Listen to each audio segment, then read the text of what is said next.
Chapter 480. It was a small piece of sand. It was located in the middle of several sand dunes of different sizes. It slept quietly under the dimly lit sky. It was dead silent. Then, all the sand on the ground began to tremble slightly. Asterisk bang. Asterisk a muffled sound rose. An irregular surface suddenly appeared in the center of the sand. Asterisk thud. Asterisk as muffled sounds rose one after another, countless grains of sand slid down from the gradually raised surface and fell into the dark hole underneath. The falling grains of sand rustled. The surface, which was several meters wide, continued to rise, revealing its grayish-black nature. More than 10 seconds later, a figure covered in dust and holding a torch was the first to emerge from the dark and mysterious hole. The figure patted off the sand on his body and looked around. Then, he turned around, extended his hand to grab the second person, and pulled the latter out of the hole. Then the third, the fourth. More and more people climbed out of the hole. There were dozens of them. Then, a thin figure appeared from the hole and was pulled out. He stepped on the sand. Cough, cough, cough. Thales, who was covered in dust, took off his towel and coughed out dust and sand in pain. He patted off the sand on his body.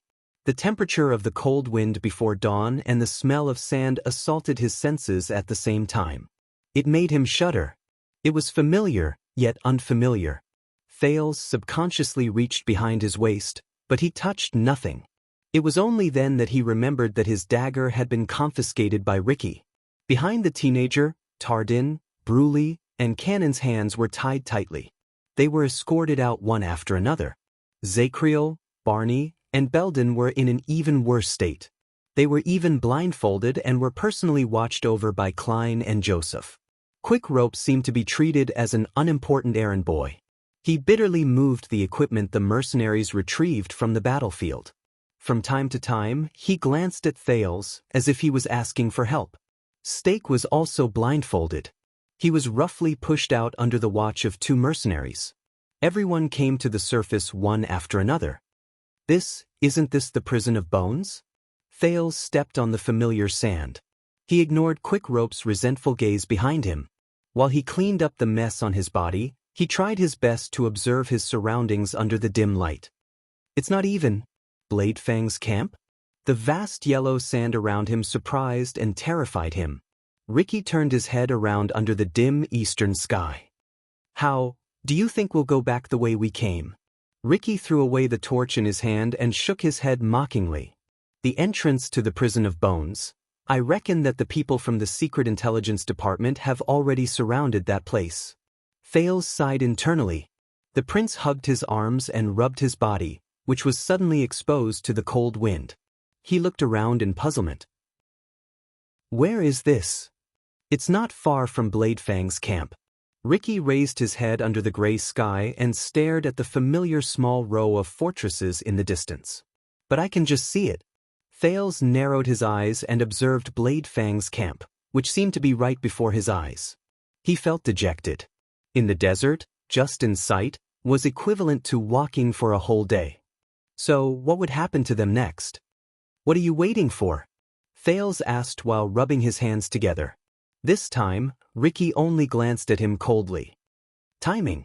Opportunity? Thales frowned. While the cold wind howled, Ricky raised his head to look at the sky. Everyone, final check. We're leaving. Ricky walked past Thales, who was deep in thought, and walked towards Samuel, who stood in a secluded spot. He stared at the royal guards who were tied up tightly in the distance and whispered to Samuel, "How is it?" Samuel avoided the group and cast a glance at Zacriel before he shook his head. They refused to join us.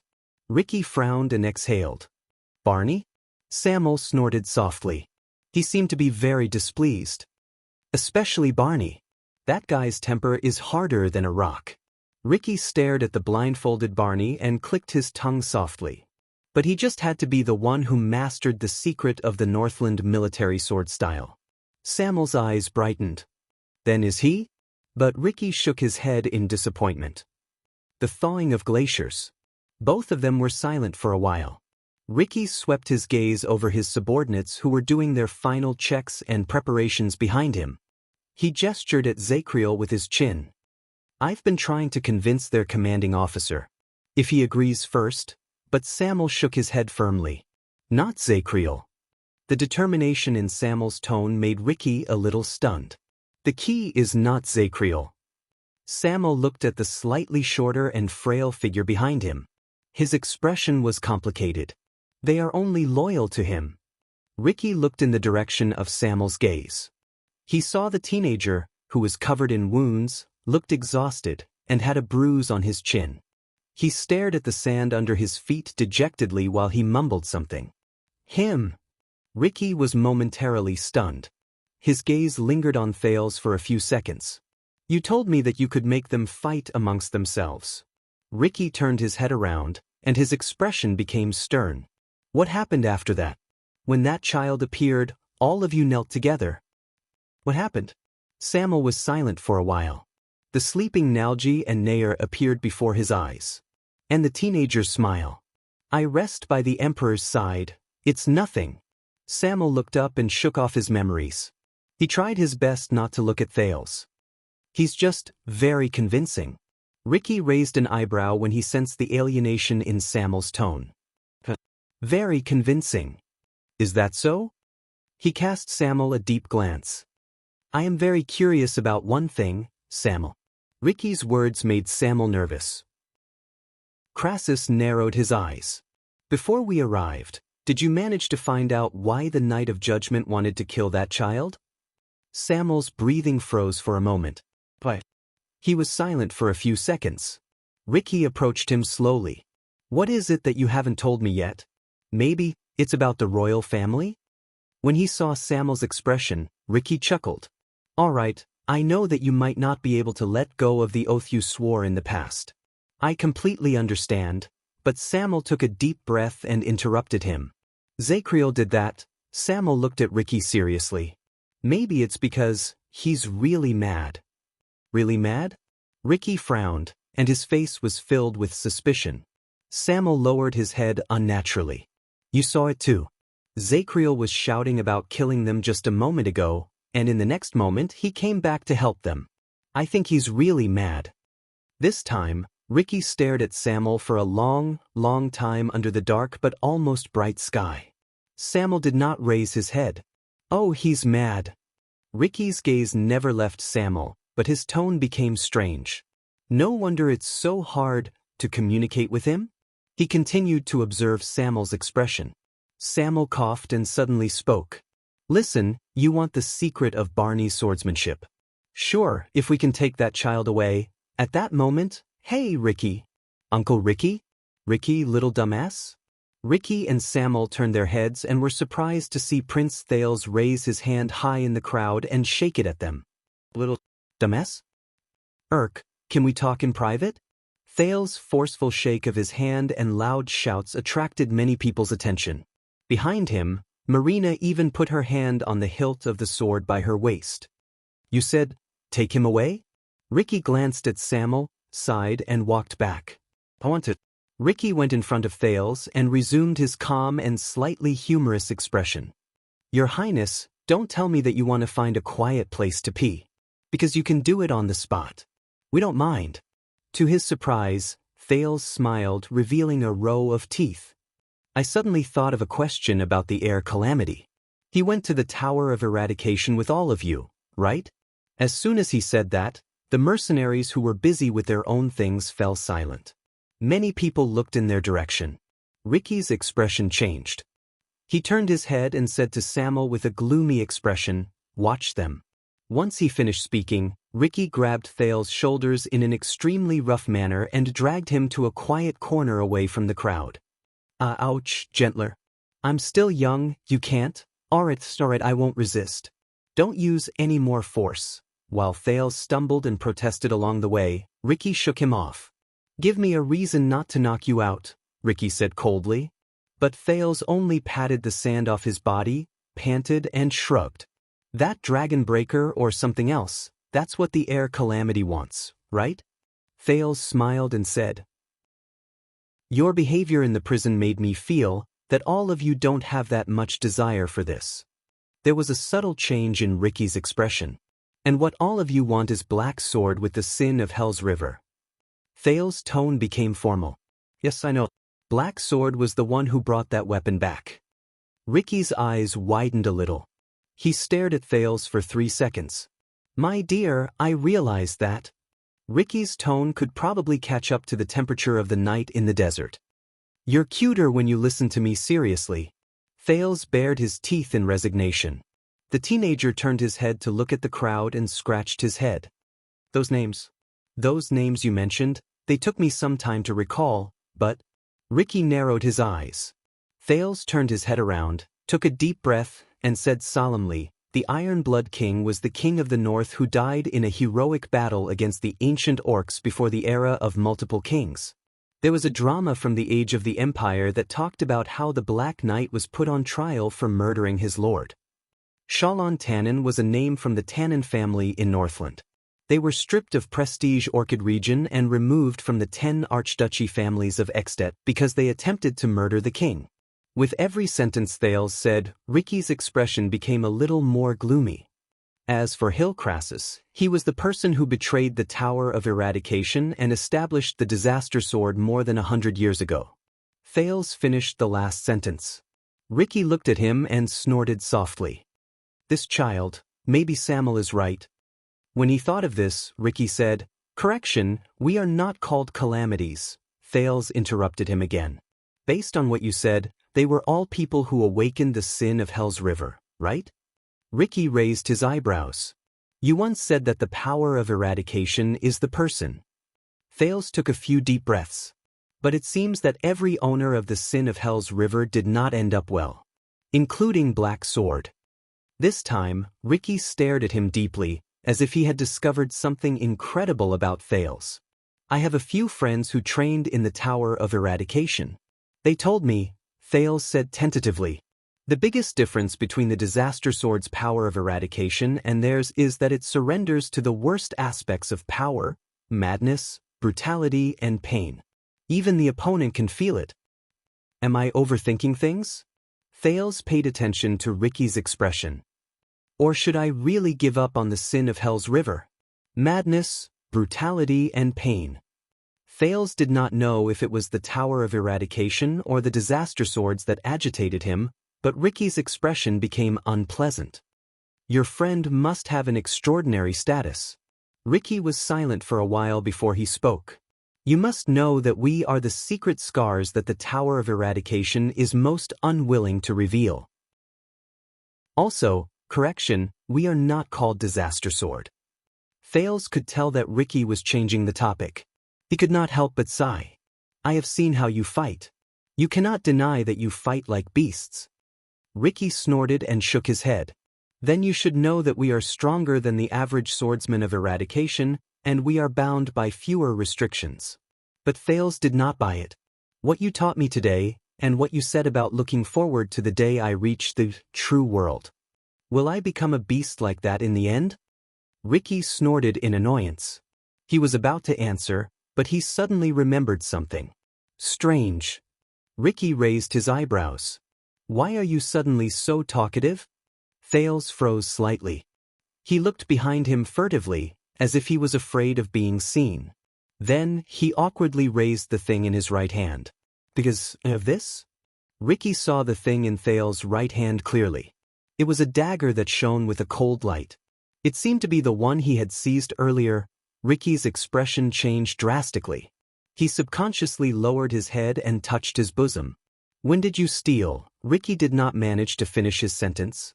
Asterisk in the next second, a gray blade that he was very familiar with appeared in the air. Like a battleship that broke through the waves, it pierced Ricky's left forehead, piercing his skull. Asterisk swoosh. Asterisk the gray blade pulled out the skull, bringing with it an endless amount of blood. It splattered the sand red. Ricky! Thales gritted his teeth and ran a few meters to the side. Before he could greet the dark purple-masked man who appeared again, he heard the mercenaries behind him, who had been paying attention to him, cry out in alarm. Enemy attack! Joseph gritted his teeth in hatred. He roared and drew his sword. With a few mercenaries, he rushed towards the figure in black who suddenly appeared. F asterisk Sigami, it's him again. Klein was so angry that he laughed. He also brought a few people to surround him.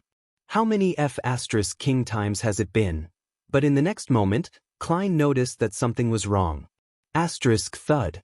Asterisk a loud thud rose. Joseph felt a pain at the back of his head. His entire body spun and he fell down. The three mercenaries beside him turned their heads subconsciously and saw that the disheveled prisoner with his left arm in a splint had already squeezed into their midst. Klein lay on the ground and turned his head around while trembling. He watched in despair as Zakriel, who had broken free at some point in time and regained his freedom, easily and quickly knocked down three people. Or rather, he only knocked down one person, because the other two had knocked each other unconscious for some strange reason. Then he stepped over Klein's body. Zakriel limped towards the place where Ricky and Thales were. He only left behind a few words that floated in the air. The fourth time, Klein sucked in a breath in pain. No? When did they break free? Not too far away, Bruley, who had also broken free from his restraints, roared and sent a person flying. Barney Jr. knocked over the mercenary guarding him with a headbutt. Tardin snatched an axe and threw it to Belden. Cannon threw a throwing knife that came out of nowhere. The mercenaries instantly fell into chaos. Joseph, who was charging at the front, turned his head around in surprise. At some point in time, all the prisoners had broken free from their restraints. They used the shock brought about by Ricky's fall to quickly break out of the encirclement and regrouped with Thales. No, they are, asterisk whoosh. Asterisk, an urgent sound rose. Joseph instinctively lowered his head, only to find that an arrow had been shot into the sand by his feet. F asterisk CK, why didn't I hit you again? You're AF asterisk king fake, right? Across him, Quick Rope tapped the crossbow of time in exasperation. But when he realized that three people were surrounding him, Quick Rope immediately felt as if his soul had left his body. He dashed towards Thales while flailing his arms. Help! Samuel roared in the crowd as he reorganized the chaotic team and formation. Don't panic, they're just a spent force. We have the advantage in numbers. Thales breathed nervously in the chaos and uproar that lasted only a few seconds. He turned his head and saw Yodel throw something at Barney and the others, who were running towards him. But before the prince could say anything, he heard a chilling rustling sound coming from nearby. A cold wind blew, and Thales turned his head around with goosebumps all over his body. Ricky, who was as pale as a corpse, climbed up from the ground again in a pool of blood. He gritted his teeth, glared, and reached out to draw everlasting truth from his waist. You're courting death. But before he could finish speaking, Zakriel, who was the first to run towards him, had a stern expression on his face. He lowered his body, suddenly leaned forward, and extended his hand. In the next second, Thales widened his eyes and opened his mouth. He watched in shock as the heroic and imposing Knight of Judgment moved towards Ricky, who was resurrected. He threw a handful full of sand. Sand? Perhaps he did not expect the famous Knight of Judgment to be so despicable. Ricky, who had just drawn his sword, was caught off guard, and the sand landed on his head and face. Damn it! Ricky cried out in pain. He used his left hand to cover his eyes, which were covered in sand. He instinctively thrust his right hand forward, but Zakriel dodged it with an agile roll. That's it. In the chaos, Quick Rope, who had rolled and crawled over, clenched his teeth, swung his fists, and shouted, "Hit him again!" Cannon, who had protected him until he reached Thales' side, frowned and looked at Quick Rope. Quick Rope's voice immediately became weaker. He looked at Cannon in embarrassment. The atmosphere, don't worry about Ricky, he'll be able to counterattack soon. Samuel gritted his teeth and tried hard to restore order. He commanded the scene. Surround them first. In the next second, Thales saw Barney Jr. raise the item he received from Yodel, and he came to a realization. Do you think you can kill me like this? Ricky rubbed the sand in his eyes in pain while he swung his sword according to the sound of the wind beside his ears. But soon he heard a metallic sound beside his ears. Ricky closed his eyes and endured the pain in them. He only felt a huge force surging towards him and squeezing him from all directions.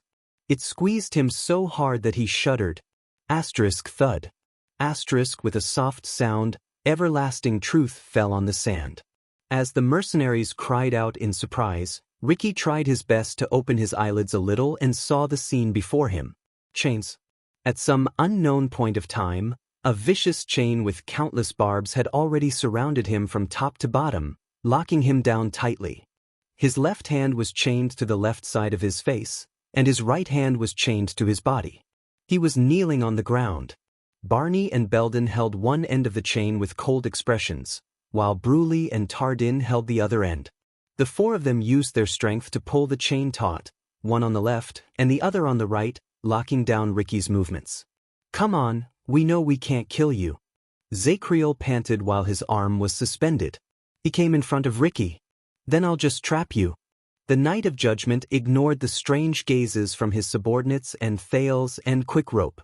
With a calm expression, he rubbed off the remaining sand in his right hand, picked up everlasting truth in front of the immobile Ricky, and turned towards the mercenaries. "By the way, it's a good sword." Thales exhaled and supported Quickrope as he stumbled towards him. He recognized the chain on Ricky's body. It was the chain Stake had used to trap Yodel. "Ah!"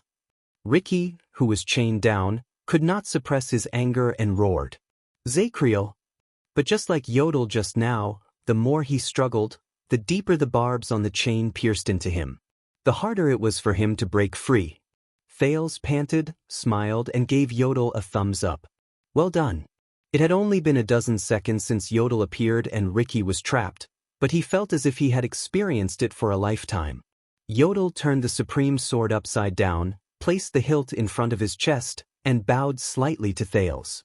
In the next second, ripples appeared on the masked protector in black, and he disappeared into the air again. A few seconds later, under Joseph and Samuel's lead, dozens of disaster swords surged forward. They spread out from the front and surrounded the guards. But another figure was already in front of them. The Knight of Judgment's body seemed to have a certain aura. Wherever he stood, the mercenaries who had seen his abilities would freeze. "Stay calm." Samuel blocked all the angry mercenaries in exasperation. He stared at Zacriel in front of him. "Don't forget his abilities." Joseph gritted his teeth. "He's badly injured. We just need to—" "No." Samuel shook his head resolutely. "I can't take the risk. Don't forget that mask." Joseph roared angrily. Thales managed to calm his breathing after much difficulty. He observed that the situation had returned to a stalemate between the two parties. Ricky's eyes were shut tight. He was chained by four people. Thales supported Quickrope and stood behind him. Cannon guarded him vigilantly by the side.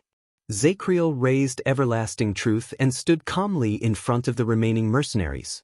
The small sandy area slowly regained its silence. Only the sound of breathing could be heard. "My old friend with the mask." Ricky tried his best to open his eyes a little while he was chained up. He tried his best to search for the mysterious figure. "Marina said that you were killed. When did you come back?" There was no response. Thales sucked in a deep breath and said with a smile, "Underground, when your people were resting and waiting, when I dragged you along to talk about demons and the power of eradication so that you could enjoy the pleasure of being a good teacher." Ricky froze for a moment. The teenager continued. "Your old friend was lurking in the dark. He was busy untying the ropes, sending messages, and making plans." "What? The pleasure of being a good teacher?"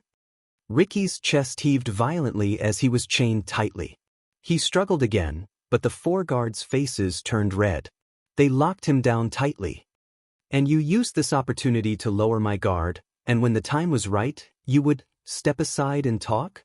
Ricky's eyes were shut, but his voice was filled with anger that seemed to want to burn everything. Thales chuckled to show his tacit agreement. Under the gray sky in the east, Ricky's face was filled with anger. He gritted his teeth and said to Thales behind him, "I underestimated you again, Your Highness. You're really sinister, cunning, and full of tricks." "Sinister, cunning, full of tricks?" Thales sighed. He turned around and looked in the direction of Blade Fang's camp. You praise me too much. Thales turned around and flashed a friendly smile at the exasperated mercenaries in front of him, baring his white teeth. After all, I'm not a demon. Chapter 481. Thales did not like dawn. The last dawn that left a deep impression on him was 6 years ago in Dragon Cloud City. It was the moment the calamities disappeared and the great dragon soared into the sky. But when the night was about to end and the dawn came from the east, what he saw was not hope, but an abyss. At that time, he was just like he was now, experiencing disasters that ordinary people couldn't imagine.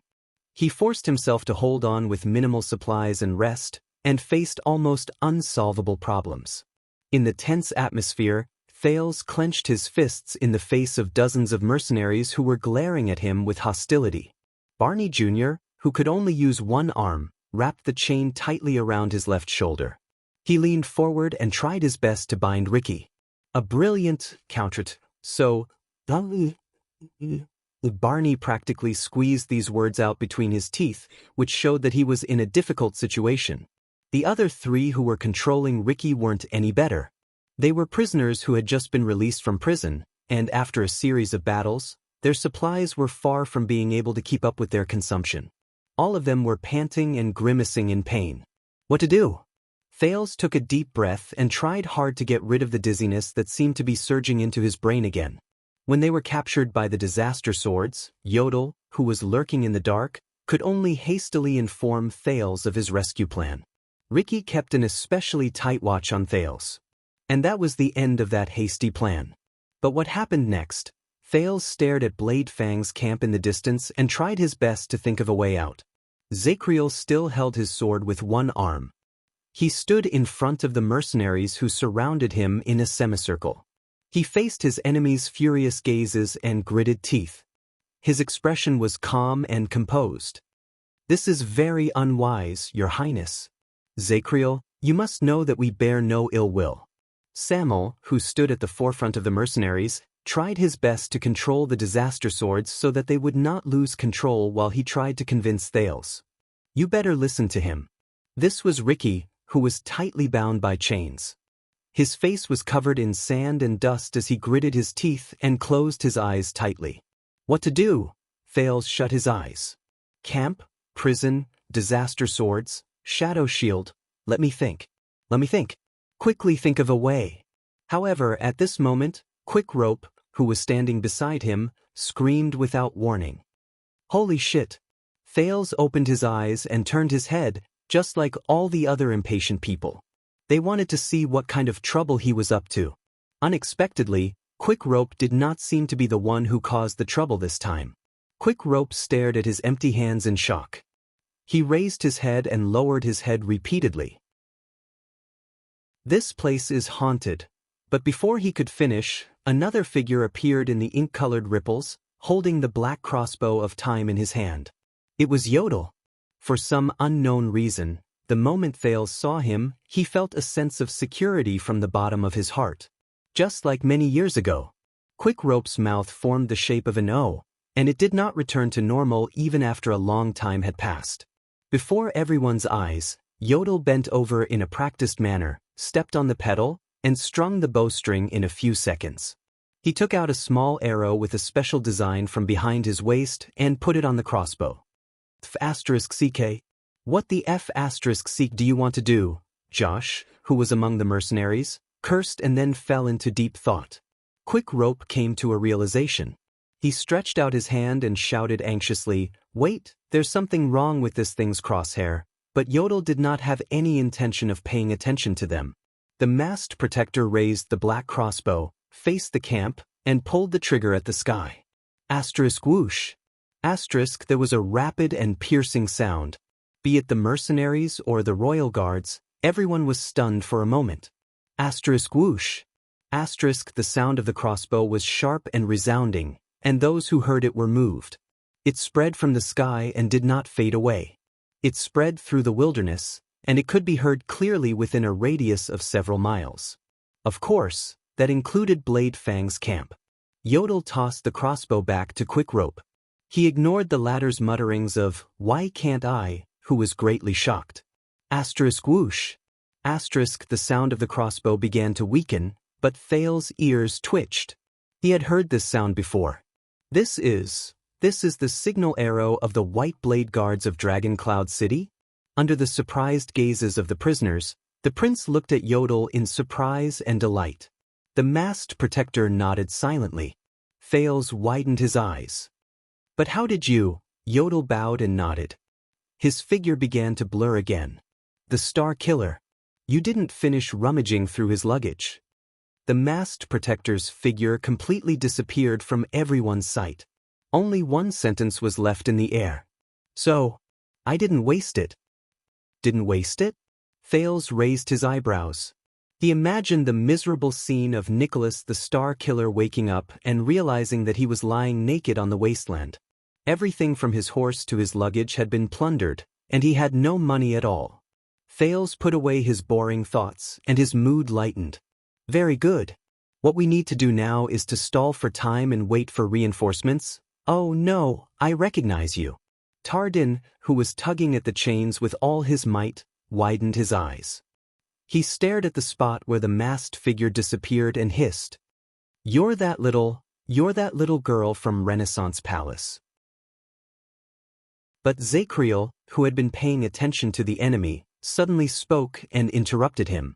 Tardin, focus. We don't have time to talk about this. The Knight of Judgment's stern rebuke drew everyone's attention back to the enemy. I've had enough, and you reminded me of it. Joseph, who was at the forefront of the mercenaries, strode past Samuel and stared at the Knight of Judgment, who was like a natural moat. Since we're outside, switch to crossbows. The dozen or so mercenaries at the back did not hesitate. Filled with anger, they immediately put away their melee weapons and pulled out crossbows or shortbows from their backs or waists. What? Thales' expression froze. Zacriel frowned slightly. Crossbows? Great. Another thing I hate so much. Fire as many as you can. Load them up. Joseph's expression was ferocious. He pointed his long sword at Zacriel, who was frowning as well. Cover fire. I don't believe that I can't kill this son of AB** Tisage branded warrior. Thales watched with an unpleasant expression as the mercenaries brought out more than a dozen crossbows of different sizes and a few ferocious bows. The crossbowmen stepped on the pedal, bent down, and used a drawbar or a hook to load the bow. The archers quickly drew their arrows, nocked them, and loaded them on the bowstrings. The scene of countless crossbow arrows flying at him and little rascal during the night of dragon's blood appeared before his eyes. No! However, beside Joseph, Samuel angrily pressed down on a bow that was knocked with an arrow. Ricky wants them alive. Especially that prince. The mercenaries froze for a moment. They hesitated while the two leaders disagreed with each other. But before they could react, Joseph turned his head around and grabbed Samuel's collar. He said angrily, "It's you who wants them alive. Because you can't forget that damn brotherhood. You royal guard. And I don't care about that. I care more about ourselves." Samuel seemed to be shocked by Joseph's sudden outburst. He was stunned for a moment. He looked at his former comrades, who were struggling at death's door, and then at the angry mercenaries. Continue to load the bow. Joseph pushed Samuel away and ordered through gritted teeth. He turned around and said to Zacriel, "Listen up, branded warrior. Listen up, branded warrior. If you want to become a target, then continue to resist. Ricky won't die anyway." The mercenaries' actions caused the guards' expressions to change at the same time. Cannon subconsciously moved Thales behind him to protect him. Quick Rope looked around like a frightened bird, then hid behind Thales without anyone teaching him how to do so. The atmosphere became more tense. "Oh no, we can't wait for reinforcements." When he saw that the situation was not right, Barney Jr. gritted his teeth and made up his mind. He said to the others, "Bruley later, you and Belden let go and cover Zacriel. Take down the leader at all costs. However, The sudden interruption made Barney Jr., who was formulating a plan, choke on his words. What? The vanguard turned to the person who interrupted him with a displeased expression. The Knight of Judgment stood in front of the group and shook his head as he faced the countless crossbows that were about to be fully loaded. We will retreat to the dungeon and seek cover. Zakriel's expression was calm. He gestured with his chin at Ricky, who had his eyes closed. But before that, we will first chop off this monster's head. Kick it as far as you can. Wait for me to count. 3, but, hey! Barney Jr., who had been restraining Ricky strenuously, was already irritated. When he was interrupted, his expression changed several times. He said angrily, "I am the chief vanguard." Thales, who had been feeling anxious, raised his eyebrows. "But he is the watchman." On the other side, Tardin tried his best to pull on the iron chain. He shook his head in agony. In the chain of command, he has to be a little higher? When he said this, everyone fell silent. Barney's expression froze a little. No. Zakriel turned his head around slowly. He was incredibly calm, as if he did not care.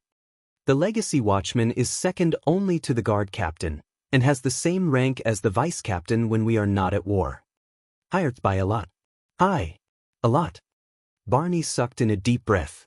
As if he was constipated, he turned his head back to its original position in pain. He bared his teeth and mouthed a rude word. He looked regretful, as if he was thinking, "Why didn't I kill this bastard with my sword just now?" The guards turned their heads away, trying their best not to look at the vanguard's expression. But at that moment, everyone?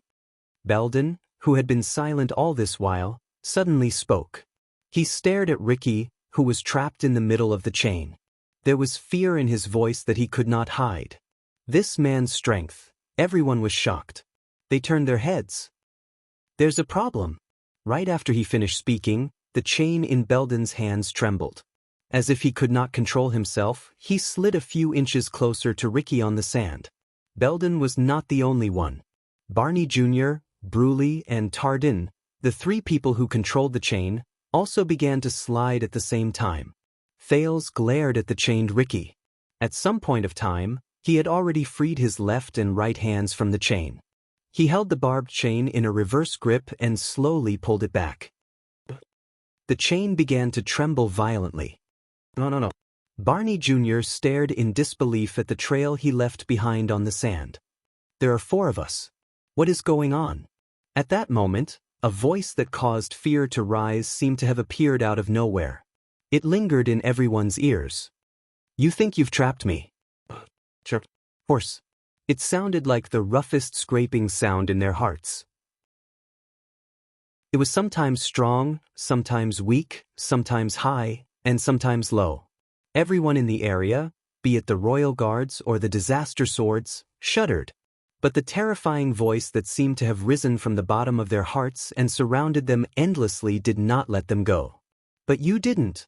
The faces of the 4 people who held the chain twitched. Their breathing became disorderly, and they were dragged even further. Many of the mercenaries dropped their arrows or loosened the strings of their crossbows that were already half-drawn. Some of them even covered their heads in pain. Zakriel shut his eyes and knelt on one knee. He panted heavily and relied on everlasting truth to support his body. "You didn't." The voice went on and on. Thales could not help but shudder. He instinctively turned around and grabbed Cannon, who was swaying. Quick Rope was in an even worse state. He even screamed in pain and knelt on the ground while covering his ears. "You didn't." Thales tried his best to stabilize his body, which felt as if he was about to lose his balance. He stared at Ricky in horror. The moment he heard the voice, his heart raced, and his blood surged.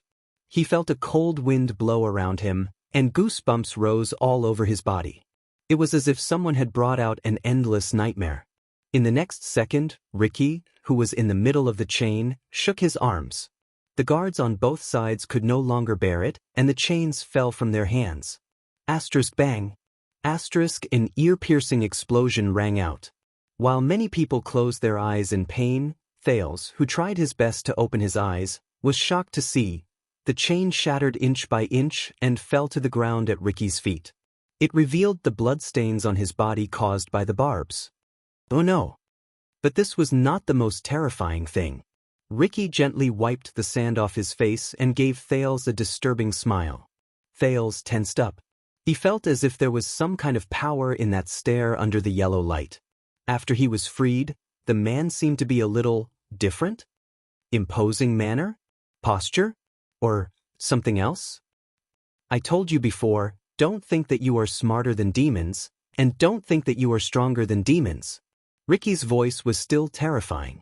Under the faint light of dawn, his pupils shone with a rare and ominous yellow light. He stared straight at Thales. Thales was shocked and came to a realization. *T. My first target after I'm freed is... In the next second, Ricky moved and rushed towards Thales. The sudden change only lasted for 2 to 3 seconds. Zacriel reacted the fastest. He roared, got up from the sand, and rushed towards Ricky. Stop him. The 4 royal guards who had their chains freed were second only to Zacriel. One after another, they gritted their teeth and got up to block Ricky's charge. On the other side, Klein, who had just recovered from his dizziness, pushed aside the crowd that was swaying left and right. He pushed aside Joseph and Samuel, who were at the front row and covering their ears in pain. He shouted in exasperation, "Attack!" The mercenaries roared in response. With the help of their powers of eradication, they stood up, drew their swords, and attacked. The once balanced situation became chaotic once again. The moment Ricky moved, Thales could not care about anything else. He instinctively turned around and ran towards the exit of the underground prison. But he had overestimated his own body. He had just eaten and rested, so he could still walk slowly. But now, the more he ran, the weaker his legs became, and the darker his vision became. At the center of the chaos, Ricky stopped, turned around, and swung his arm at Belden, who was trying to intercept him from the side. Thud. The penal officer, who only had time to protect his head and face, grunted. He was thrown backwards by the terrifying force and fell into the soft sand. In just a moment, Barney Jr., Tardin, and Bruley, who were the closest to him, had already caught up to Ricky. Bruley roared and raised his arms to meet the attack head-on. Barney Jr.'s left elbow struck Ricky's waist, and Tardin kicked Ricky's knee. The 3 of them were prepared to suppress their enemy in unison. But at that moment, endless power of eradication surged from Ricky's body. It was like an endless abyss, allowing him to turn around calmly and face the 3 men. The 3 men who crashed into their enemy instantly felt the power of their attacks disappear without a trace. It was as if they had touched a ball of cotton that had no end, or a boundless abyss. Ricky only trembled slightly. Did you think that I was just a target that wouldn't die? The terrifying voice traveled into their ears again, causing the 3 men who held Ricky back to tremble at the same time. Oh no, Barney Jr. only managed to spit out half a word. In the next moment, Barney Jr., Tardin, and Bruley were either sent tumbling or flying in a straight line, like kites with their strings cut. They stirred up a cloud of dust on the sand, like splashing waves. At that moment, Ricky seemed to have become a different person. His gaze became more ruthless and fierce, and his movements became fiercer and faster. He became even crazier. Ricky snorted softly. He turned around and took a step forward, but Zacriel's sword had already closed in on him like a shadow. Ricky wanted to dodge, but he frowned when he realized that Zacriel seemed to be at the most perfect angle. He could not dodge at all. So he smiled faintly. Grip. Steel broke bone. But Zacriel was stunned. His sword cut into Ricky's cheek from the side. It even cut open half of Ricky's lips, but it stopped in his mouth. Did you say that you want to cut off my head? Ricky, who had half of his cheek cut open and was bleeding nonstop, bit the sword in his mouth, literally in his mouth, and revealed a strange smile. Beautiful skills. His teeth and lips did not move, but that terrifying voice rose out of nowhere in an incredibly bizarre manner. It made Zacriel's body tense up, and he shuddered. Stupid idea. Ricky grabbed the sword by the side of his face, pulled it out and pulled it back. Zacriel immediately let go of the sword hilt, and only then did he avoid being pulled back by Ricky's great strength. In just a short while, the sounds of battle rose all around them. The mercenaries surrounded them. Barney Jr. and the others, who struggled to get up, had no choice but to fight against the enemies. Give up before more casualties occur. Samuel went up to Barney Jr. and advised him through gritted teeth. F***CKU. Barney Jr. cursed and flung a chain he had grabbed from the ground. Thales, who had finally reached the exit of the dungeon, felt his legs go limp. He needed quick rope support to stabilize himself. Go and help them.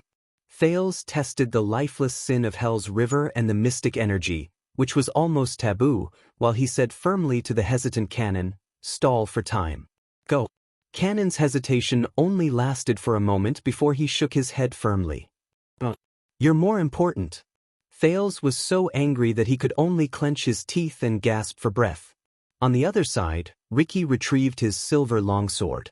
Without waiting for his half-cut face to recover, he charged at the unarmed Zacriel. Zacriel dodged the sword and frowned. To his dismay, he realized that Ricky's strength seemed to be endless. His movements were fast and coherent, and there was no hesitation.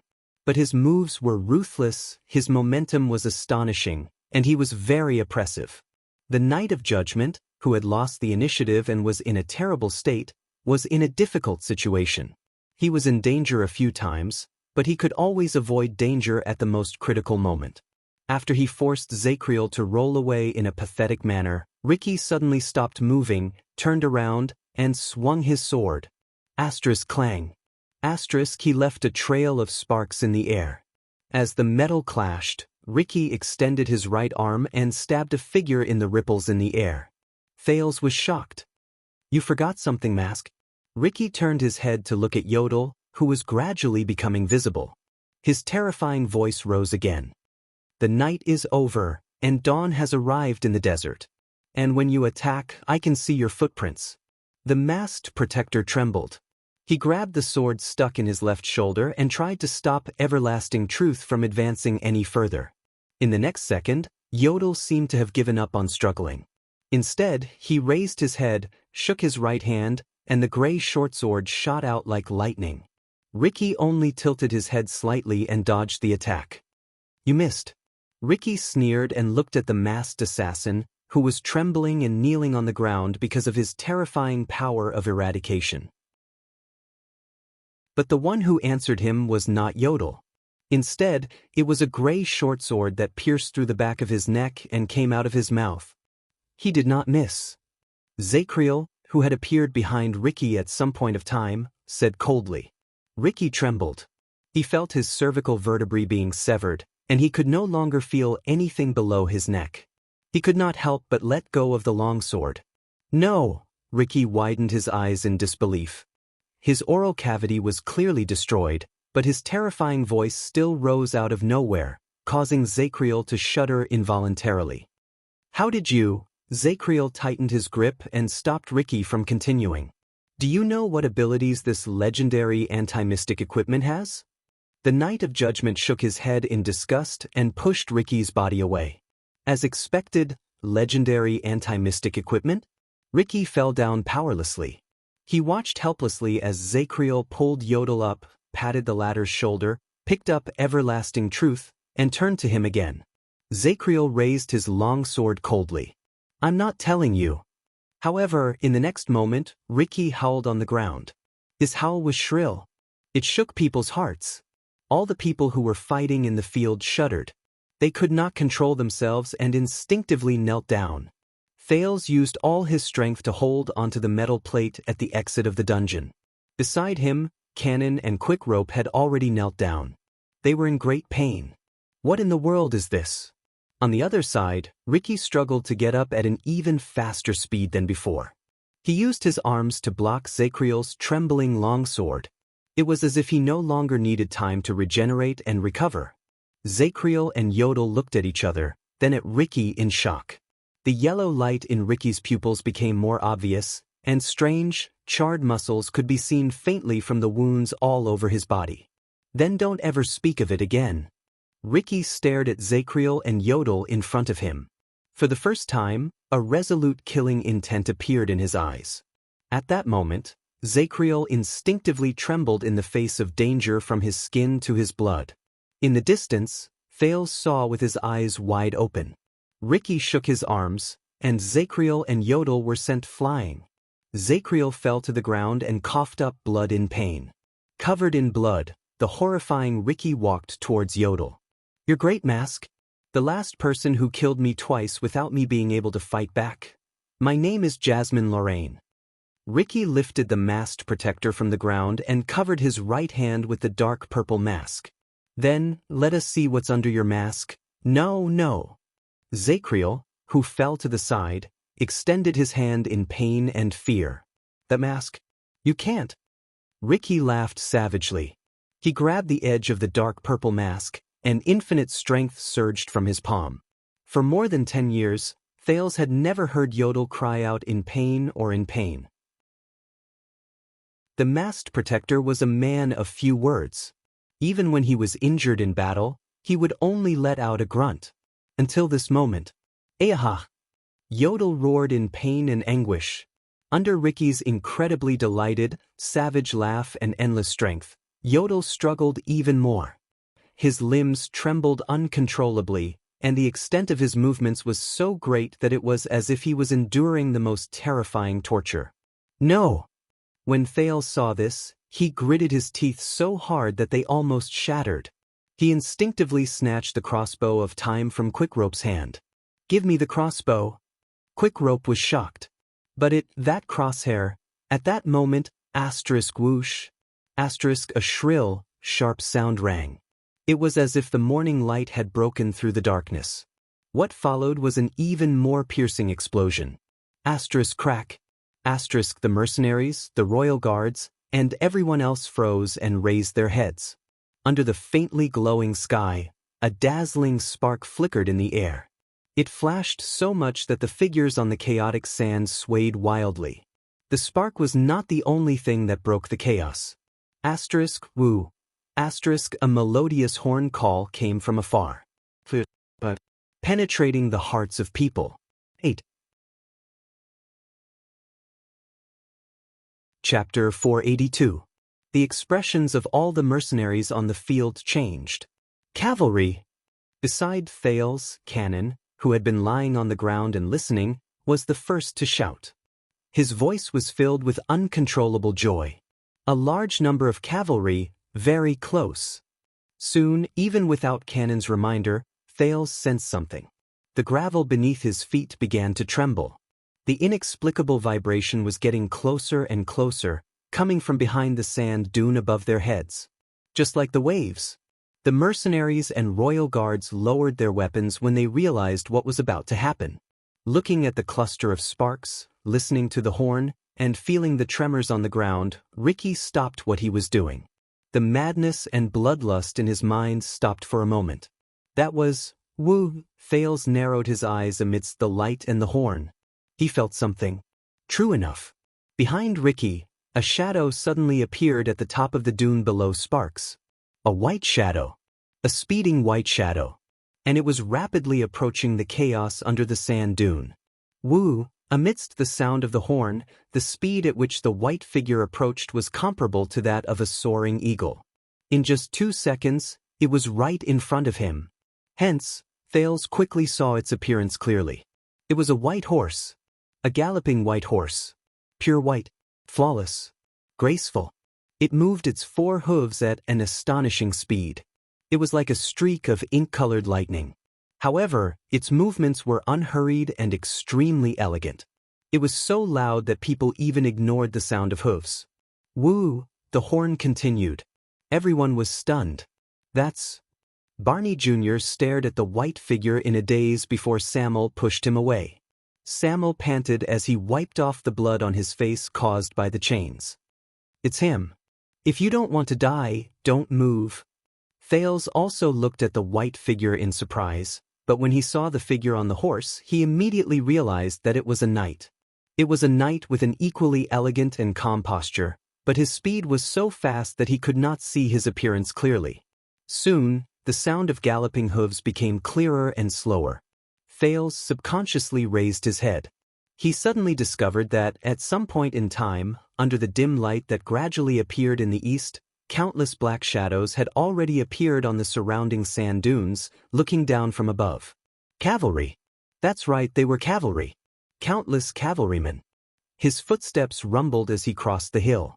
Just like the others, Thales turned his head to the left and right and stared at the top of his head in a daze.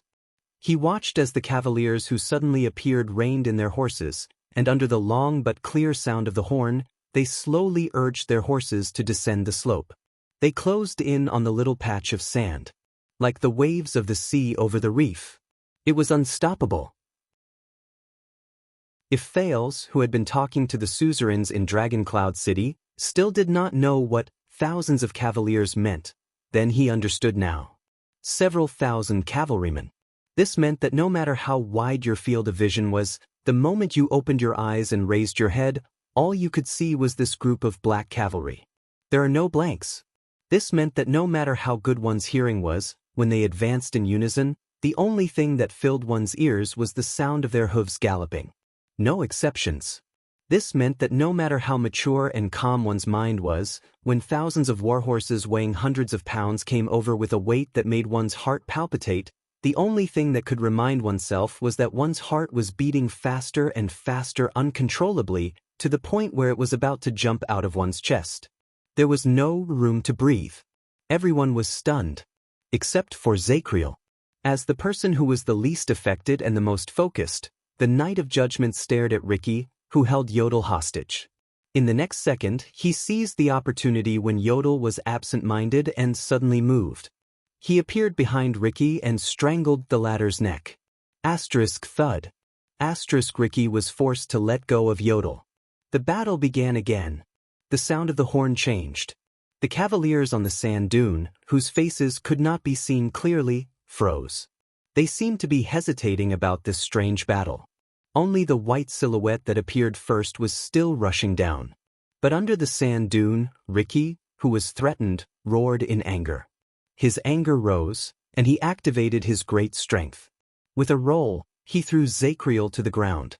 "You're really annoying, Knight of Judgment." Ricky picked up his longsword. His terrifying voice rose again, and it made many people tremble again. But before Ricky could raise his sword, Yodel's figure and his strange gray short sword appeared again. The blade pierced through Ricky's chest. "Eh!" Ricky roared shrilly. He turned around and swung his sword. Yodel shuddered and rolled to avoid the attack. But he could not go any further, because in the next moment, the white figure that first appeared on the sand dune closed in on him. It went straight to the center of the battle between the three of them. It was like a gust of wind that blew away a lot of sand. Ricky only had time to dodge to the side and narrowly avoid the white horse's charge. But Thales saw in surprise. The white knight rose into the air and shook his arm. In the next second, a long spear that was completely white and even shone with a faint light magically appeared in the knight's hand. It swept through the air along with the white knight's movements. Thud. The white spear hit Ricky's chest. With the momentum from the horse, Ricky flew out with a cry of pain. He landed on the sand slope behind him, and countless waves of sand were stirred up. The white knight in the air also trembled because of the recoil. But he easily adjusted his posture in the air. The long spear drew a trajectory on the sand, and he landed gracefully. Thales was shocked. He understood that this was an ally. But in the next moment, the white knight suddenly turned around. The tip of his spear turned like a snake and lashed at Yodel, who had just ambushed Ricky. Thales tensed up. Whose side is he on? The masked protector nimbly parried the spear, and with a nimble but slightly pathetic roll, he avoided the attack. But on the other side, Zacriel frowned deeply. He picked up Ricky's longsword and wanted to help Yodel out of the predicament. But the white knight seemed to have eyes on the back of his head. He withdrew his spear and turned around. A shocking scene appeared. With a crisp mechanical sound, the white spear, which originally had its rear hand acting as a lock and its front hand acting as an axis, magically changed its length. It retracted its front and thrust backwards, and the second tip of the spear protruded from its owner's rear hand. It was only then that Thales realized that it was a double-headed spear. And it can retract freely? In the blink of an eye, the white knight had already turned around. His front hand became his rear hand, and he thrust his spear at Zacriel. The moment the spear and the sword were about to clash, the Knight of Judgment's expression changed. He knew very well that a sword was at a huge disadvantage against a spear. He instinctively withdrew his sword, took 3 steps back, and barely avoided the White Knight's thrust. The White Knight was slightly surprised. He seemed to be puzzled by Zakriel's perfect evasion of his confident strike. At that moment, Ricky let out a shrill roar again, and it made everyone's hearts palpitate. In the billowing sand, Ricky rose again and rushed back into the battlefield. He rushed towards Zakriel, who had yet to gain his footing. The Knight of Judgment gritted his teeth slightly. But before he could react, a figure flashed in the air. Yodel appeared in Ricky's path and intercepted his knee. Asterisk whoosh, asterisk as the horn continued to sound, the battle between the 3 of them resumed. Ricky's momentum was aggressive. He was incredibly angry after being toyed with repeatedly, and he wanted to kill Zakriel. Yodel, who was hidden in the dark, moved back and forth. He dodged in a disheveled manner and tried his best to stop Ricky. While Zakriel defended himself calmly, he tried to find a chance to counterattack and cut off the demon's head again. But before Thales could react, the White Knight moved again. He dragged his spear behind him and strode across the sand at an astonishing speed. He charged into the battlefield between the 3 people. At that moment, Thales felt his vision blur. In the chaos, the White Knight did not have any qualms. He thrust his spear left and right, and it flew swiftly. He struck the enraged Ricky repeatedly, forcing the latter to slow down. At the same time Zakriel used the momentum to counterattack, the White Knight thrust his spear forward and accurately intercepted the Knight of Judgment, causing him to return empty-handed. Occasionally, the white spear would strike at a cold and baffling angle. When ripples appeared in the air, it forced Yodel, who had intended to launch a sneak attack, back into the shadows in a flustered manner.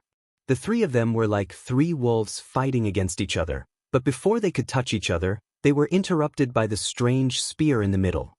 Everyone, including Thales, stared at the chaotic battle in a daze. That White Knight, he's fighting against 3 alone? The figure moved back and forth in the sand. Thales felt his eyes sting as he watched. The White Knight's body was incredibly agile. His feet were not his only fulcrum. He would occasionally move back and forth while the 2 ends of the spear tapped on the ground as an axis. Every single time he would avoid danger. Thales could not help but be reminded of the flying locust blade. And his 2-headed white spear was like the most amazing weapon. It could extend and retract at will, and its length did not matter. It could move left and right, front and back. It could be used in any position and from any angle to deliver the fiercest and most precise attacks. With his agile body and fierce attacks, the White Knight swung his spear in the air with a whistling sound, and it brought with it an intimidating momentum. He did not need to defend. He could force the enemy out of the threat zone. Finally, after the chaotic battle lasted for nearly 10 seconds, Zakriel seized the opportunity. He rushed forward, turned his long sword, and changed his target from Ricky to the White Knight. The new knight frowned. He moved his body and parried with his spear, but in the next second he found himself in an awkward position. He was separated from Yodel and could only watch as Zakriel pounced on Ricky. Asterisk grip. Asterisk the long sword cut into Ricky's shoulder blade. That's it. But Ricky raised his head swiftly, and with a fierce voice that had never been heard before, it made Zakriel frown and retreat. This voice seemed to be very unique. Thales, who was standing a little further away, cried out in pain and knelt on the ground. Then you're finished. With a ferocious expression, Ricky pulled out everlasting truth from his shoulder and rushed towards the unstable Knight of Judgment. Yodel wanted to go forward, but he too swayed under the shrill voice. But at this moment, when everyone was in a terrible state because of the roar, only the White Knight moved. He faced the incoming attack without being affected in the slightest. Like a white feather fluttering in the wind, he gracefully and calmly swept past Yodel. Only the White Knight's voice could be heard amid Ricky's terrifying voice. Quiet. It was a cold, clear voice. It was like a clear stream in an endless pool of filth. It cleansed people's hearts. It could not be questioned, refuted, or disobeyed. Ricky, who was still angry just a moment ago, instantly fell silent, as if he could not control himself. In the next second, the white spear lashed down like lightning. It struck Ricky's shoulder. Asterisk thud. Asterisk that dull thud seemed to have come from the bottom of his heart. Ricky's long sword fell, and he knelt on the ground. Very good, the White Knight said softly, and then withdrew his spear. Ricky did not stand up again. He shook his head as if to wake himself up. Soon, Ricky raised his head again and stared at the White Knight before him in disbelief. The yellow light in his eyes slowly faded away, and the wounds on his face slowly healed. Ricky mumbled. Thales, who was slowly approaching, finally saw the White Knight's appearance clearly. The knight was of average height, and he was slender. He looked to be in his 30s. He was dressed in a white riding uniform, neat and clean. He walked with an upright posture, and he had a natural, imposing manner, as if he could not be shaken by the chaotic battle just now. The only thing that stood out was the knight's left shoulder, where his pauldron should have been, was covered with a grayish-white, ugly, and huge skull. It added a murderous air to him. The White Knight seemed to have sensed Thales' gaze. He turned his head warily. The moment he turned his head, the teenager felt as if he had used a blade to cut through the waves. The sharp mark he left behind was fleeting, but it was unforgettable. Under the light of dawn, Thales was stunned. Because Thales suddenly realized that the man who had descended from the white horse was really a little too handsome. He was so handsome that when his facial features turned to Thales, it was as if lightning had broken through the air. Even in broad daylight, he had the illusion of dispelling the darkness. His jet-black hair looked like the most ideal ink color for an oil painting. It complemented and highlighted his white traveling uniform. His skin was fair, but in the desert that was filled with yellow sand, he exuded a rare, robust, and heroic air. Below his left ear was an exquisite, sparkling silver earring. It was right above the ugly skull.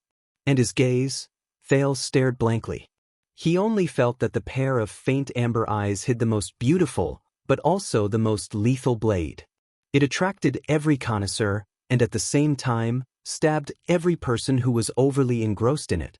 The White Knight glanced at Thales and turned his head back. It was only then that Thales realized that he had rudely stared at him for a few seconds without taking his eyes off him. The handsome White Knight no longer paid attention to Ricky. Instead, he turned to the other two. Under his gaze, Yodel sheathed his supreme sword and quickly vanished into thin air. Smart, the White Knight said coldly. The battle stopped without a sound. The empty space under the sand dune became quiet again. The White Knight withdrew his right hand, and the magical white spear shrank to the length of an elbow, as if it was a magic trick. He put it away behind his back. He glanced at the mercenaries and royal guards behind him as if nothing had happened. His expression was very indifferent, as if there was nothing there. But it made the people behind him nervous. The White Knight did not say anything. He turned around and gestured at the sky. Asterisk rumble. Asterisk the sound of hooves could be heard again. The cavaliers on the sand dune began to move again. The mercenaries and royal guards raised their heads warily. The cavaliers on the sand dune from all directions were getting closer. There were many of them, and there were already hundreds and thousands of them in sight. More cavaliers were still appearing from behind the sand dune, and they were slowly descending the slope. Coupled with the size of the horses, they looked like black ants that covered the entire mountain from afar. They came from every direction in a black mass, and it was incredibly oppressive. It was only then that Thales recognized them. The cavaliers in the front row all raised their bows and aimed at the crowd under the sand dune with hostility. It was as if they were going to fire 10,000 arrows at once with just one command. This made the people under the sand dune even more nervous. Hey! Barney Jr. was about to speak when he saw Hope, but he was held back by Samuel, who was behind him. Don't speak carelessly, Samuel said in a low voice. At the same time, he swept his gaze over his former colleagues with a warning gaze. He gestured at the White Knight with his chin. That bastard doesn't like people interrupting when he's doing things. Under the nervous and wary gazes of the crowd, the handsome White Knight walked to Zacriel. He lowered his head and looked at the warrior, who had a bloody nose, a swollen face, and wounds all over his body. He looked incredibly pathetic, but he still continued to fight. The handsome man's voice was cold and hollow. There was an inexplicable power in it, and it was like a cold current in the silent air. "I recognize your brand." The man raised his head. Like an eagle, he accurately captured the figures of Barney Jr. and the others in the crowd. "And all of you." The expressions of the royal guards darkened at the same time. Zacriel also stared at the white knight in front of him. He narrowed his eyes as if he remembered something. "Ah, I recognize you too." A few seconds later, the Knight of Judgment smiled. "Young man." Zacriel sighed. "You are this generation's prison guard." 8. Chapter 483. Prison guard? Thales' heart clenched. He remembered something and quickly walked forward.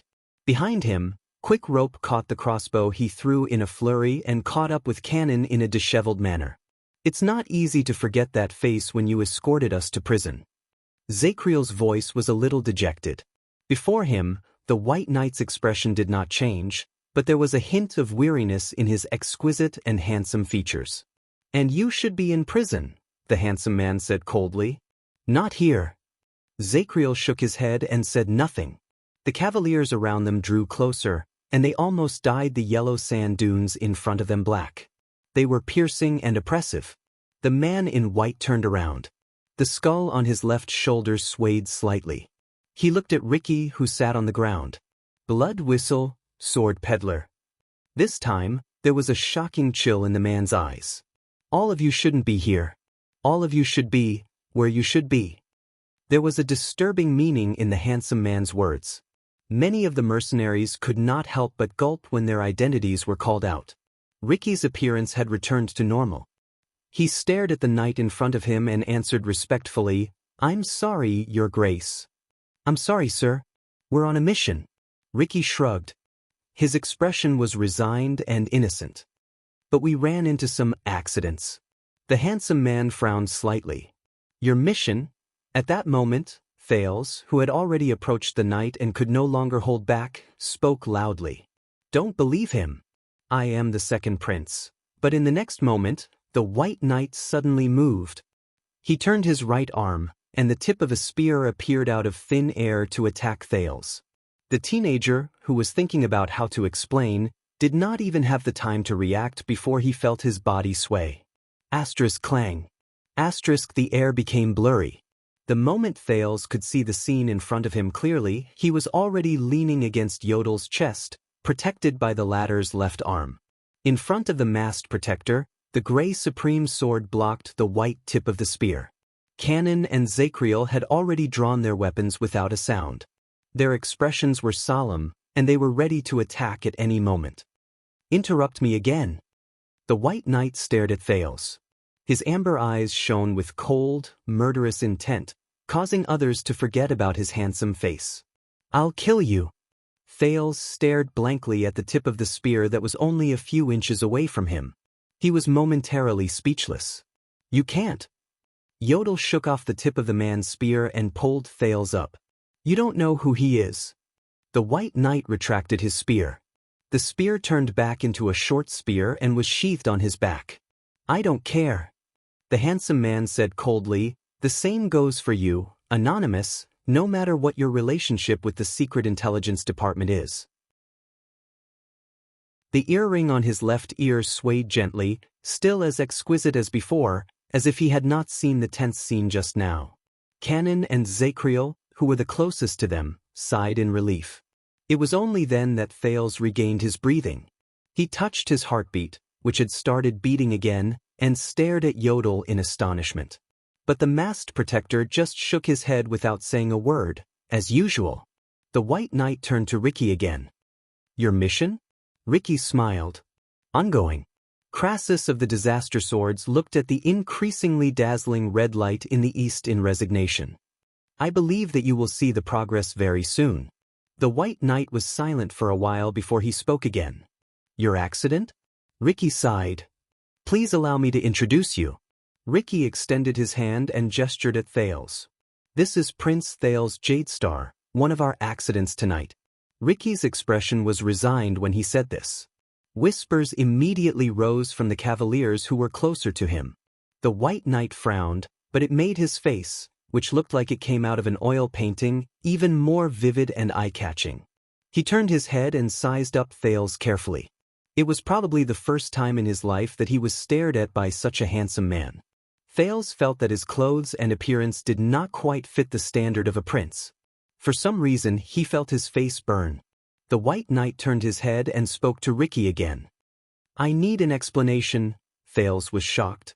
But Yodel immediately pressed down on his shoulder and stopped him from speaking. Williams doesn't like to be interrupted. The masked protector bent down and whispered into the teenager's ear, "And he is serious." As Yodel spoke, he added another sentence in his heart.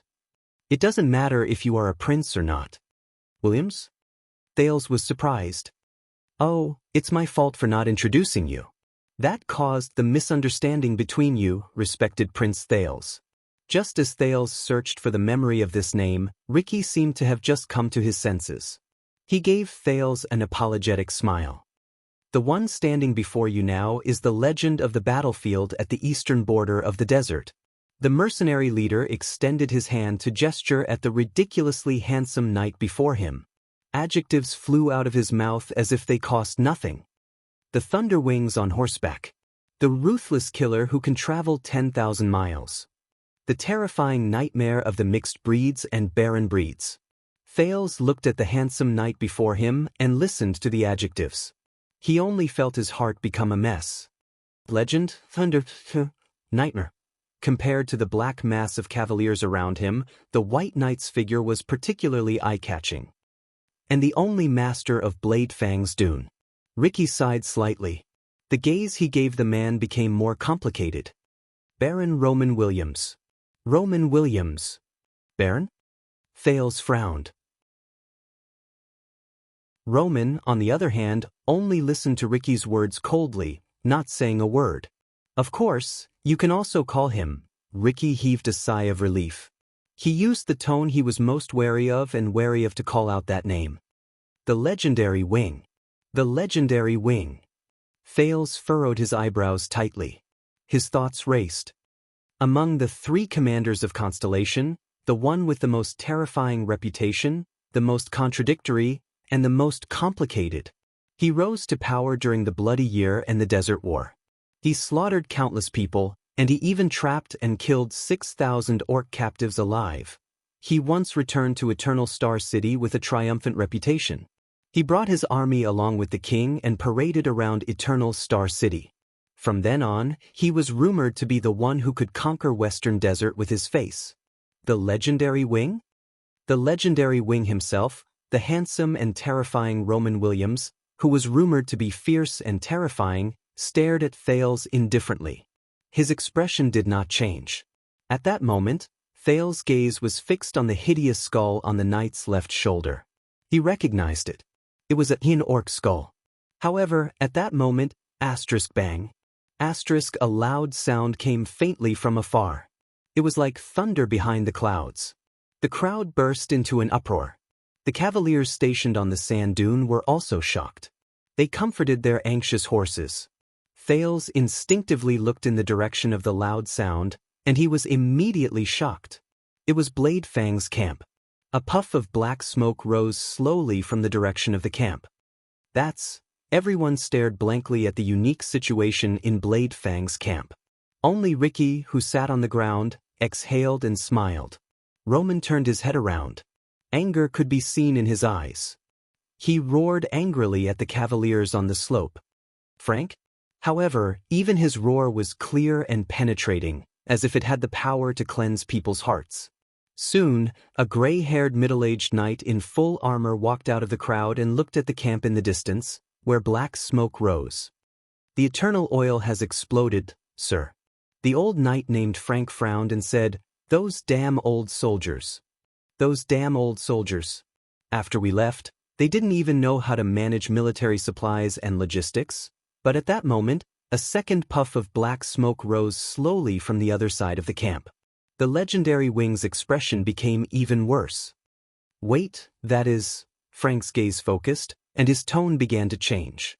The second source of fire, in the direction of the shops. It's arson on purpose. His voice caused a commotion among the cavaliers. Many of them began to whisper anxiously. But with just a turn of Roman's head, everyone who was swept by his gaze subconsciously shut their mouths. The army returned to silence. But as if the heavens wanted to play a joke on this handsome knight who liked silence, a few seconds later, a horn that was hurried and made people panic came from the direction of the camp. Woo! 3 consecutive blasts. The sound spread throughout the wilderness. This time, the mercenaries and the cavaliers finally erupted in a shock and uproar that was difficult to suppress. The handsome Roman seemed to be unable to take it anymore. He did not bother to restrain his subordinates, but quickly turned his head around and shouted in the direction of another hill. Felicia! A commotion rose among the cavaliers. A red-haired female cavalier shouted and chased away the people who blocked her way. She rode to the foot of the sand dune. It was clear that Felicia was a rare beauty, but she had strangely shaved off the left side of her head, and there was a strange tattoo on her face. It reminded Thales of Ralph, who was beside him. "Sir, the messenger has confirmed it. It's an invasion alert," Felicia said in exasperation. 7th grade.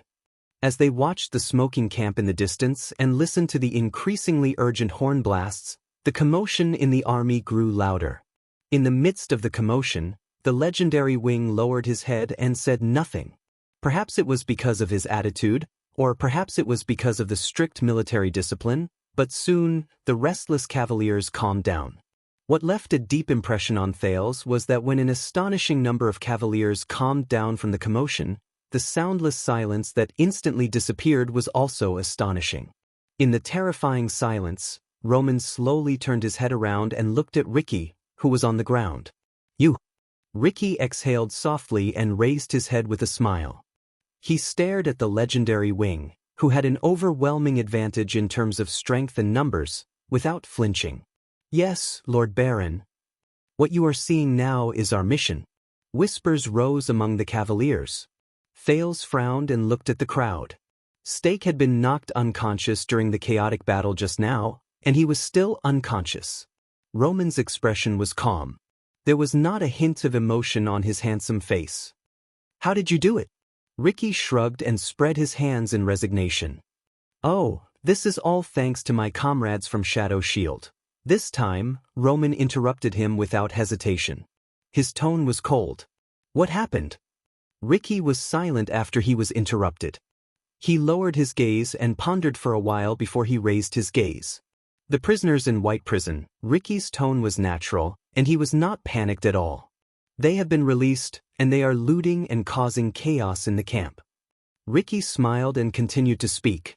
"And the military supplies warehouse, which concerns the survival of the garrison army, is burning fiercely. It is shaking the army's morale."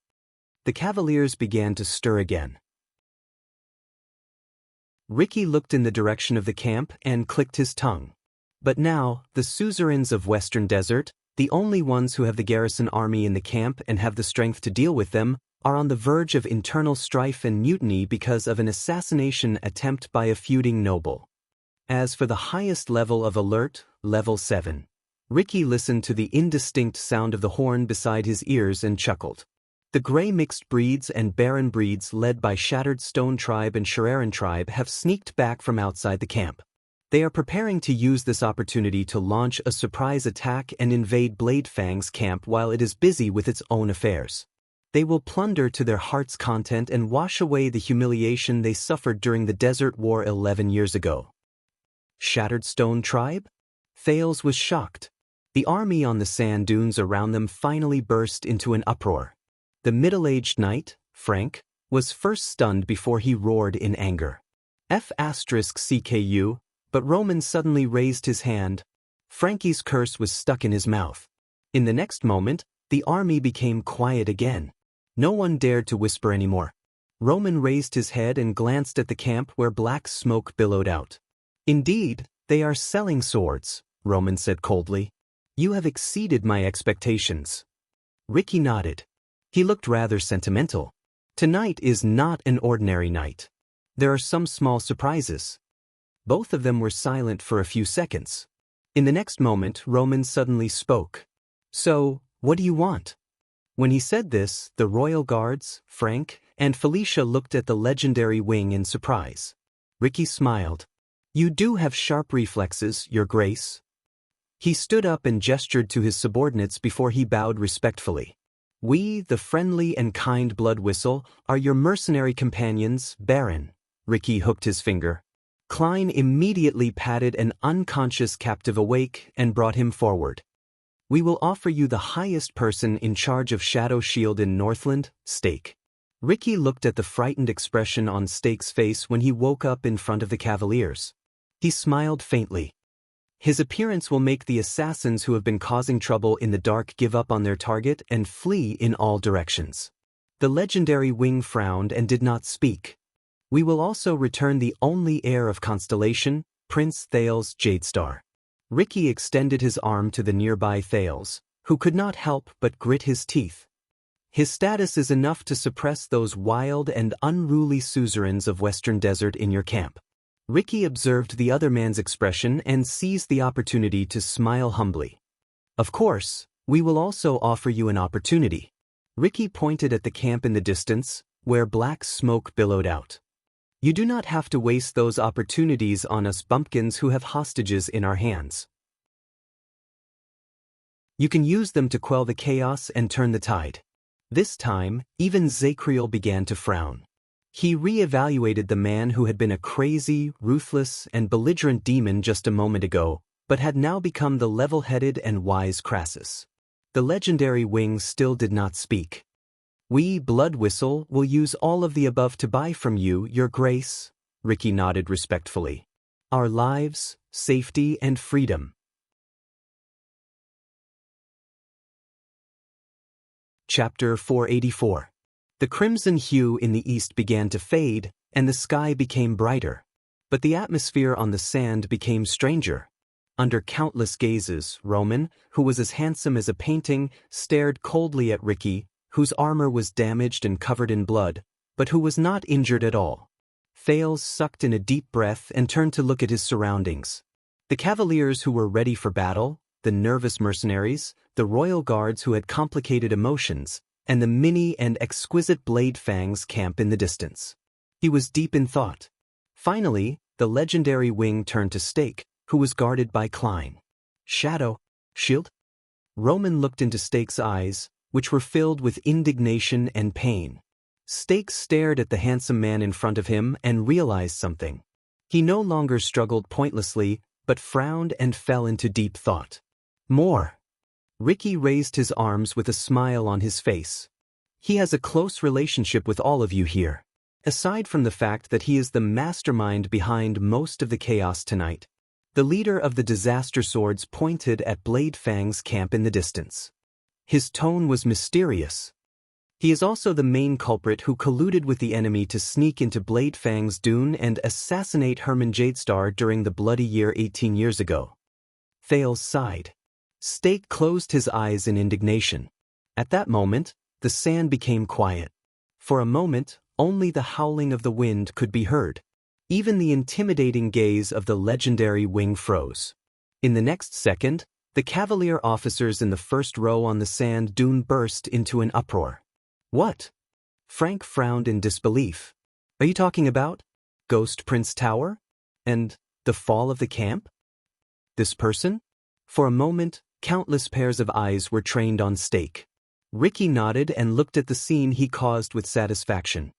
The surprise gift, right? Zacriel, who was obviously exhausted, sat on the ground and stared at Stake with a profound gaze. Damn you, Samuel, that guy? Barney Jr. pushed Samuel hard, but perhaps because of the arrows around him, he did not continue to attack. Did you always know? Samuel only pursed his lips and did not speak. In the slightly chaotic scene, Thales looked at the person who had the most authority. The legendary Wing did not say anything, and he did not restrain his subordinates, who were in an uproar. The White Knight only stared at Stake, who had his eyes closed. His attitude was unclear, and he did not move. That's impossible. The female knight, Felicia, gritted her teeth. It was obvious that she had recalled some unpleasant memories. When I was young, I saw the scene of an execution. The king had already killed the assassins that night. But at this moment, the silent Roman finally raised his right hand. The uproar of discussions and whispers in the army were all put to a stop. It was as if that hand possessed supreme majesty. Soon enough, the mercenaries and royal guards quietened down. Everyone looked at Roman's actions with solemn but nervous expressions. However, the legendary Wing only turned his head around slightly and looked at Ricky. Evidence. The corners of Ricky's mouth twitched. He reached into his bosom confidently. I have a letter. But halfway through his words, Ricky seemed to have remembered something. He put down his hand and looked at the prince in the distance with a strange expression. Ahem, our prince has a letter written by Prince Herman. On it is the signature and date of his death. It is the spoils of war that the leader of the assassins took away that year. Stake opened his eyes and stared at Ricky in disbelief. Roman's gaze immediately shot towards Thales like lightning, and Thales shuddered. Yodel's words rose in the air and crept into Thales' ears.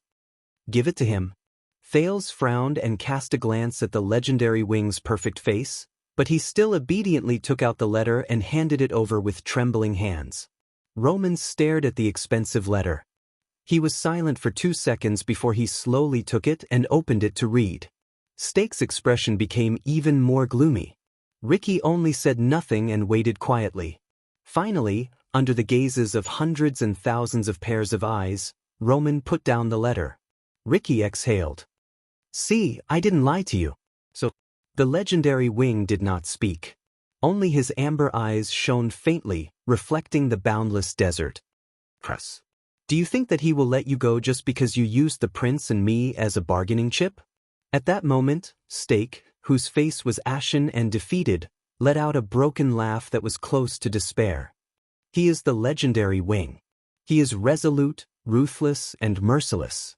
Under everyone's disgusted gazes, Stake coldly stared at Ricky, who betrayed him. He said viciously, let's not talk about whether he likes your threat or not. Obviously, it will be more beneficial for him to eat all of you. The mercenary's expressions instantly became very unpleasant. At that moment, a voice that was not very harmonious rose into the air. Ahem, about that, everyone frowned and turned to the teenager who was ignored. Can I get it back? Thales ignored Yodel's anxious reminder from behind him. While he touched his head, he smiled foolishly and extended his hand to Roman. You know that it belongs to my uncle? Everyone stared at him in a daze. It was as if someone had popped a balloon, and the tense atmosphere instantly dissipated. Roman frowned for a few seconds, as if he wanted to reevaluate the teenager who dared to interrupt him again. And Thales could only brace himself and endure it. His smile froze. Fortunately, perhaps because he had confirmed his identity, the legendary Wing did not threaten to kill him at every turn. Instead, he extended his hand in an abnormal manner and returned the letter to Thales. Asterisk tick tick. Asterisk by the side, Ricky narrowed his eyes and imitated the sound of the clock. Time is passing, Your Grace. He pointed at the smoking Blade Fang's camp in the distance. Roman did not answer him. Instead, he turned to the third dune. Duro. On the third dune, a sturdy knight rode out from a group of cavaliers who were dressed very casually and arrived in front of the legendary Wing. Thales and Quick Rope both moved. They recognized him. It was Duro. He was the psionic warrior they met on their way back. He was the boss of the Freak Squad in the Stardust unit. The lads are ready, Your Grace. Duro, whose left arm was thicker than his right, answered respectfully. Any time. Roman stared at the camp in the distance and nodded. Of course, if you want, we can snatch the prince back right now. Duro looked at Thales. It was obvious that he did not recognize the teenager, who was even more disheveled than he was during their journey in the desert. He then glanced at the mercenaries in disdain. Then we only need one charge. We don't even need to use Karl's rotating troops, and we can crush all of them. Duro's gaze was filled with hostility and murderous intent, just like the other cavaliers' gazes. His words made the mercenaries and the royal guards nervous. Only Ricky sighed unhurriedly. I have another piece of news for you, Your Grace. Crassus, the current leader of the disaster swords, narrowed his eyes. One of your deputies seems to be called Duro? In the next second, Ricky pointed at Duro, then at Stake. He has been selling information to Shadow Shield for a long time. Thales frowned.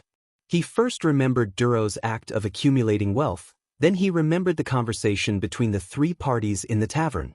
Duro, who was named, was first stunned, then his expression changed. He urged his horse to charge at Ricky.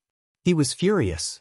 F***ck your mothers. At that moment, Klein and Joseph instinctively moved closer to protect Ricky, who was still smiling. The cavaliers in the first few rows also aimed their bows and drew their swords. Even Thales' arm was grabbed by Yodel, who was hiding in the dark. The scene instantly became chaotic. At that moment, whoosh, white light flashed. The white long spear instantly appeared in the legendary Wing's hand, and he stabbed it into the sand with one hand. At that moment, Thales felt as if the air around him had been replaced by water. All the noisy sounds stopped. Roman spoke softly, but he sounded as if he was talking in his sleep beside everyone's ears. Silence. Thales shuddered. This sentence seemed to have some sort of power that forced the chaotic crowd to stop their hands and mouths. They also subconsciously stopped moving. 1 second, 2 seconds, no one spoke, no one moved. The scene instantly became quiet again. Only the rustling of the wind could be heard. The legendary Wing then pulled out his long spear and put it back on his back. The people in the area looked as if they had just woken up from a dream. They seemed to have remembered how to breathe. Sir. Duro's steed raised its front hooves. It stood up like a human and stopped moving. Duro pointed at Ricky angrily. He was so angry that his lips trembled, and he spoke incoherently. This son of AB***, he's so bad, but the legendary Wing only glanced at him. His words. Is it true?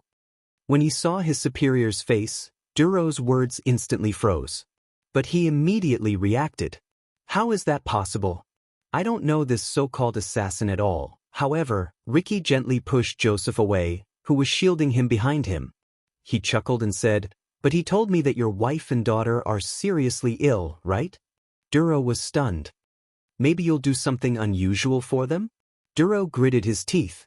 He glanced at the cavaliers around him and said angrily, don't you King slander me. At that moment, the legendary Wing spoke softly again. I hate arguing. It was just 3 short words, but they were like holy words from a religion. They instantly made Duro and Ricky shut their mouths. Roman raised his head slightly. His eyes were like lightning as he stared straight at Duro. You only need to say yes or no. Duro panicked. Of course not. I was promoted by you, and I have always been loyal to you, but he was interrupted by his superior again.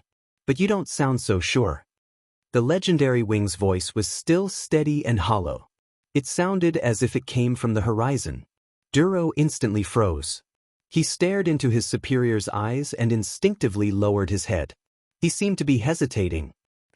My wife and daughter are indeed not in good health, Your Grace. Duro's tone was a little soft. He rubbed the reins with his hands, and he spoke with great difficulty. I can't pay for my labor. Sometimes, I will think of ways to earn some money with some merchants. The legendary Wing frowned. Felicia, who was by the side, saw Duro's embarrassment. She could not hold it in anymore. Your Grace, we should deal with these things in the future, but the camp. But before she finished speaking, Frank, who had urged his horse to her side, pressed down on her shoulder. The middle-aged knight shook his head at the puzzled Felicia. As a bystander, Thales frowned slightly. Earn money? With information? Ricky snorted softly and looked at Stake. Your wife and daughter are not sick. They are just periodically poisoned by these assassins. At this moment, Duro's expression finally changed drastically. He turned to Stake, who seemed to be unafraid of death. What? Ricky said sarcastically. You don't have to thank me, but this is the cause. On the other side, Stake, who was subdued, laughed so hard that he bent over. The legendary Wing looked at Duro quietly. So, you are indeed selling information? Duro's face was livid. He looked around at his colleagues and was extremely flustered. It's just some unimportant information. You know, Blade Fang's camp does not have a police station. The merchants are always worried about security and want to get some insider information. His colleague, Frank, sighed softly. But Roman interrupted Duro. For example, this time, the so-called information about the various armies gathering in Blade Fang's camp and the main regular army mobilizing on a large scale? Duro's words died in his throat. He was terrified, and the successive blows made him unable to react to them. But I don't know, Your Grace. I really don't know about those merchants, the legendary Wing still responded coldly. By the side, Felicia could no longer continue watching. Your Grace, she said tentatively. We should first rescue the camp. But Roman interrupted her without hesitation. The camp is always impregnable. He stared at Duro, who was drenched in sweat. The coldness in his voice even infected the air. But my deputies may not always be the same. These words caused Frank and Felicia, who were beside him, to shudder and fall silent at the same time. Duro shuddered. Your Grace. Roman took a step forward and slowly approached Duro's steed. Your family member is seriously ill. Why didn't you come to me? Duro was clearly taller than Roman when he rode on the horse, but at that moment he looked like a trembling mouse that saw a cat catching mice. In the next second, Thales only saw a flash of white light before his eyes, and it was followed by Duro's pained screams. The cavaliers in the first few rows cried out in surprise. When the shocked Thales turned his gaze around, Duro had already landed on the ground. The leader of the freaks did not die. He lay on the sand and panted in shock while he stared at the white spear in front of his chest. The tip of the spear was only a few inches away from his throat. True, because you know, Roman said coldly. I don't care. The legendary Wing turned around, and the white spear returned to his back. It was only then that Duro breathed a sigh of relief after surviving a disaster. Just like the other cavaliers. Snake shooter, Roman said loudly. On the third sand dune, a cavalier was pushed by someone, and he hurriedly urged his horse forward. By the looks of it, he was a little flustered. Your Grace. Thales recognized him. He was another psionic under Duro's command, and he had met him once in the desert. The legendary Wing looked up. From now on, you are the new leader of the freaks. The cavalier known as Snake Shooter was stunned. He looked at leader Duro, who was on the ground. But Frank grabbed his arm by the side to stop the panicked Snake Shooter from continuing to speak. As for you, after today, you will retire. Roman looked at Duro, who was lying on the ground with a dazed expression. Go to Nikolai and solve the problem of money. You have too much in common, ranging from stupidity to blindness. He snorted coldly and turned around, allowing Duro to be helped up by Snake Shooter and Felicia. But in the next moment, the legendary Wing walked toward Stake. This instantly attracted many people's gazes. Under Ricky's signal, Klein gently let go of Stake's arm. So it's you. Roman stared at Stake coldly. 18 years ago, you extended your hand to the camp, and now, you extend your hand to my army. The legendary Wing's voice was light and hollow, but there was a chill in it. Stake froze for a moment, as if he was frightened by the other party's aura. He then sighed. It's just work. Stake lowered his head and coughed violently a few times. He looked very disheveled. Just like you, Your Grace, I only obey orders from a higher authority. Thales remembered something and he frowned slightly. I do not obey orders, assassin, the legendary Wing answered coldly. I only protect my property. Roman walked forward slowly. As he spoke, his handsome facial features seemed to have turned into a sharp steel blade in an instant, and he stared at everyone who stared at him. And Blade Fang's camp is my property. No one can touch it. Roman stared at Stake intently. No one. Stake stared at him in a daze, as if he was a little frightened by the Baron at this moment. You don't need to be like this, Your Grace. I have already admitted defeat, and I will cooperate with you. Steak seemed to have lost his composure a little when he sensed the meaning behind the other party's words, but he still tried his best to save himself. All of this, including all the assassinations during the entire bloody year, was the handiwork of our master. His name is Ting. The Secret Intelligence Department definitely knows him. And I can help you, help the Secret Intelligence Department, and help Constellation find him. Steak cast an indignant glance at Thales. He has a terrifying secret in his hands, including the mastermind of the bloody year. It concerns the fate of all of Constellation. Frank and Felicia looked at each other. Even Zacriel pursed his lips tightly. But this time, Steak made a miscalculation. But Blade Fang's camp belongs to me. The master of Blade Fang's camp, the legendary Wing, Roman Williams stared at Steak and said softly, "It belongs to me. It only belongs to me." Thales watched this scene quietly. Steak was anxious. "Of course, and you protected it very well. Listen, I know who participated in this incident. The Northlanders, the Secret Room, and even other forces of power. I can bring you to them. I still have a lot of resources that can be used by my subordinates. You can treat me as..." But in the next moment, the legendary Wing moved. A strange white light instantly flashed and turned into a long spear that went straight for Steak's heart. Asterisk rip. Asterisk the sound of flesh being torn rose. Thales tensed up. In the next second, Steak lowered his head in a daze and saw endless blood gushing out of his chest. No! He did not understand. The legendary Wing continued speaking. He was cold, unwavering, and emotionless, as if he did not hear Steak's words. "That's mine."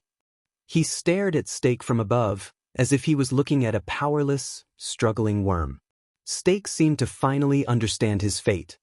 He lifted his gaze from the fatal wound on his chest and tried his best to squeeze out a final, broken smile. Then, it turned into a ferocious look. "Phantom. Phantom shadow shall never be destroyed, forever." But the white light flashed again, and it sliced through Steak's neck. Steak's fierce last words came to an abrupt end. "Those who want to take it from my hands." Roman held the severed head expressionlessly and let the spear in his right hand drip with blood. "You will have to pay the price." Steak's headless body fell limp on the ground. Thales widened his eyes as he watched this scene. Shadow Shield Steak, the person who once manipulated the situation in Dragoncloud City and Blade Fang's camp at night, died quietly in a corner of the desert just like that. He did not even have time to finish his last words. But in the next moment, Roman retracted the spear in his hand, turned it into a short spear, and stabbed it into the head's mouth. His next action made Quick Rope cover his mouth in horror. Thales stared at Roman's actions in a daze. He leisurely and skillfully used the short spear to tear the flesh on the head back and forth. Cut? Everyone's expressions changed. Amid the terrifying sound of friction, flesh and bone flew, and blood flowed. Roman's movements were skillful, and his expression was indifferent. It was as if he was cutting vegetables. The people around him felt a chill in their hearts as they watched.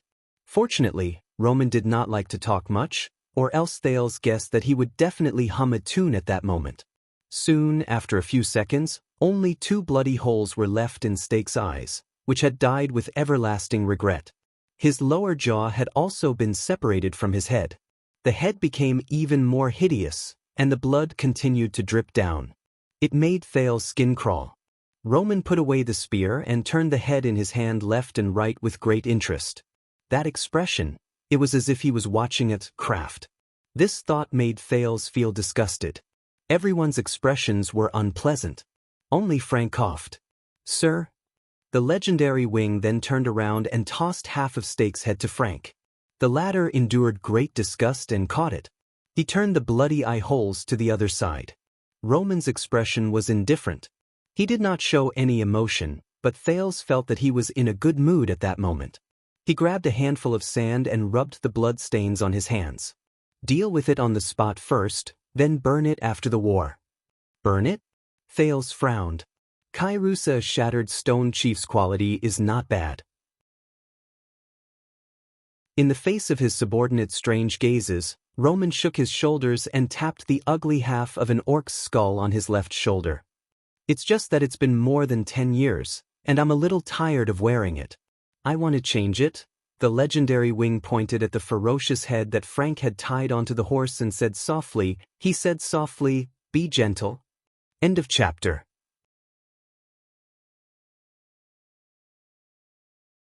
Chapter 485.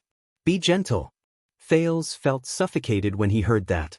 Under almost everyone's unpleasant expressions, Ricky coughed. Can I treat this as a deal being made? Since we've done you so much, help?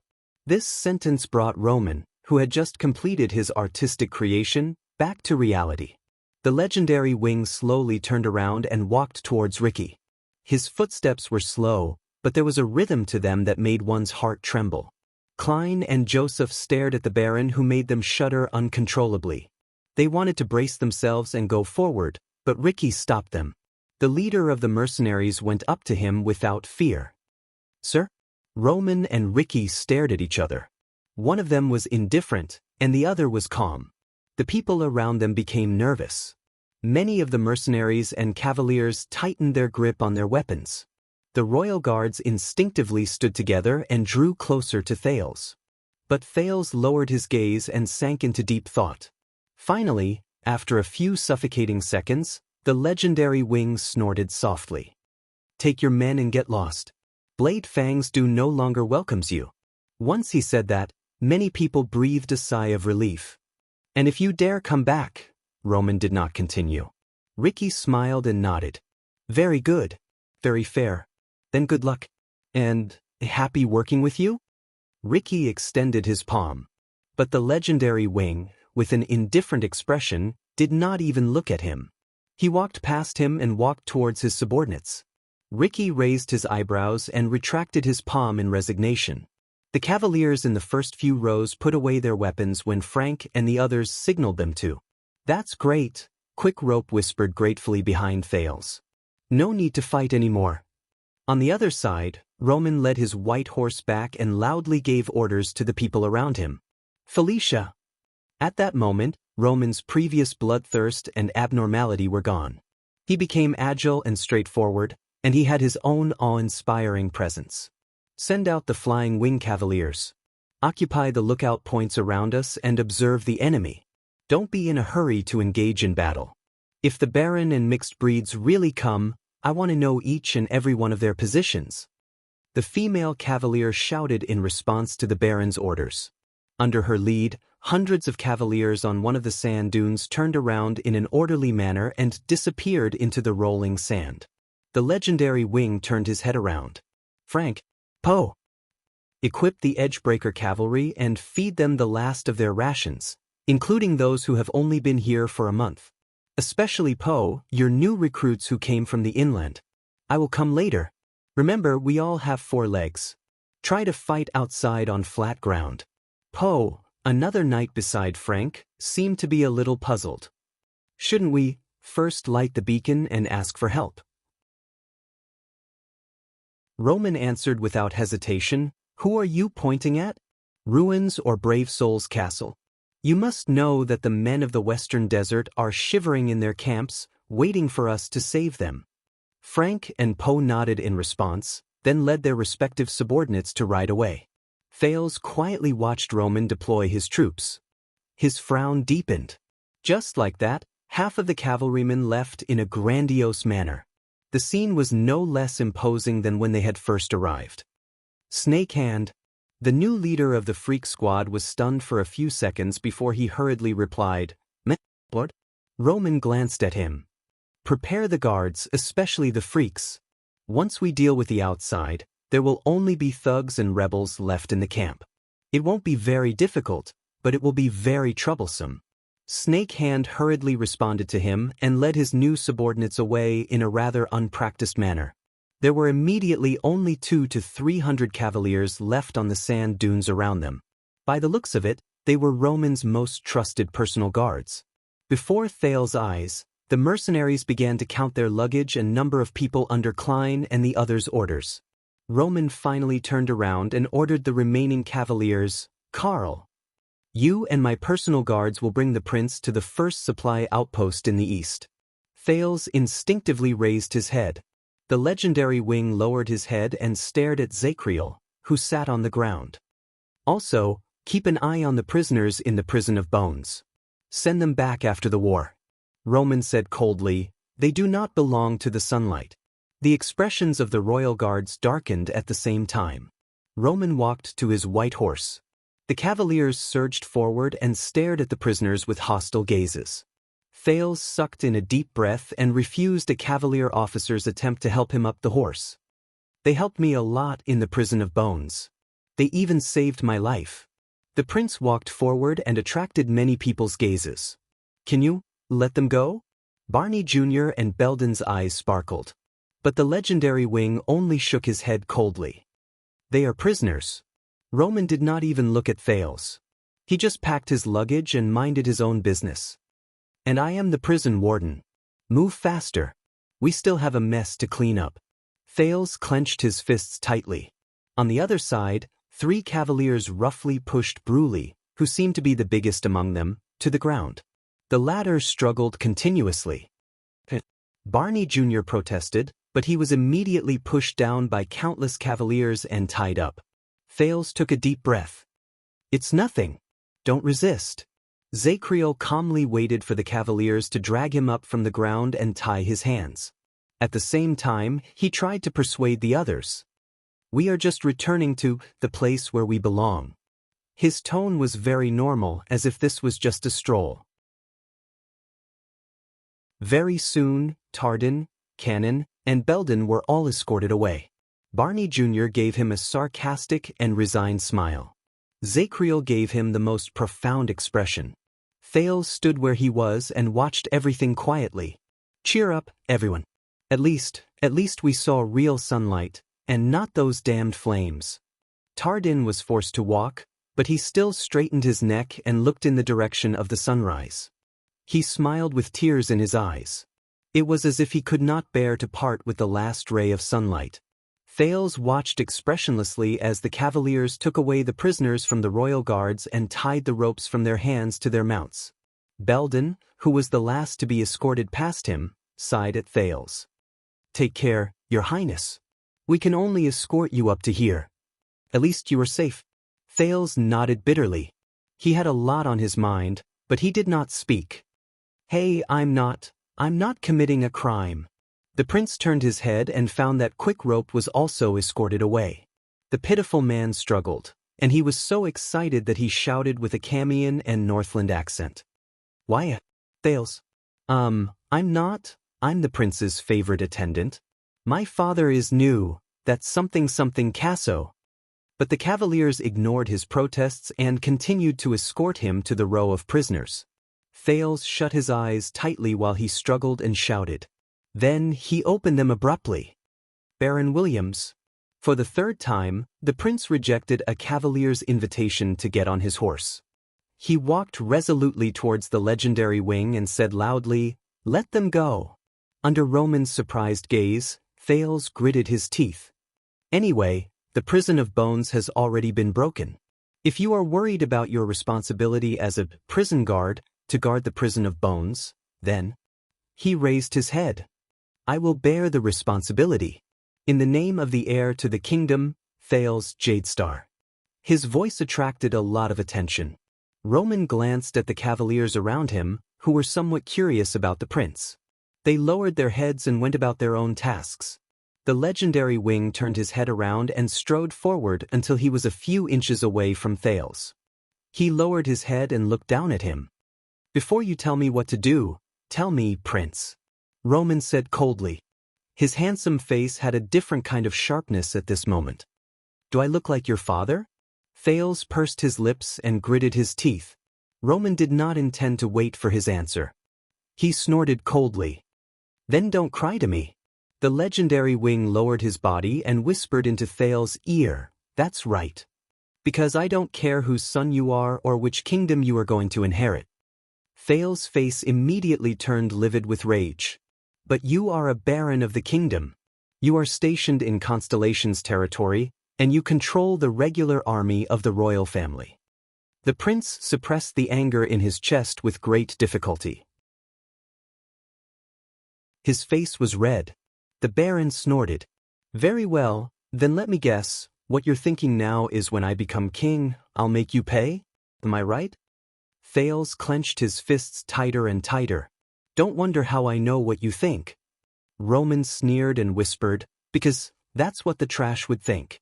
Once he finished speaking, Roman straightened his back and left in front of Thales, who had an unpleasant expression on his face. The prince was left alone in the wind, trembling in anger. Ricky walked over from the side. He looked at Roman's back, then at the sullen Thales. He seemed to have understood something. But he only shook his head. I guess this is our separation, Your Highness. Thales suppressed his temper and turned to him. Ricky smiled faintly. Don't forget your sin of Hell's River. We are full of expectations for your future. Thales clenched his fists tightly. Samuel also has a brand on his face. If I remind Williams that Samuel was also rescued by you from the prison of bones, do you think he will be locked up with Williams? Ricky was taken aback by the words that came out of nowhere, but he quickly reacted. Yes, it's possible. Ricky shrugged and smiled. But do you really have the heart to do that? After Samuel suffered for so many years for your royal family, he still ended up like this? Thales took a deep breath and closed his eyes. I see. Ricky glanced at him in puzzlement. In the end, he raised his eyebrows and strode towards his mercenaries. As he listened to the sounds of the prisoners being locked up in the distance, Thales clenched his fists for the last time before he released them. Thales closed his eyes and whispered to the air, Yodel, I need you to do me a favor. I need you to do me a favor. A few seconds later, a weak and hesitant voice came from the air. I can't win against Williams. Thales opened his eyes swiftly. I want you not to show yourself. A questioning voice rose in the air. But Thales only stared at the backs of the royal guards who were tied up one by one. He said softly, no matter what happens. Once he finished speaking, Thales did not wait for Yodel's response.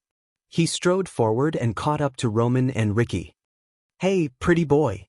William's back froze. And you dummy. Ricky stopped in his tracks. Under the strange gazes of many people around them, both of them turned around at the same time and frowned at Thales. But this time, Roman frowned a little. He felt that the prince seemed to be a little different. We have to talk, the three of us, in private. Thales strode over and waved his hand to signal the others to do what they were supposed to do. Perfect timing. I'm very hungry. It's best if we can have something to eat and drink. The teenager's footsteps were exaggerated, and his tone was casual. The way he ordered people around made it seem like this was his home. Roman and Ricky looked at each other. They did not seem to be able to react to the situation. Thales, on the other hand, put his hands on his hips and stared at them arrogantly. A few seconds later, the legendary Wing exhaled. He looked at Thales as if he was looking at a lunatic. We're in a state of war now. We don't have time to satisfy your royal extravagance. Roman shook his head in disdain. Your Highness. Thales snickered. The teenager put his hands on his hips and pointed at Roman arrogantly. No, you are not in a hurry to save them, because everything is under control. He turned to the side and pointed at Ricky. And you are not in a hurry to leave either, because you are not worried. There was another period of silence. The situation was a little awkward. The prince's terrible sense of humor seemed to have ruined it a little too much. A few seconds later, the legendary Wing no longer wanted to pay attention to Thales. He snorted, turned around, and left. Ricky shrugged, flashed a mocking smile, and turned around to leave as well. By the way, not a bad attempt, child. Thales sighed as he watched them leave into the distance. Do I have to be so straightforward? However, after Thales' next sentence, the situation changed. Or do I need to tell everyone after the war that the two of you are actually in cahoots? At that moment, Roman and Ricky shuddered at the same time, and they immediately stopped moving. A few cavaliers who were closer to them seemed to have heard something. They looked over in puzzlement. Thales smiled. He walked forward. As he slowly approached the duo, he lowered his voice. And the legendary Wing himself is the culprit and mastermind behind the disaster in Blade Fang's camp from last night until today? 1 second. 2 seconds. Finally, on the 3rd second, Roman and Ricky, who were frozen on the spot, turned around at the same time. They looked at the smiling Thales.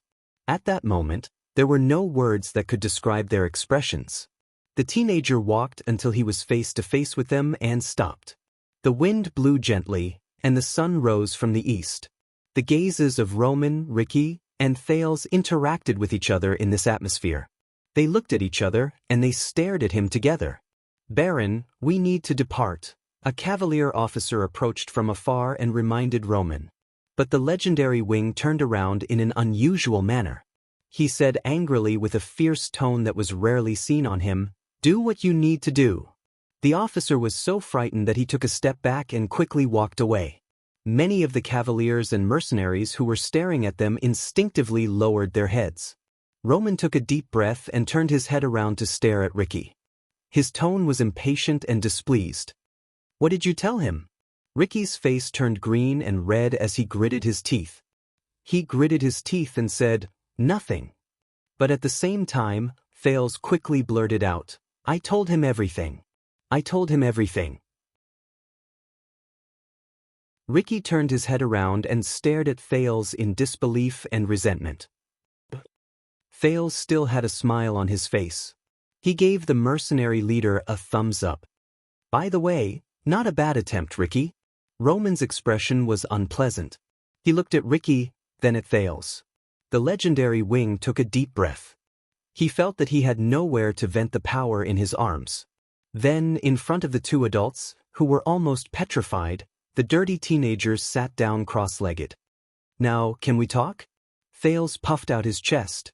With his bruised face, he said to the two people in front of him with strange expressions, "Then, I want food and drink." "What?" At that moment, Roman's handsome face was filled with anger. His expression said, "How dare you?"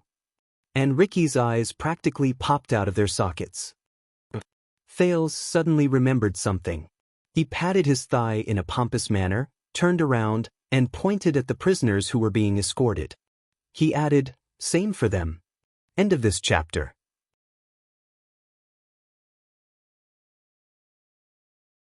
Chapter 486. The fire in Blade Fang's camp had died down, but the black smoke continued to rise. The legendary Wing subordinates stood in formation and watched the prisoners wolfing down their food in puzzlement. The mercenaries stood further away cautiously. What happened? Tardin stuffed a piece of dry food into his mouth. He did not even have time to drink water. Is this a parting meal? As he ate, he cast a glance at the sand dune in the distance. There were 3 figures, 2 big and 1 small. The first 2 were standing very stiffly, while the small figure sat cross-legged on the ground and also wolfed down his food. Beside him, Tardin shook his head and continued to bury his head in his food. "What does it matter?" Barney Jr. grabbed a piece of hard bread. There was a thoughtful look in his eyes. "I can't think of anything worse than today." Zacriel sat a little further away from them. He chewed on the jerky in his mouth and stared at the 3 people in the distance. The prison of bones. Beside him, Quick Rope ate heartily while tears streamed down his face. "At least I won't sub. Can I take a bite of your jerky?" "Thank you though. I mean I won't leave grass. It's not tasty." "I won't leave any regrets, sob." His sincere cries made everyone frown. At that moment, Barney Jr. put down the bread in his hand and spoke airily. "Why did you come back?" All the royal guards froze.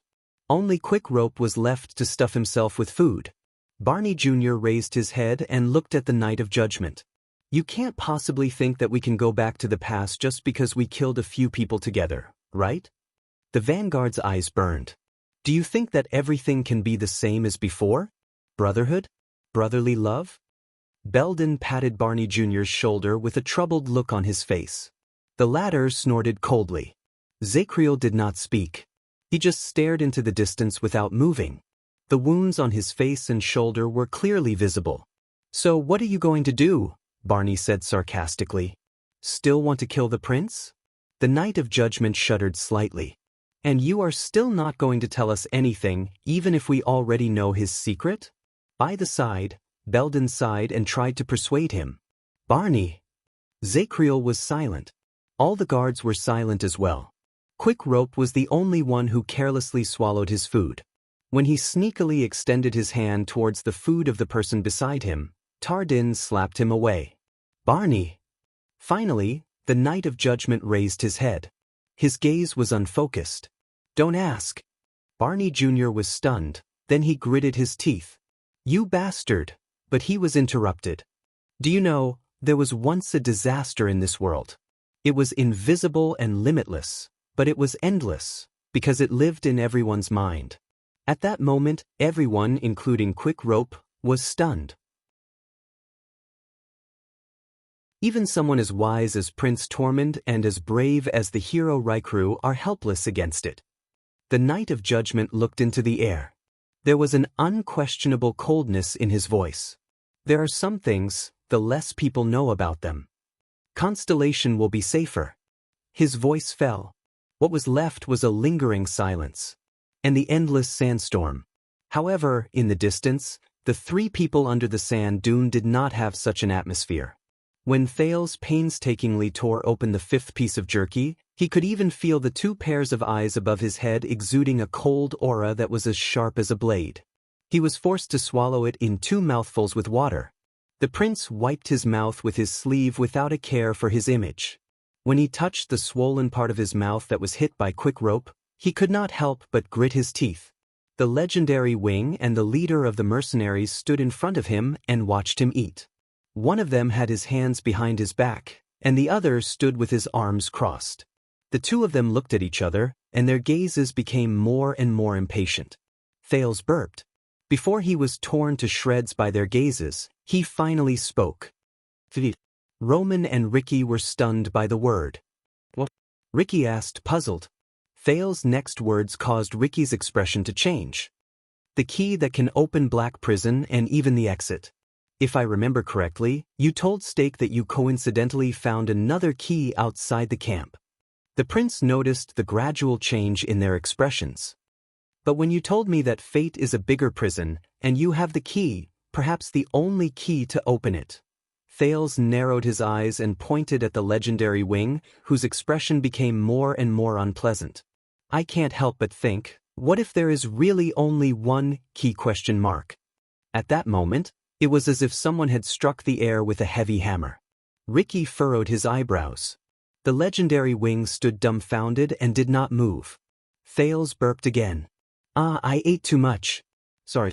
Then I followed this clue and retraced everything that happened. The teenager's finger slowly moved and pointed at the long-closed exit of the prison of bones. Thales' eyes lit up. Guess what? I connected all the strange clues one by one. The prince smiled. His tone was a little relaxed and dramatic, but it was obvious that the other two did not have a sense of humor. They only stared at Thales coldly. It was obvious that they were in a bad mood. Thales looked around him and awkwardly put away his smile, which showed that no one was supporting him. He chuckled dryly. Ricky, after you walked out of the prison, you were not in a hurry to escape. Instead, you were leisurely waiting for the so-called opportunity. The mercenary leader's expression became worse. And Williams, who should have led the light cavaliers to search for me in the desert, just happened to appear here. The legendary Wing in front of him became even more gloomy. But Thales persisted. He continued to attack the two with his words. After Williams appeared, even if he did not care about my existence, he only vaguely and anxiously asked you about the mission, even if he did not care about my existence. What is accident? The teenager looked at Ricky again with a smug expression. In front of an overwhelming army of cavaliers, you unwittingly used me, who was not even in your hands, as a hostage, and arrogantly threatened the famous legendary Wing. Perhaps it was because you were not threatening him, but handing over a mission to your employer? Thales took a deep breath and narrowed his eyes. And just now, I specifically mentioned the prison of bones to the two of you. Roman and Ricky were stunned again. They recalled what happened just now. Thales sighed. Williams, You were indifferent to the strange fact that he appeared here with the prisoners from Black Prison. You turned a blind eye to why Black Prison was breached. Ricky, you were not worried about Samuel, who also had a brand. It was as if you were confident that even if Samuel's identity was exposed, you would have a way to escape unscathed. And both of you seem to have forgotten about the damn exit of the prison of bones that we just walked out of. Look. Thales waved the jerky in his hand and bit into it. There are too many suspicious points, too many strange things, so much so that things have become very clear. At first, Roman and Ricky would exchange glances to exchange their dissatisfaction and anger. They even opened their mouths to speak. But as Thales spoke more and more, and his reasoning became more solid, they no longer looked at each other. They only stared at the ground in a daze. Thales pointed at Ricky with the tip of the jerky he had bitten, then at Roman. The two of you have been in cahoots since the beginning. From the moment you obtained the key to Black Prison without any obstacles, to the moment he stood here and watched Blade Fang's camp burn. Thales said a long string of things and looked at the two people's almost petrified expressions. He finally nodded in satisfaction, grabbed his water skin and drank a mouthful. Both of them were silent. It was as if a few centuries had passed. Finally, the legendary Wing closed his eyes and let out a long sigh. He extended his hand to Ricky and flattened his palm. On the other side, the leader of the Disaster Swords stared at the teenager indignantly. With an expression as if he had eaten tea, he brought out the rectangular crystal green strip that Thales was all too familiar with from his bosom. "The Thales smiled. As expected of someone from Renaissance Palace. Roman coldly took the key to Black Prison from Ricky's hand. "You were born cunning." Thales raised his eyebrows and bit the last bit of jerky into his mouth. "No, this is just a simple observation and deduction," he said vaguely. "I think that any normal person would be able to tell." His words made Roman's expression turn even more unpleasant. Ricky let out a long sigh. "Key." He laughed in resignation, snorted, and shook his head. Just because of a damn key." Ricky's laughter stopped. He gritted his teeth and exhaled. He stared at Roman indignantly and discontentedly. "That's why I told you that you can't ignore this just because there are few people who know the truth about Black Prison.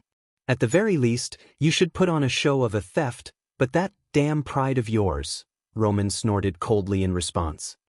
"And you brought a large group of tourists in for a free tour, and you even flaunted the key in front of everyone for 5 minutes?" Thales watched the two argue through the corner of his eyes. "They are more familiar with each other than I thought." As his thoughts wandered, the legendary Wing turned his head to look at Thales. "So, Prince," Baron Williams said coldly, "we were the ones who destroyed Blade Fang's camp." At that moment, Thales felt a chill run down his spine when he was stared at by Williams' sharp and deep eyes. The legendary Wing raised his head and looked around. He gestured to his subordinates, who were waiting anxiously for him, to hold their horses. "Then, how dare you expose our scheme so brazenly?" Roman lowered his head and observed his surroundings. At the same time, his tone was threatening. "Do you really think that the Nameless can protect you?" Ricky stood beside him and flashed a similarly malicious smile at the youth. Thales' heart froze. He gulped. "No, but I thought that what you want can help me." The legendary Wing snorted coldly. "Then what do I want?" Thales met his gaze and raised his finger with great difficulty. Roman and Ricky turned their heads and looked in the direction of Thales' finger. Then, they immediately frowned. The prince pointed at the cluster of fortresses in the distance, which had smoke rising from them. He said softly, "Blade Fang's camp." Roman and Ricky fell silent again. Thales sucked in a deep breath. "My past experience told me that if a series of events happen one after another, they must be connected. There must be an invisible clue that connects everything. In the beginning, I thought that I was that clue, because the Secret Intelligence Department wanted my return, Shadow Shield wanted my secrets, and the Northlanders wanted the value of my identity." Thales raised his head and looked straight at Ricky. "But gradually, all of you appeared. You got involved in the situation out of nowhere and mixed everything together. I couldn't sort everything out, so I thought that it was a coincidence that connected us together. The leader of the disaster sword seemed to be deep in thought. But what if it's not a coincidence? Thales changed the topic. There was wariness in his eyes. What if all of you appeared because of me? Roman and Ricky looked at each other. The teenager's lips curled up. Then, I remembered that the disaster swords, no blood whistle is first and foremost a group of mercenaries, and second, a loser's support group. Ricky was instantly stunned. He immediately protested in dissatisfaction. Hey! But Thales did not pay attention to him and continued to speak. He continued, yes, all of you are selling swords. With a serious expression, he punched his palm. What if your goal tonight was to fulfill your employer's wishes first? Then, the sin of Hell's River, Black Sword, the secret in the prison of bones, and Zacriel? Thales looked up, and his expression became extremely serious. Then, who is the most likely to hire a 100-man group like you, which is strong enough to fight a series of battles, and can even cause chaos in Bladefang's camp? Ricky pursed his lips. The teenager was a little thirsty from talking. He picked up the water skin, but found that it was empty. He could not help but frown a little. But unexpectedly, in the next second, a heavy water skin was thrown into his arms. Thales looked up and saw that the legendary Wing had retracted his arm. Continue. The teenager raised an eyebrow. He gulped down a mouthful of water and said eagerly, Ricky, tell Zacriel that more than 100 years ago, your leader made a deal with the Red King of Constellation, and the disaster swords were able to operate as mercenaries in the Western Desert. You also told the tavern owner, Campa, that you know the background of my home. You know that it is the place where Queen Erica, the conqueror of the North, and her remaining followers, who were ousted by the Red King more than 100 years ago, went into exile. You said it as if you saw it with your own eyes. Ricky's expression changed slightly. Thales sighed. I guess it's not a coincidence, right? Ricky's expression as he looked at Thales became more and more solemn. Thales took a deep breath and sensed that his senses and balance had recovered slightly. He stood up again. He looked at Ricky seriously. So, I guess that more than 100 years ago, the disaster swords came to the Western Desert for no other reason than to accept the Red King's employment to destroy the remaining followers of the Conqueror of the North? No one spoke. The wind stirred the sand slightly. The horses in the distance neighed uneasily. Ricky suddenly spoke. It's even simpler. Thales was puzzled. What? Ricky raised his head and looked at the rising sun in the sky above the desert. He felt the wind and sand wash over him. He said with a sigh, the Red King is a person who does not like complicated matters. He sent Hill Crassus to the Western Desert to bring back his own sister, Queen Erica's. The mercenary's gaze became fierce. The head on her neck. Thales immediately felt a chill run down his spine. Bring back his own sister's head. The old saber by King Chapman's side appeared before his eyes again. Thales could not help but start thinking about the origin of the Red King's title. He also remembered what Gilbert had said to him when he was young. The history of Constellation has never lacked bloodshed.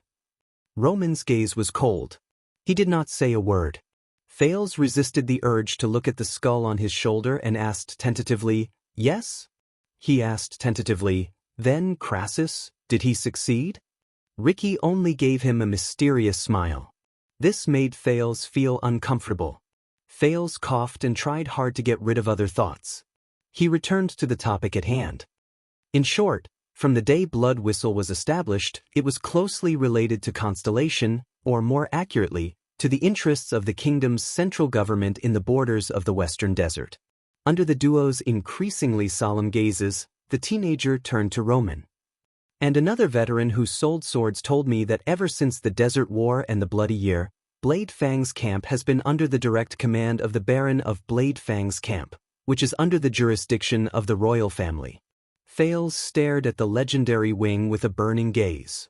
Over the past decade or so, with the support of the royal family and the threat at the borders, your regular soldiers have truly turned this place into your private land. The legendary Wings. Bladefang's camp. Thales looked at Roman, who did not bat an eyelid. It is also a sharp knife that the kingdom's central government has inserted into the vital parts of the Western Desert to control the suzerains in the West, be it in terms of military affairs, politics, or commerce. The legendary Wing did not say a word.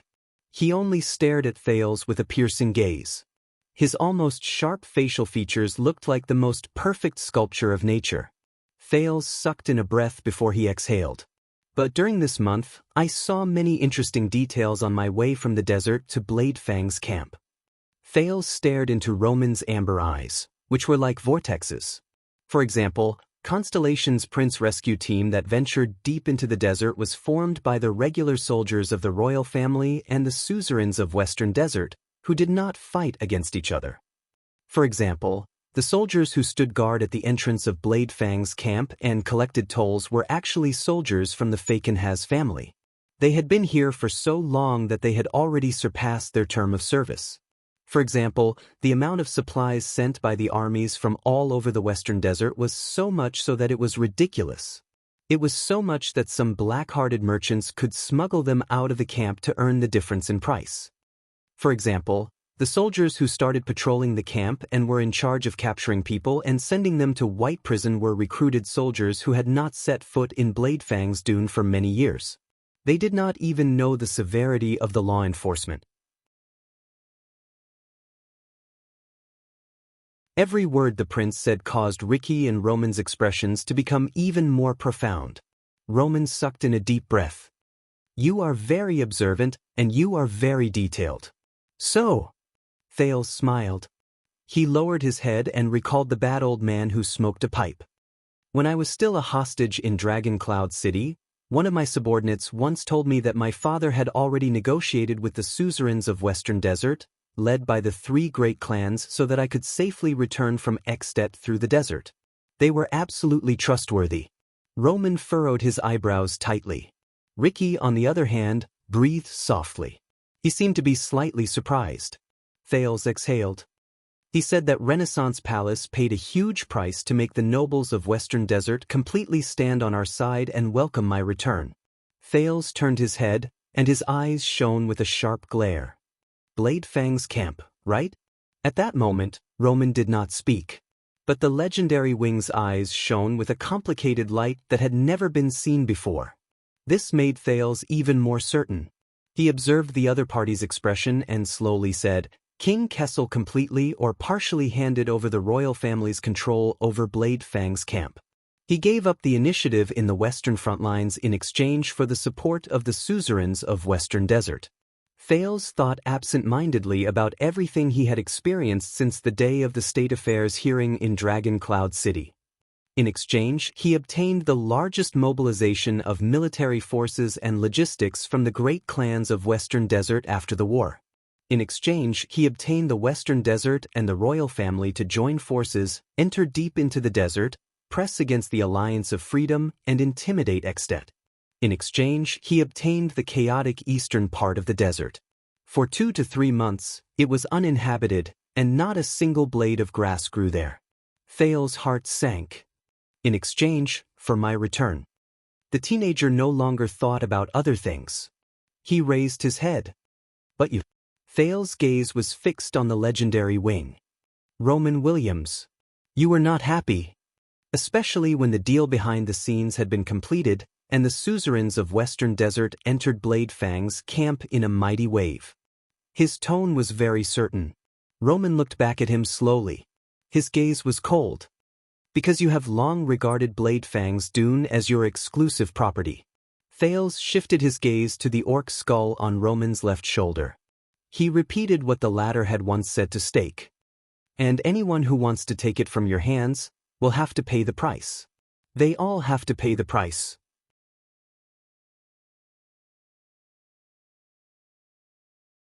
Chapter 487. My lord, Felicia and Frank's men are already in place. Poe's troops are also on standby. In the distance, a cavalier who looked like a messenger arrived not too far away from them and reported to Roman in a loud voice. "They are waiting for your orders." The legendary Wing did not turn around. He continued to stare at Thales, who had a solemn expression on his face. The exquisite earring on his left ear and the ugly skull on his left shoulder formed a stark contrast. Tell them to continue waiting.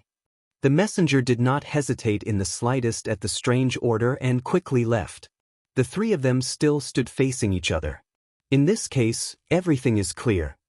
Thales watched the cavaliers leave into the distance and solemnly said to Roman, "You couldn't do it yourself. You couldn't let your subordinates suspect anything. You couldn't let the camp see through the truth. You couldn't let the cunning nobles be on guard. So you bribed Blood Whistle. Maybe your old friends. After all, they're war mercenaries. They even worked with the government before." The legendary Wing was silent. Ricky, on the other hand, shook his head helplessly and gave Roman a funny expression that said, "See, I told you." Thales stared at the legendary Wing without blinking. "You asked them to create chaos and conflict in Blade Fang's camp, which no longer belongs to you, such as releasing the prisoners from White Prison, disrupting the logistics and garrison, or something else." Thales looked at the royal guards in the distance. "And the reward you gave them was the key to the mysterious Black Prison. It allowed these mercenaries, who had nowhere else to go after running into a wall in the Tower of Eradication, to obtain the information they wanted the most." After Thales finished speaking, he waited for the other party's response. Roman did not say anything, but his gaze was as sharp as a knife. "Payment?" On the other hand, Ricky sighed and looked at the prince mockingly. "Your Highness, what kind of information is worth risking our lives for? Come here to risk your life for this guy?" Roman remained silent. "Maybe it's not just a reward," Thales quickly added. "Maybe someone gave you a, 'if you don't do it, I'll kill you' look." The mercenary leader's expression froze. Thales stared at the expressionless Roman and gestured with his chin. "Just like this." Ricky turned around, looked at Roman's cold face, and laughed. He laughed for a few seconds. "I'll kill you if you don't do it? Ha, yes, I must say." Roman snorted through his nose without even turning his head. "Funny?" Ricky's laughter stopped abruptly. He leaned back slightly and pushed his palms forward, making a humble expression that said, "You guys continue chatting." Thales observed their interaction and could not help but frown. So, does Roman know Ricky's true identity? Did he know that his partner was actually a mutant that would not die a normal death? "So, that's your story?" Roman said in disdain. Ricky shrugged beside him. Thales' gaze moved back and forth between the two of them. One side represented the government and was a powerful and pure commander. On the other hand, there were black mercenaries who lived on the edge of a knife and lived outside the law. Protection and destruction, occupation and abandonment. One white and one black, one straight and one reverse, one inside and one outside. So that was how it was. Two sides of the same coin. Blade Fang's camp drifted between war and blood. It was filled with chaos and evil. It was filled with scum and criminals. It had always operated like this. This was how the legendary Wing controlled his territory. What about outside the camp? The teenagers suddenly understood something. These stories. Thales sighed and continued his topic. "They are all things that a normal person can think of, but what really shocked me is..." Thales hesitated and pointed at the smoking Blade Fang's camp in the distance. "Orcs and barren bone people." When they heard the new term, Roman and Ricky frowned again and looked at each other. Here comes the question. When the entire eastern part of the desert was sealed off, how did the gray mixed breeds, the warriors of the Shattered Stone tribe, including the barren bone people, foresee the future, travel lightly, and gather together to form a large force? They almost perfectly hid from the regular army and the conscripts, as well as the patrols, and invaded the camp that was in civil strife. Thales looked at the smoking Blade Fang's camp in the distance again. How did they force the suzerains to panic and have no choice but to sound the level 7 alarm? This question made the two people across him frown. Roman lowered his eyes. His expression was so cold that it could not be any colder. Thales raised his head and met his gaze without flinching. "Everyone is saying that the legendary Wing is the orc's worst nightmare. He shows no mercy when he slaughters the mixed breeds." Thales muttered to himself as he recalled the terrifying encounter in the desert. But a few days ago, when the Stardust unit under your command and the Chroma family's Raven Whistle Light Cavaliers chased after Shattered Stone Tribe, Kandarl Nushin and his small troop managed to escape from the Stardust unit's pursuit. Because of this, Duro, the leader of the army, almost fell out with the nobles who recruited the soldiers on the spot.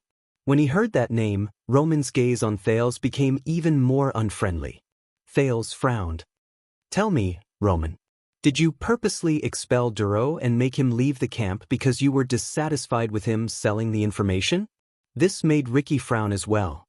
Roman had unknowingly clenched his fists. Thales said softly, "And you know, that orc leader really did tell me a lot of things." At this moment, Thales' tone was deep and serious. "Quite a lot." At this moment, a crack finally appeared on Roman's almost perfect facial features. It was as if his mask was starting to shatter inch by inch. The fiery red of the sun faded away and turned golden. The atmosphere became tense at this moment. "Tell me, Baron, as an isolated and helpless glacial orc from the north in the xenophobic and dangerous desert for 20 years, Thales sucked in a deep breath. How did Nushin gain power step by step, slowly become stronger, and finally become the war chief of Shattered Stone Tribe? He stared at the skull on the legendary Wing's left shoulder. "What about you, who also stayed in the desert for 20 years, and even the handsome orc bone on your left shoulder, which has the same surname as Shattered Stone? Does it matter?" This sentence seemed to make the air freeze. Just like how Roman pursed his lips tightly, in that second, he seemed to have truly turned into a statue. The silence lasted for a long time. Even Ricky lowered his head and did not move. Finally, when Thales could not help but speak again, the legendary Wing snorted. "Kandarl Nushin." There was an unusual anger hidden in his tone. It did not bring warmth, but coldness. "That damned, restless glacial bastard. What did he tell you?" No one knew that at that moment, Thales' heart skipped a beat. "Shit. It's actually true." He tried his best to breathe and recalled his brief encounter with the cunning orc. "Tell your father and tell Murat. I found you first. And I know who you are. Wow Urk." The leader of the Disaster Swords waved his hand in a rather awkward manner. "I'll temporarily avoid the next part. You know, military and national affairs." But Thales shook his head. "It's fine, Ricky." Even though the teenager was talking to Ricky, his gaze never left Roman. "I won't ask about these secrets. On account of our friendship, you can continue listening." Ricky curled his lips and cast a glance at Roman, as if asking for his opinion. But the legendary Wing did not say a word. He only stared at Thales, as if he wanted to dig out something that did not exist from his eyes. The teenager sorted out his thoughts again. "So, the official statement will be like this. When the legendary Wing left, Blade Fang's camp fell into chaos, and the orcs and Baron Bone people heard about it and made a comeback. Not only could the local nobles in Western Desert not protect the camp, but they also suffered great losses and made a fool of themselves." Thales' gaze was fixed on Roman. "And when the flames of war burn, and all hope is lost. Baron Williams, yes. He is still the most terrifying and reliable legendary Wing. He has returned with his invincible army. While people are shivering in fear, and while the lords are moaning and running away helplessly, he has descended from the sky, defeated the enemies, quelled the civil strife, defended the camp, and saved the world." The prince sucked in a deep breath. "That's what you want. You want Blade Fang's camp to rely on your strength again, and remember that you, Roman Williams, the legendary Wing, are their true, only, and eternal master." Thales extended his arm and extended it towards Blade Fang's camp in the distance. The wind and sand swept past his palm, and it was slightly cold for a moment. But the sun shone on the back of his hand, bringing warmth. Cold and heat intersected on both sides of his palm at the same time. It was like the temperature of the desert. It was like the legendary Wing's gaze at that moment. "That's why you are not in a hurry to rescue them. On the contrary, your men have long since withdrawn in the name of searching for me." Thales felt the wind and sand blow at him. He said with a myriad of emotions, "On the contrary, you can't wait for Shadow Shield, orcs, and Baron Bone people to cause more chaos. You can't wait for them to cause more trouble for the camp. You can't wait to deal a heavy blow to the military strength of the suzerains of Western Desert, crush their reputation, burn the supplies they prepared for a long period of time, and make their panicked army have no place to stand in Blade Fang's camp, which they lost and regained. Roman did not say anything. His handsome face was also blown by the wind and sand, but it did not seem to affect him at all. Thales sighed softly. You want to shatter their dreams and destroy their hopes. You want them to be utterly humiliated and lose all their prestige. You want them to suffer heavy casualties and retreat in dejection. You want them to lose everything from their bargaining chips to their morale, so that they will never be able to rise again.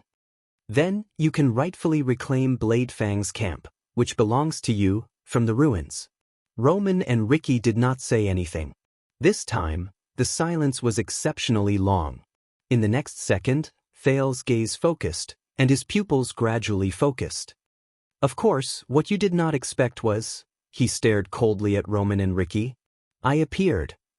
Yes, the cause of all this is the prince hostage who caused you to lose Blade Fang's camp. Thales Jadestar, who was supposed to meet up with the army in the desert, has mysteriously entered Blade Fang's dune. He was involved in Ricky's operation with Shadow Shield and the Northlanders.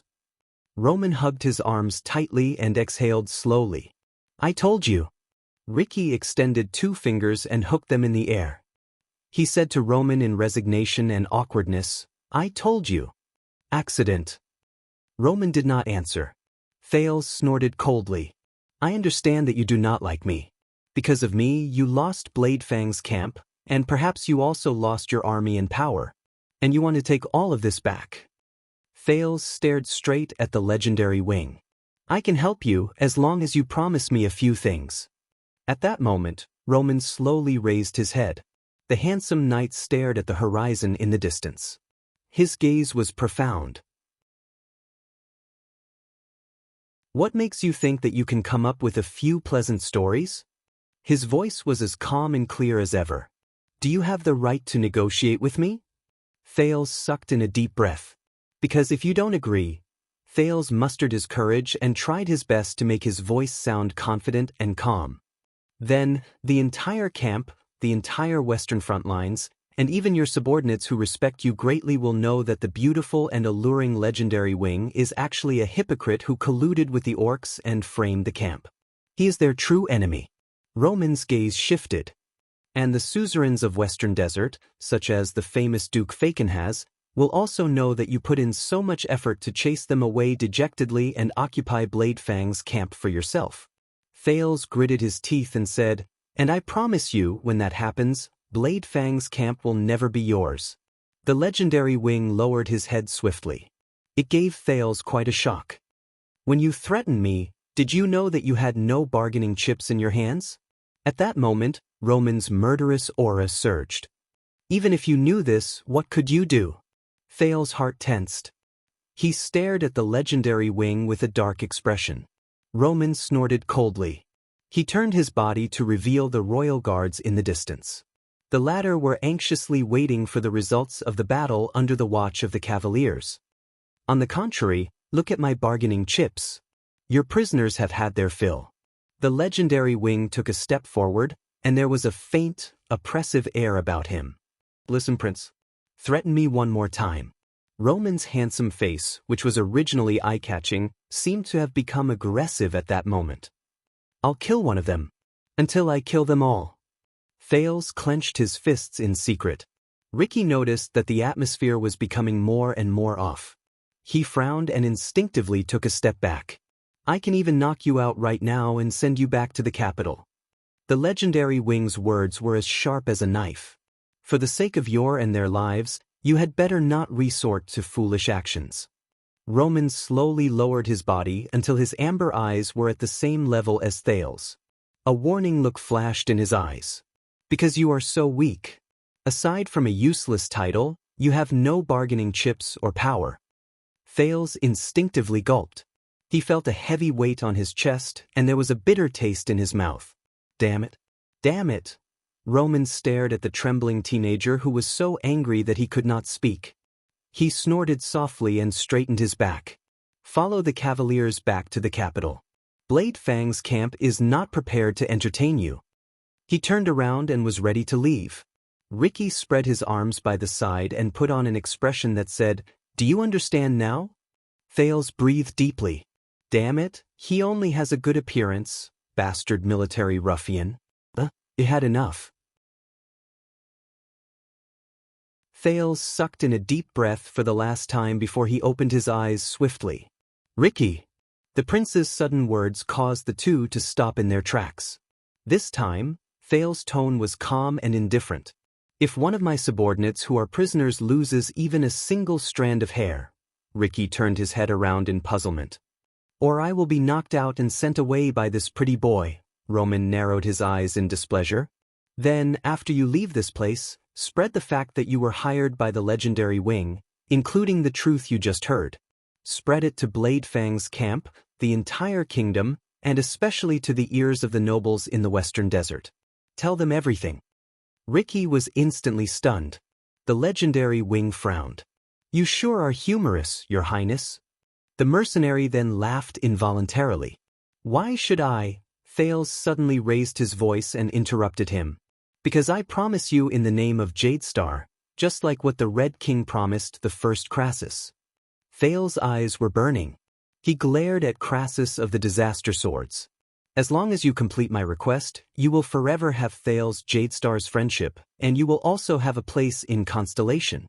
Ricky froze for a moment. Roman's expression slowly changed. But Thales still gritted his teeth and continued speaking resolutely. And I will tell you Black Sword's hiding place, the details about Black Sword, and Black Sword's power of eradication. I will even tell you the whereabouts of the Dragonbreaker and how to use it. By the way, the name of that weapon is the Blade of Purification. It is indeed a legendary anti-mystic equipment. It once sealed a calamity in Dragoncloud City 6 years ago.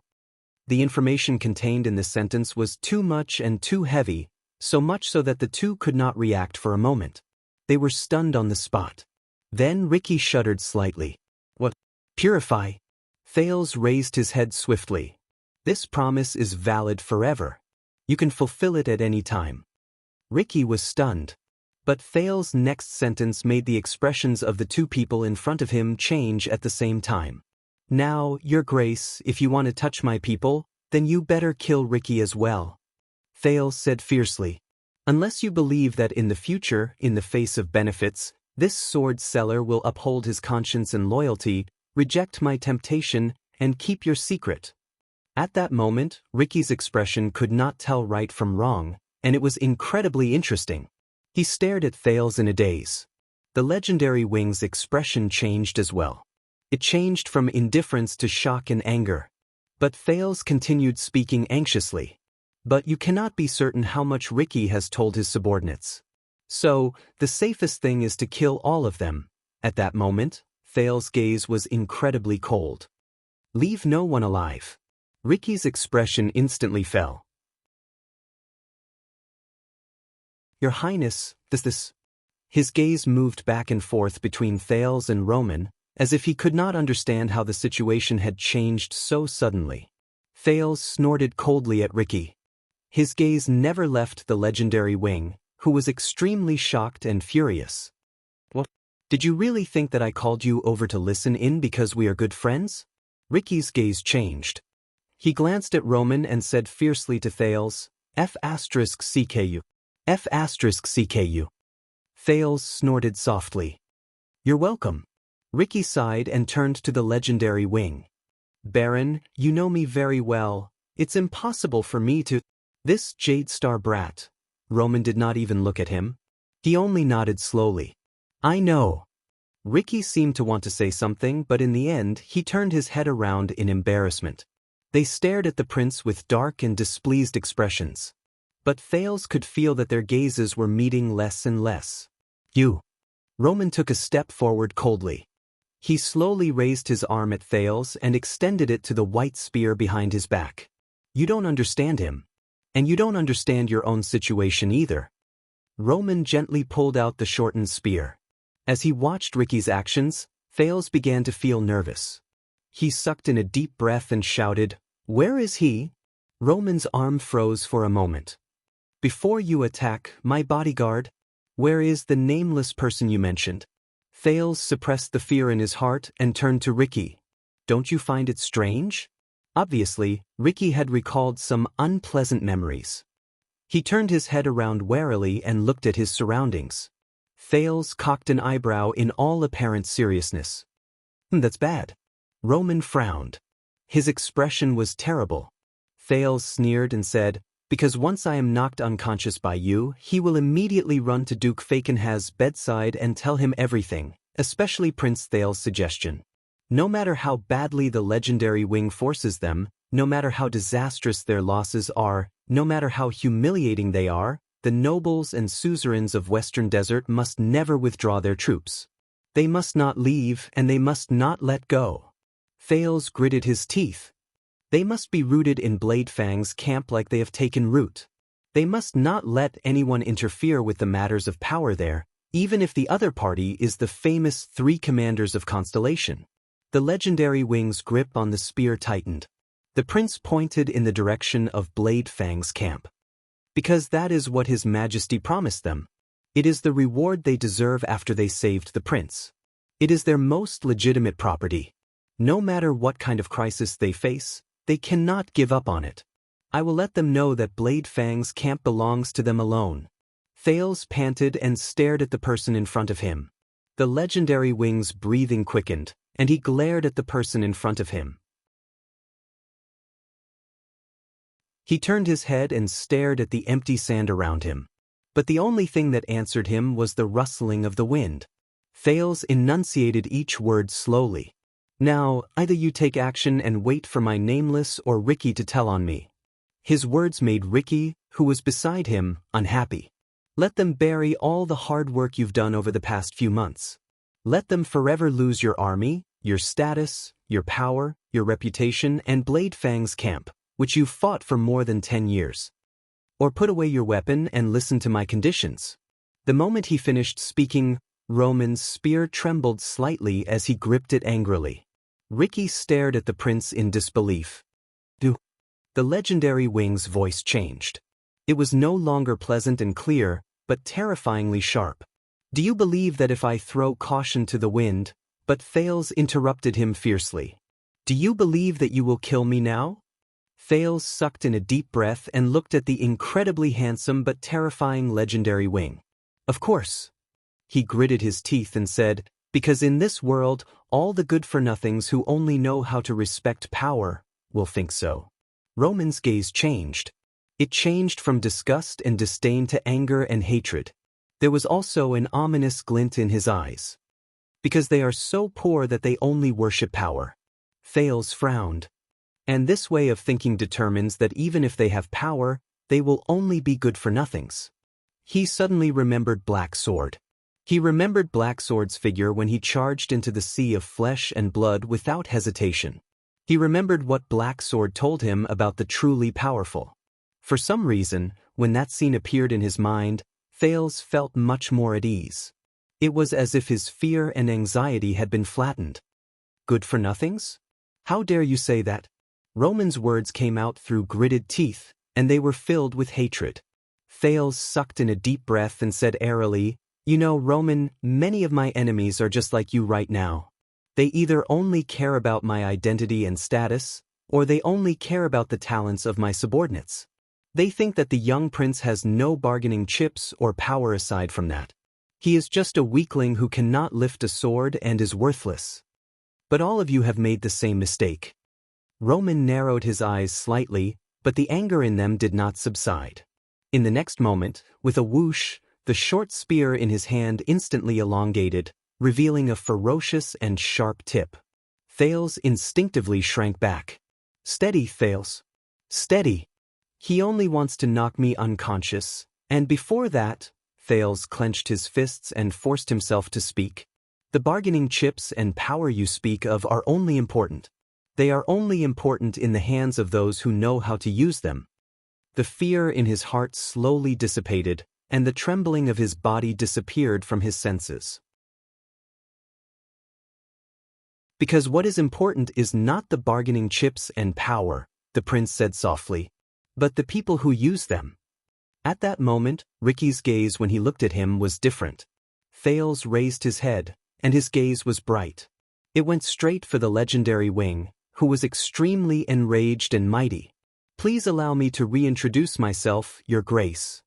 In the face of the handsome man with an imposing aura, the teenager smiled. Thales Jadestar, I do not need to become a king. I can also make you look bad. Time seemed to have stopped at that moment. The anger in the legendary Wing's eyes was at its peak. All sounds disappeared. Only Thales' heartbeat became incredibly piercing to the ears. 1 second. 2 seconds. The third second. The tip of the spear trembled before Thales' eyes. For a moment, the teenager's hair stood on end. The lifeless sin of Hell's river surged uncontrollably. He almost thought that the legendary Wing was about to stab him with the spear with a terrifying expression. But, a few seconds later, the tip of the spear was still moving slowly and pathetically. It drooped down. Finally, the legendary Wing lowered his arm. He seemed to have used his entire life's worth of strength to complete this action. A few seconds later, all sounds returned to the teenager's ears as his blood returned to normal. Thales then closed his eyes and exhaled slowly. He felt like he had escaped a disaster. You. Roman suppressed his anger with a smile, as if he was so angry that he nodded slowly. You're really not afraid of death. Roman slowly put the spear back on his back. Ricky also breathed a sigh of relief. No, it's not that I'm not afraid of death. As he watched the tip of the spear return to its original position, Thales relaxed his shoulders. He also smiled. But, I believe that the legendary Wing, who has roamed the desert alone for 20 years, and even when faced with the threat of the desert and the ostracism of the nobles, he still managed to slaughter his way out and make a name for himself. You're much smarter than trash. Roman quirked an eyebrow. Thales stared at him intently. So, the deal is complete? Roman ignored him. He stared at Thales for a long time. Then, the corners of his lips curled up slightly. Thales looked at him in puzzlement. Surprisingly, the legendary Wing turned around and slapped Ricky's shoulder hard. You're not really going to tell on me, are you? Ricky sighed by the side and flung the man's hand away in resignation. I like my head very much. Especially when it's still on my shoulder. Roman sneered. Thales stared at them in a daze. He did not understand what was going on. A few seconds later, the legendary Wing turned around. Child, how dare you threaten me with the ownership of Bladefang's camp? But do you think that everything that is happening here, is it really just my will? Thales' expression froze a little. There are less than 2,000 regular soldiers stationed in Bladefang's camp, and there are less than 500 cavaliers. Roman snorted coldly.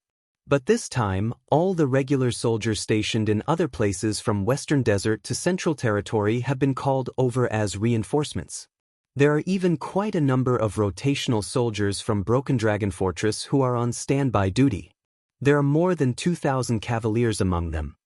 All for the sake of being able to match the local forces in Western Desert. Do you know what this means? The legendary Wing sneered. Do you really think that they are just here to bring you home? Thales' expression darkened. I know. The teenager seemed to have suffered a blow. He said resentfully, this time, they mobilized their soldiers and used the excuse of welcoming the prince to test Western Desert's strength. Thales raised his head and stared at the burning camp in the distance. He was absent-minded. And once they find their weakness, they will hit them hard, weaken their strength, attack their reputation, extinguish their ambitions, and strengthen their influence and control over the borders and the desert. At the same time, they will show their strength and make the restless suzerains return to their original, obedient forms. Thales first thought of the Arund family in the Northern Territory, then he thought of dragon's blood, and he could not help but sigh slowly. Killing many birds with one stone, not wasting anything. This is indeed very fitting, his way of doing things. The three of them were silent for a while. So, you understand how big this matter is and how many people are involved. Even the Secret Intelligence Department is involved. Ricky pressed his hand against his waist. He seemed puzzled. Then why are you still so rash? The sun continued to rise. The gloomy and cold desert began to turn into a boundless golden color. You said before, Ricky. Thales was a little dejected. The power of eradication is the warrior himself. And the sin of Hell's river is not just waiting to be imitated. Ricky was first stunned, then he smiled. The legendary Wing chuckled. By the looks of it, his anger and murderous intent had faded away. This made his face look especially dazzling like the sun. Thales, am I right? Roman walked forward slowly. He pressed down on Thales' shoulder with one hand and stared straight into the teenager's eyes. The conflicts in the desert may come and go, and there will always be fights and stops. His eyes reflected the sand dunes and the endless meandering horizon of the wasteland. Thales was a little absent-minded as he stared at him. The Baron stared at Thales with a profound gaze. But you better remember it. The legendary Wing's expression was extremely complicated in that second. The war in Renaissance Palace. It will never end. Thales was first stunned, then he fell silent. Renaissance Palace. Ricky curled up the corners of his lips and shook his head at Roman. The legendary Wing snorted softly and let go of Thales' shoulder. Tell me, what exactly do you want? So that you will no longer be naughty and ruin your father's plans? At that moment, the stone in Thales' heart was finally lifted. He took a deep breath and expelled the unnecessary thoughts from his mind. The teenager looked into the distance, at the group of people who were watching them anxiously and expectantly. Roman and Ricky also turned their gazes. Those prisoners in the Black Dungeon, they are all former royal guards. Barney Jr., Belden, Tartan, Cannon, Bruley, and Zacriel. At that moment, hesitation flashed in Thales' eyes. I know, a group of stubborn old men who won't die. Roman stared at the Knight of Judgment from afar, frowned, and nodded. Thales closed his eyes gently. You want me, the jailer, to turn a blind eye and let them go? The legendary Wing asked softly behind him. In the next second, the prince opened his eyes resolutely. No. He frowned and his gaze was cold. I want you to, Thales said coldly. Kill them.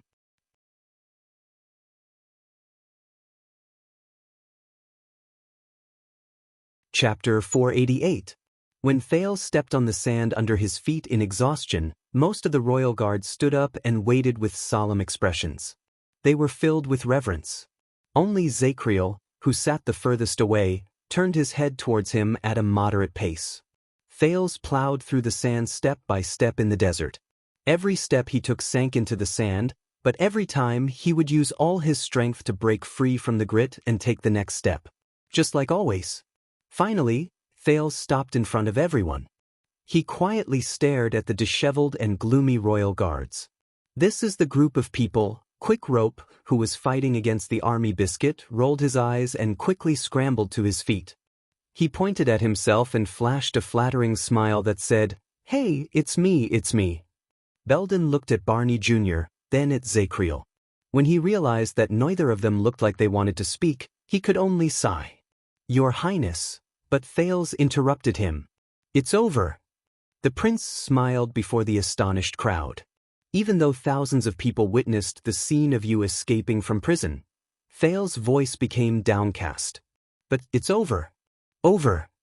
Belden and Tardan looked at each other, and they could read the surprise in each other's eyes. The prince turned around and looked at the desert at dawn. Groups of cavaliers came and went as they were dispatched to deliver Roman's orders. He then watched Ricky return to his men and placate the mercenaries who were pointing at them. The official statement is that during the civil strife in Blade Fang's camp, the legendary Wing personally executed every fugitive and left no one alive. The royal guards looked surprised and bewildered. They looked at each other. The teenager said airily, So, all the prisoners who were imprisoned 18 years ago have passed away. Do you understand now? Everyone slowed down their breathing and digested the news.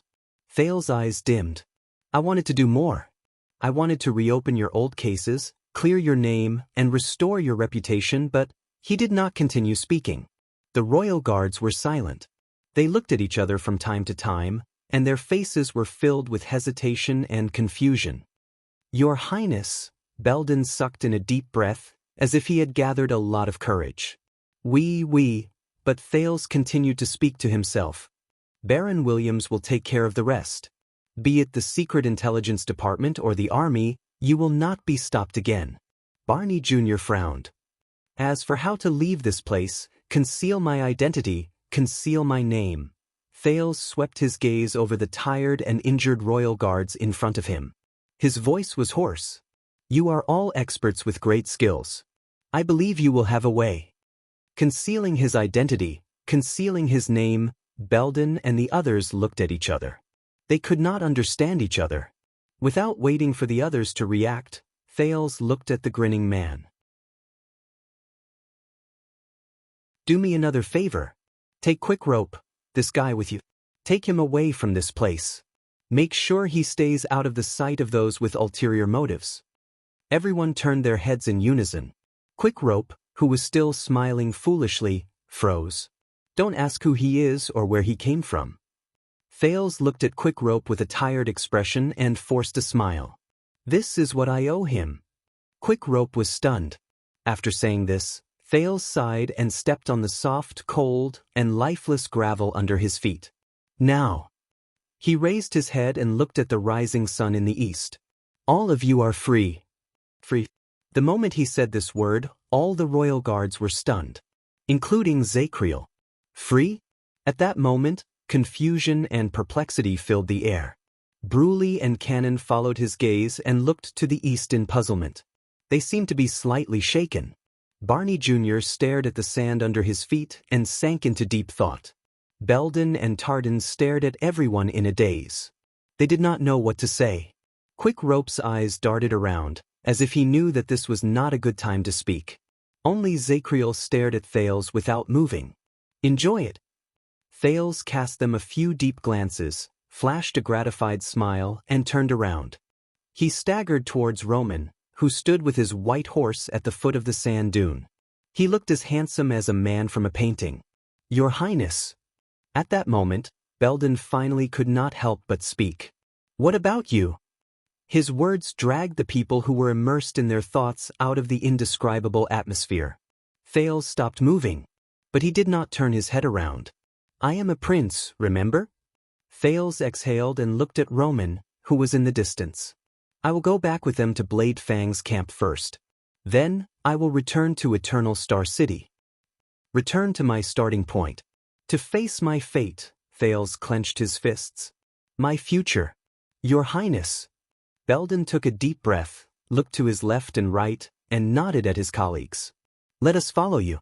Be it Blade Fang's camp or Eternal Star City. Thales frowned slightly. Belden took a step forward and pressed his hand against his chest while facing Thales' back. He said sincerely, this sword will only be swung for the Emperor. It will only be broken for the Emperor. Tardan and Cannon also pressed their hands against their chests and followed him solemnly. There is no other use for it. Thales shuddered slightly. He turned his head around slowly and looked at the group of wounded and exhausted veterans who still tried their best to puff out their chests and straighten their backs. Perhaps, just like 18 years ago, Thales could not help but feel a little sentimental. At that moment, the desert was silent. Quick Rope, who did not even dare to breathe loudly, looked around. He was so embarrassed that he managed to suppress his urge to ask if he could leave first. A few seconds later, Thales chuckled softly. First of all, I am not the Emperor. The prince sighed. There have been no emperors in this world for a long time. The guards lowered their arms. They were slightly surprised. Secondly, I cannot convince my father, and he will only throw all of you into prison again. Thales swept his gaze over each of them, then looked at the brand on their faces. Or worse. The guards did not seem to be able to react for a moment. They looked at each other at a loss. Thales smiled, shook his head, and silently rejected the offer before he left. He left behind a group of confused and puzzled guards. Another gust of wind blew, dispersing some of the heat that had risen slightly. But we are already dead. Tardan's bleak voice rose into the air and stopped Thales in his tracks. Tardan stared at the sand under his feet in a daze. He slowly raised his head. "Your Highness, we have nowhere else to go." His words caused the rest of the guards to become emotionally unstable. Zakriel, who stood the furthest away, even turned his head away. "Let us serve you." "This is the only value I can think of," Tardin said in anguish. Thales exhaled. The only value. He remembered the guard's oath, and he suddenly had mixed feelings. Royal guards, huh? As he felt the indescribable sorrow, the teenager nodded and smiled. "If this had happened in the past, when I was young, perhaps I would have said, 'All right, come serve me.' But now," the prince was dazed for a moment. He then raised his head and looked at everyone sincerely. He received their gazes of confusion, indignation, emptiness, or disappointment. "It has been 18 years. You have already paid a great price for Constellation, for Renaissance Palace, for the Jade Star royal family, and, more importantly, for yourselves and your own choices." Many people shuddered. Thales slowly walked back to Tardin and looked at his puzzled gaze. "What all of you need is rebirth." Thales wanted to put his hand on Tardin's shoulder, but regretfully realized that because of their height, this action was a little awkward. "You need to be truly free, unfettered, and without any restrictions," the teenager shrugged in resignation. He could only clench his fist and tap Tardin's shoulder lightly. The wind blew, and Thales' words were blown into the distance. All the guards stared at the prince in front of them in a daze. Silence and confusion enveloped the place for a moment. "And believe me, all of you will always have a place to go." Thales revealed a gentle smile and looked at the east, where the sun had just risen. "A better place." Tardin stared at the prince in a daze. Belden opened his mouth to speak, but in the end, he did not say anything. But Barney Jr.'s sonorous voice rose and attracted his attention. "Based on Constellation's history, being a prince is definitely not easy." Thales frowned and turned his head. He watched Barney Jr. pass through the crowd and arrive in front of him. "You will need a hidden force outside your field of vision. We are very suitable to be your swords outside Renaissance Palace." Barney Jr. stood in front of the crowd and stared at Thales with a burning gaze. Thales was stunned for a second. As a prince, gazing at the wild, hiding power, at that moment, Thales remembered many things. For example, the map of Renaissance Palace that King Nuvan gave him. For example, the raven of death's crazed gaze when he was on the verge of death. And the Black Prophet's gloomy tone from a long time ago. This made Thales a little absent-minded. What a coincidence! Thales raised his head and smiled at the crowd. "Stake, that guy from Shadow Shield just now also said something similar to me." Everyone was taken aback by his words. "Shadow Shield? You want to become my secret, sharp blade." But Thales immediately burst out laughing. "Power!" Under everyone's puzzled gazes, Thales raised his head with a sigh and looked at the endless desert. "Yes, I pulled all of you out from the dark dungeon, from the bottomless abyss, and from the eternal nightmare." He shook his head, spread his hands, and sneered. "So, I have gained your loyalty? And you can become my power?"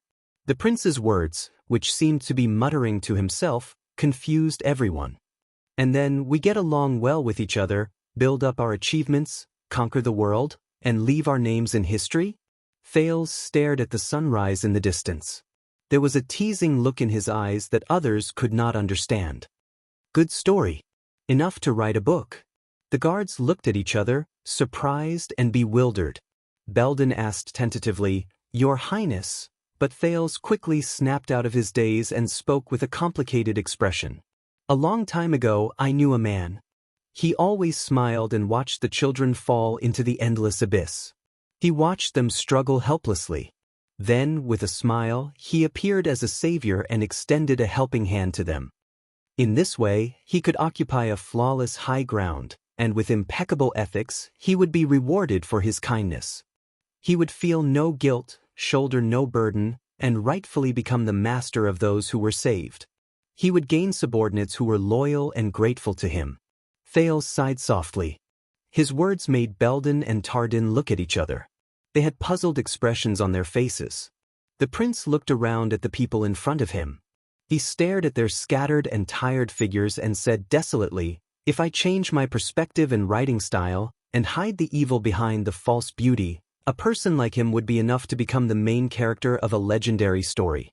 His image would be perfect, and he would naturally achieve great things in the ending of the final chapter and bring harmony to the world." Thales said airily, "Except, I was once one of those children." The group fell silent. Thales was quiet for 2 seconds before he raised his head.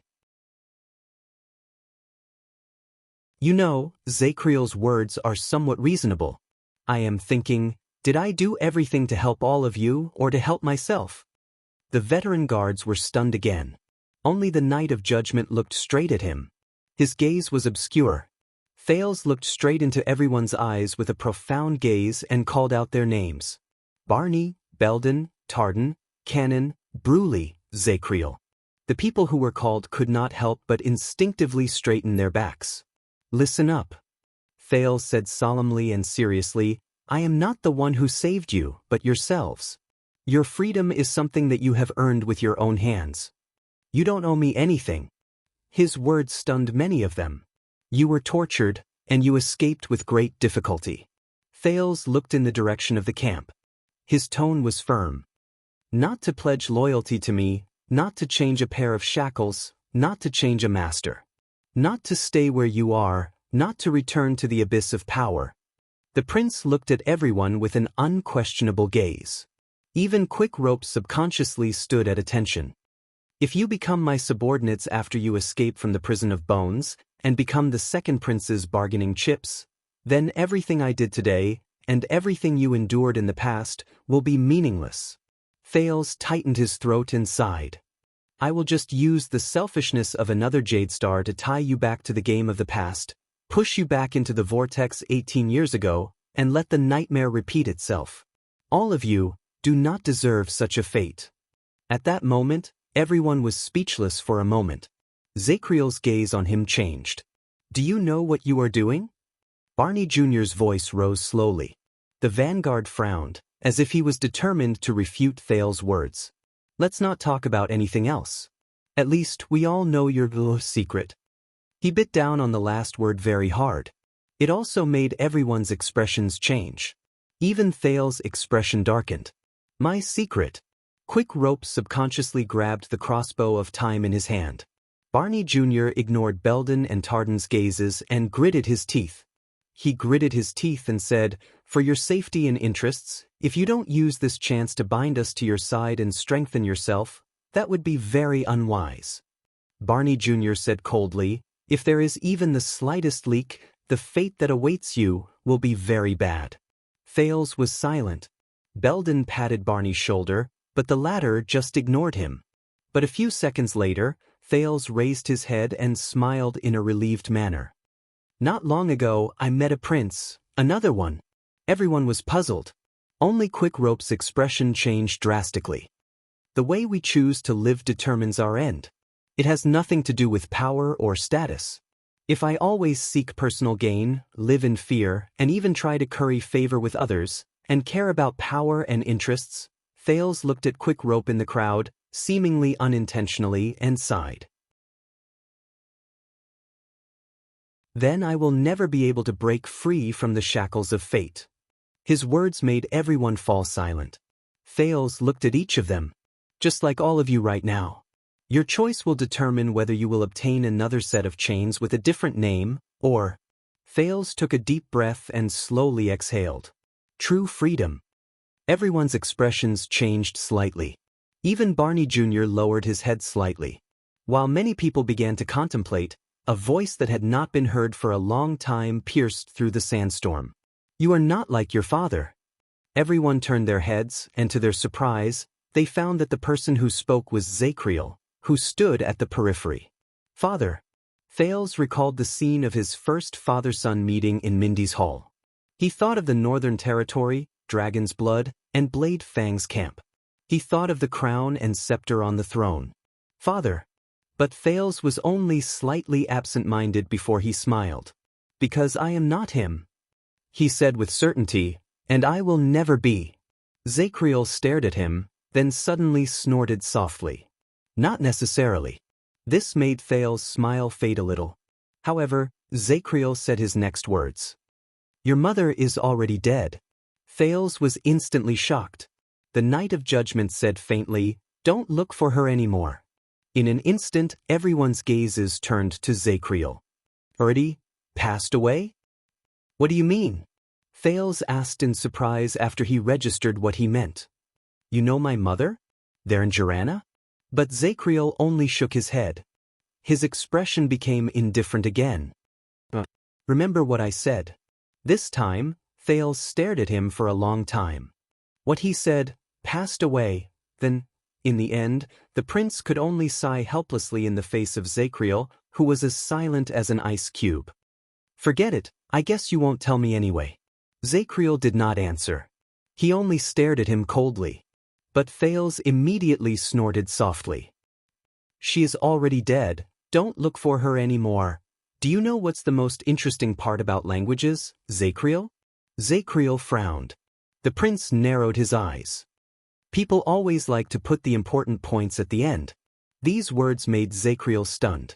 Thales smiled. The neighing of warhorses rose in the distance.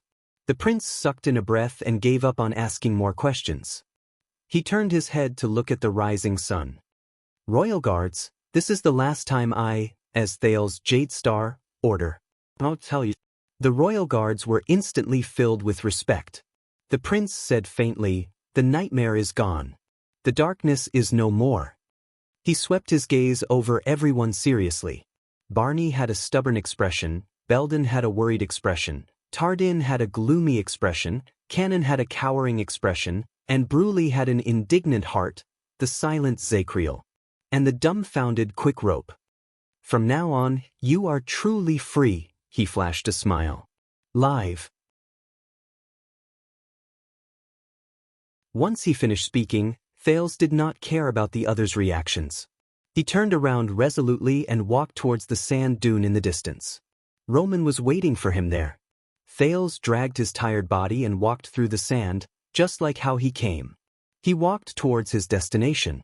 The morning sun shone on his back, and it reflected a golden light. It's over.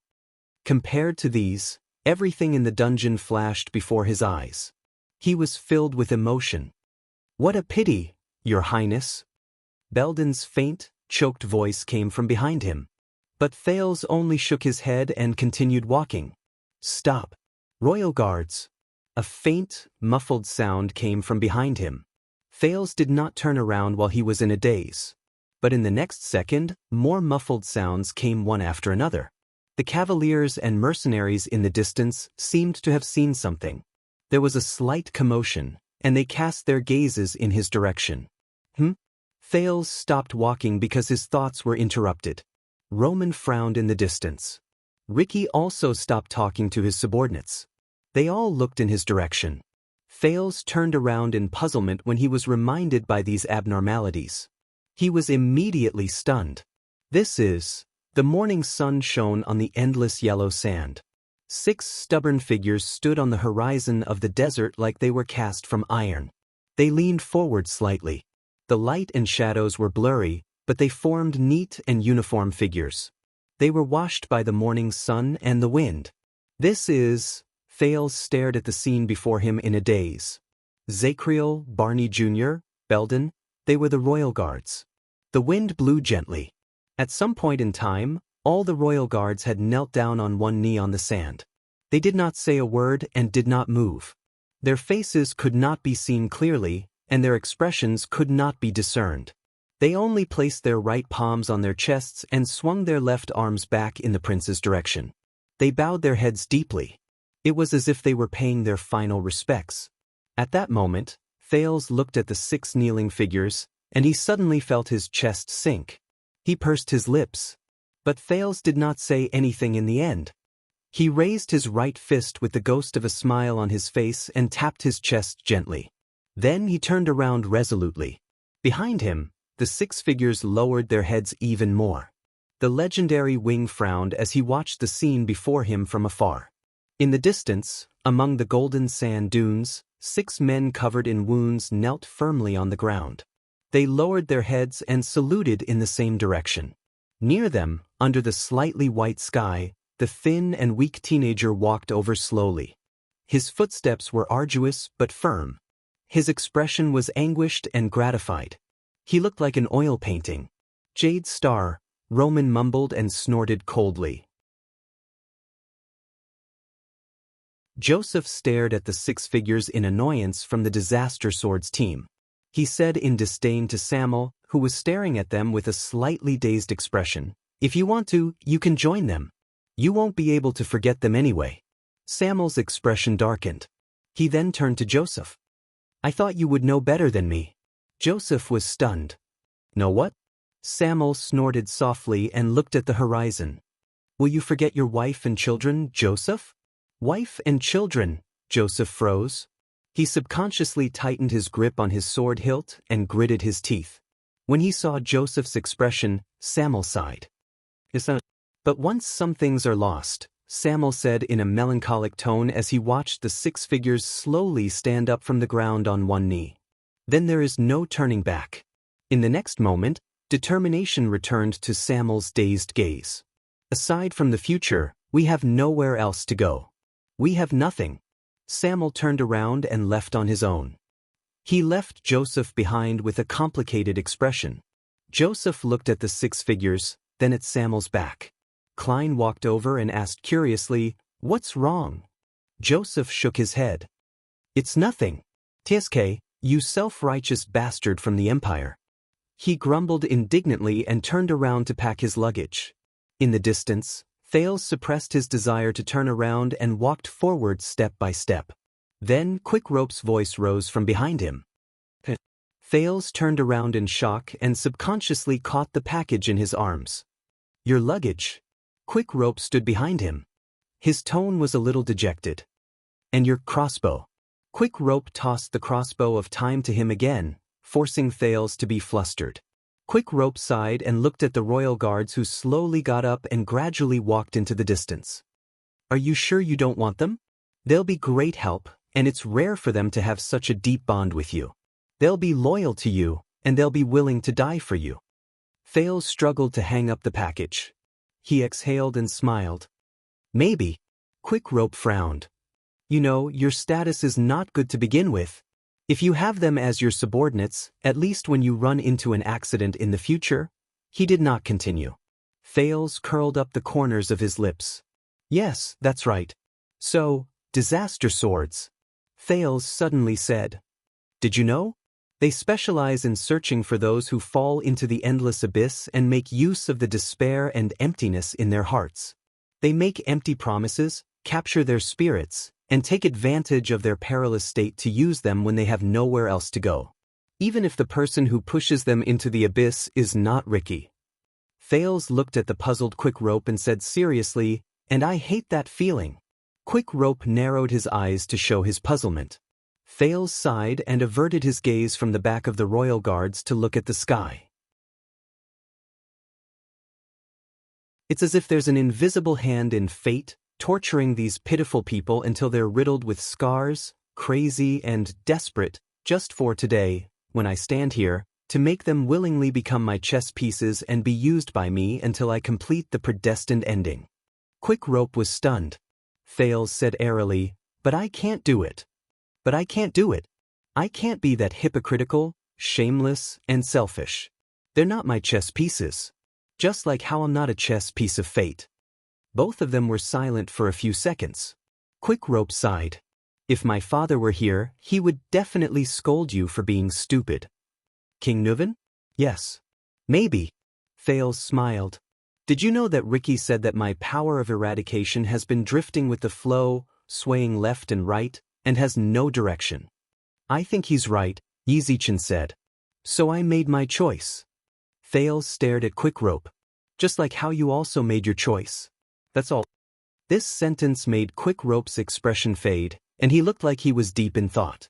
A few seconds later, Quickrope suddenly spoke. "You're different." Thales was stunned. "What's different?" Quickrope shook his head.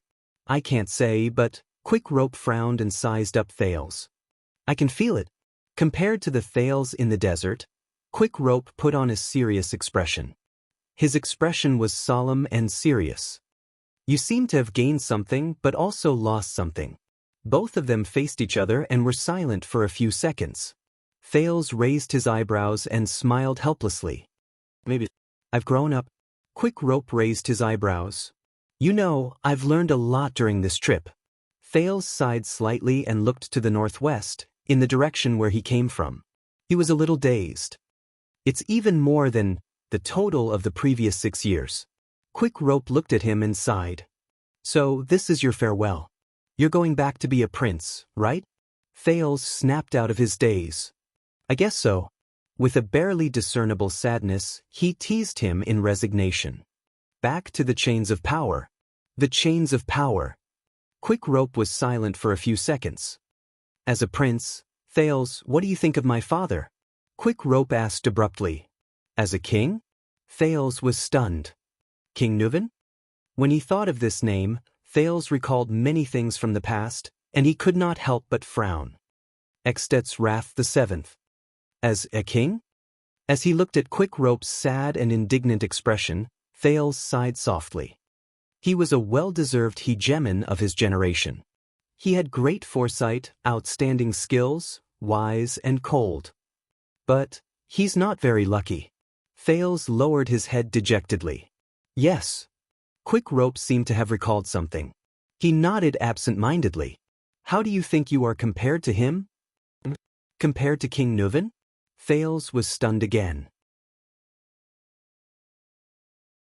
In just a few seconds, he recalled how resolute he was when he challenged Pofrit, how ruthlessly he poisoned Arikos, how dignified he was when he ordered the archdukes, how resolute he was when he delivered his triumphant return, how courageous he was when he personally went to war against the calamities, and how he hid behind the scenes and schemed against him and Lampard.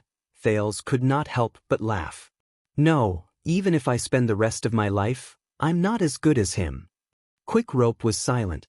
His expression was unpleasant, as if he had recalled some unpleasant memories. Listen, Thales.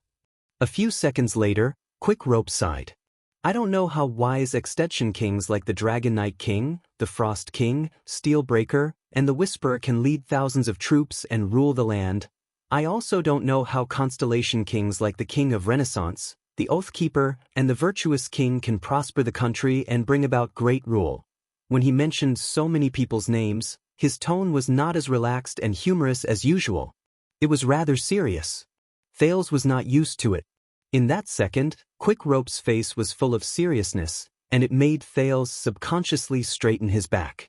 It was as if the person before him had become Mariah Walton again. But after today, I know at least one thing. Mariah stared at the teenager. Thales, be it my father or my elder brothers, he shook his head slowly, but his tone was firm. They can't even compare to your little finger. They can't even compare to you. There was silence. There was a long silence. As he stared at Mariah's resolute and unquestionable gaze, Thales was completely stunned. He said, "What?" Mariah, you, Thales, who finally managed to react, instinctively opened his mouth. But Mariah interrupted him. Thales. King Nuven's second son approached Thales slowly and placed a hand on his shoulder. Become a king. A good king. At that moment, Prince Mariah Walton's eyes shone with a sparkle that was rarely seen.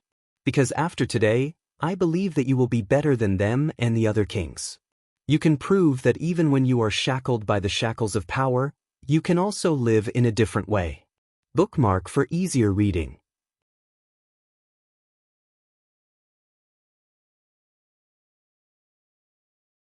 Chapter 489. Under the sunlight, Thales stared at the smiling Mariah in a daze. He pondered over his shocking words. A few seconds later, the Prince of Constellation exhaled and smiled. When did you learn how to flatter people?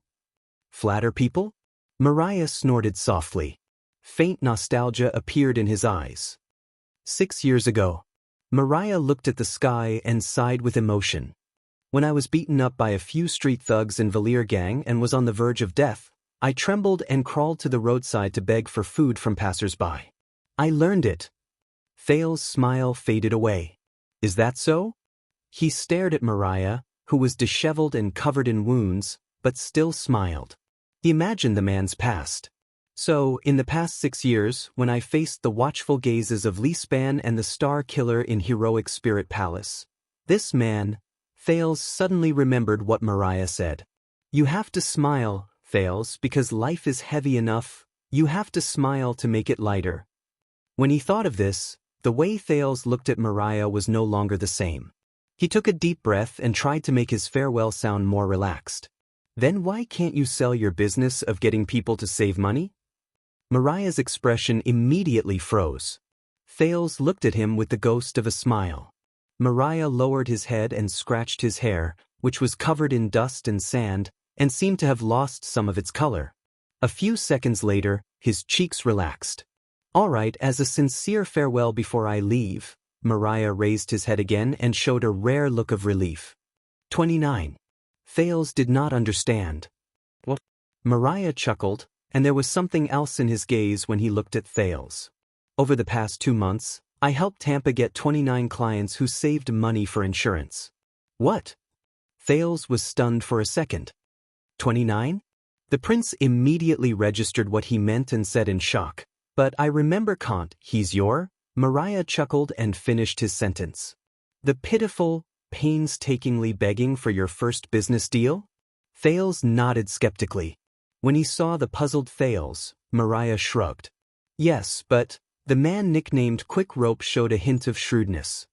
That's what they all thought when they came to me in private. Thales was stunned. Was that what they all thought? But last night, you were crying to me in the tavern when you were drunk. He recalled subconsciously. Mariah sighed and cast the teenager a glance filled with pity and resignation. Yes, because you were supposed to be the 30th business deal. A young noble who is compassionate and has some money can make up for Kant's loss, be it eating him raw or skinning him, exporting him or selling him. Thales stared blankly at the young man in front of him. What did he say? The 30th deal, eat it raw, skin it, export, sell, Mariah reacted. He looked away apologetically and scratched his chin. Sorry, it's an insider's term. But Tampa said that you're a friend of his old acquaintance, and your identity is obviously not ordinary, so we let you go. We want to observe you a little longer and make sure that you don't continue with your act, whether it's drugs, trickery, or something else. Thales was stunned. He suddenly remembered the tavern owner Tampa's first lesson and his Western Desert old beer. An insider, tricks, drugs, trickery, this guy. As he slowly figured it out, Thales stared at Mariah with an even stranger gaze. So, when Quick Rope knocked out Dean and needed to get rid of the evidence, the first person he thought of was Tampa. Because they were together to begin with, they swindled and deceived a gang? Thales' expression instantly became extremely unpleasant. He stared at Mariah, who looked innocent in disbelief. But Dante's great sword, they won't let you do that. Mariah coughed. Captain Louisa, do you remember? Thales was stunned again. He then remembered the female warrior who led the mercenary group. Louisa Dante. Mariah showed an awkward smile. According to the rules, if a sword seller picks up a white pig in the desert and eats it raw and exports it, such as to Blood Bottle Gang or White Prison, then Louisa can get 20% of the profit from Tampa. What? Thales froze again. Picked up. White pig. Share? If she cooperates with Tampa's act and skinning and selling it in the camp, she gets 20.5. She can even sell it directly to Mickey's Baron Bone Tribe. They have a way to the west, but it's much more complicated. My level is not high enough. Mariah touched his ear and rubbed his hands up and down as if he had nowhere to put them. He seemed a little embarrassed. Under very rare circumstances, we will only take you in as one of us. Thales' cheeks were frozen in place. He could only maintain the twitching smile mechanically. Mariah helplessly pointed at Blade Fang's camp in the distance. But Big Dean has always insisted that he will not cash you immediately. He will wait until you enter the camp before making any plans.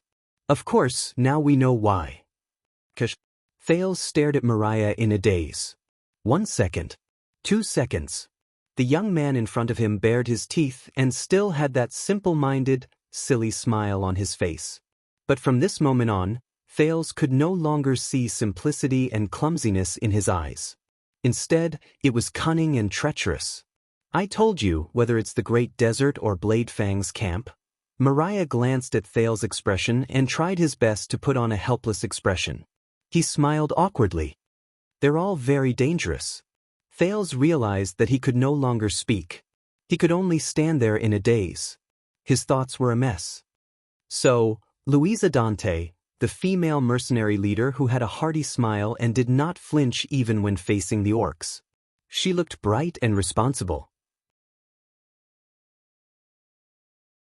And this seemingly innocent and funny newcomer, Quick Rope, who I always thought was in charge of telling jokes. And Dante's great sword, who saved him. Routine.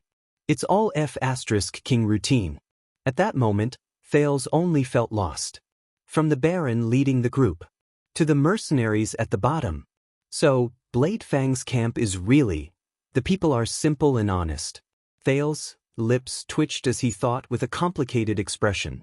But the gloom did not linger around the prince for long. A few seconds later, Thales took a deep breath and got rid of the gloom in his heart. He laughed involuntarily in front of the surprised Mariah. Ha! In the face of the surprised and bewildered Mariah, Thales, who was laughing nonstop, suddenly realized that after he experienced everything, when he turned his head around to dig out the details of these trivial incidents, what occupied his heart was no longer the indignation and anger he once felt. Instead, it was relief, which he had not felt for a long time. And open-mindedness. Ha! It was as if the twists and turns and uneasiness of the past 6 years had disappeared with these few laughs. It was no longer heavy. So, this is me. Ah! Thales' laughter gradually turned into laughter. It shocked Mariah so much that his expression gradually changed. He almost thought that Thales had gone mad. Finally, after a few seconds, Thales stopped laughing and looked at Mariah again, who had a strange expression on his face. "So, your experience in Camus Union was still helpful to you, right?" Mariah's expression darkened. The other prince nodded. His gaze was obscure. "It was very helpful. At least, I'm getting closer to renting my first ship." Mariah looked up and chased away the gloominess in his eyes. It was replaced with optimism and elation that Thales was familiar with. "And I am very certain that neither my father nor my elder brother can do this. At least, not when they don't have titles." He narrowed his eyes, pointed at Thales, and flashed a cunning smile. "It's the same for you." Thales looked at him and laughed again. But this time, Mariah also laughed with him. After an unknown amount of time, Thales put away his smile and said with a profound tone, "Did you know Mariah Walton?" The sudden appearance of his full name, as well as his real name, caused the man who was laughing to freeze for a moment. He stopped and listened to Thales' next words. "You are probably the most special and possibly the most amazing prince in Extet's history." Mariah lowered his head and remained silent. Thales stared at him carefully. "Wrong."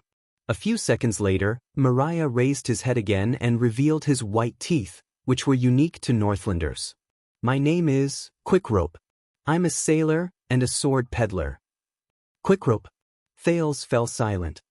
He stared at the smug and happy Quickrope, and an indescribable emptiness suddenly rose in his heart. "Mariah Walton, he's Quickrope." "Then, what about me?" Thales Jadestar. "Who is he?" A few gusts of sand swept past the empty space. Thales stared at Quickrope for a long time before he finally nodded and swung his right arm. In the next second, Quickrope subconsciously caught the thing Thales threw at him. Quickrope looked at the weapon in his arms and raised his head in surprise. "What is this?" Thales smiled and pointed at the crossbow of time that he threw into Quickrope's arms. "Your 30th business deal." 30th? Quickrope was stunned for a few seconds before he asked in disbelief, Are you sure? You know this?" Thales hummed in acknowledgement and nodded. "This thing has always been a Northlander's. And I don't want to worry about when I will be killed by it." When they mentioned this secret, both of them fell silent for a while. Quickrope sighed, but he moved quickly and carried the crossbow without hesitation.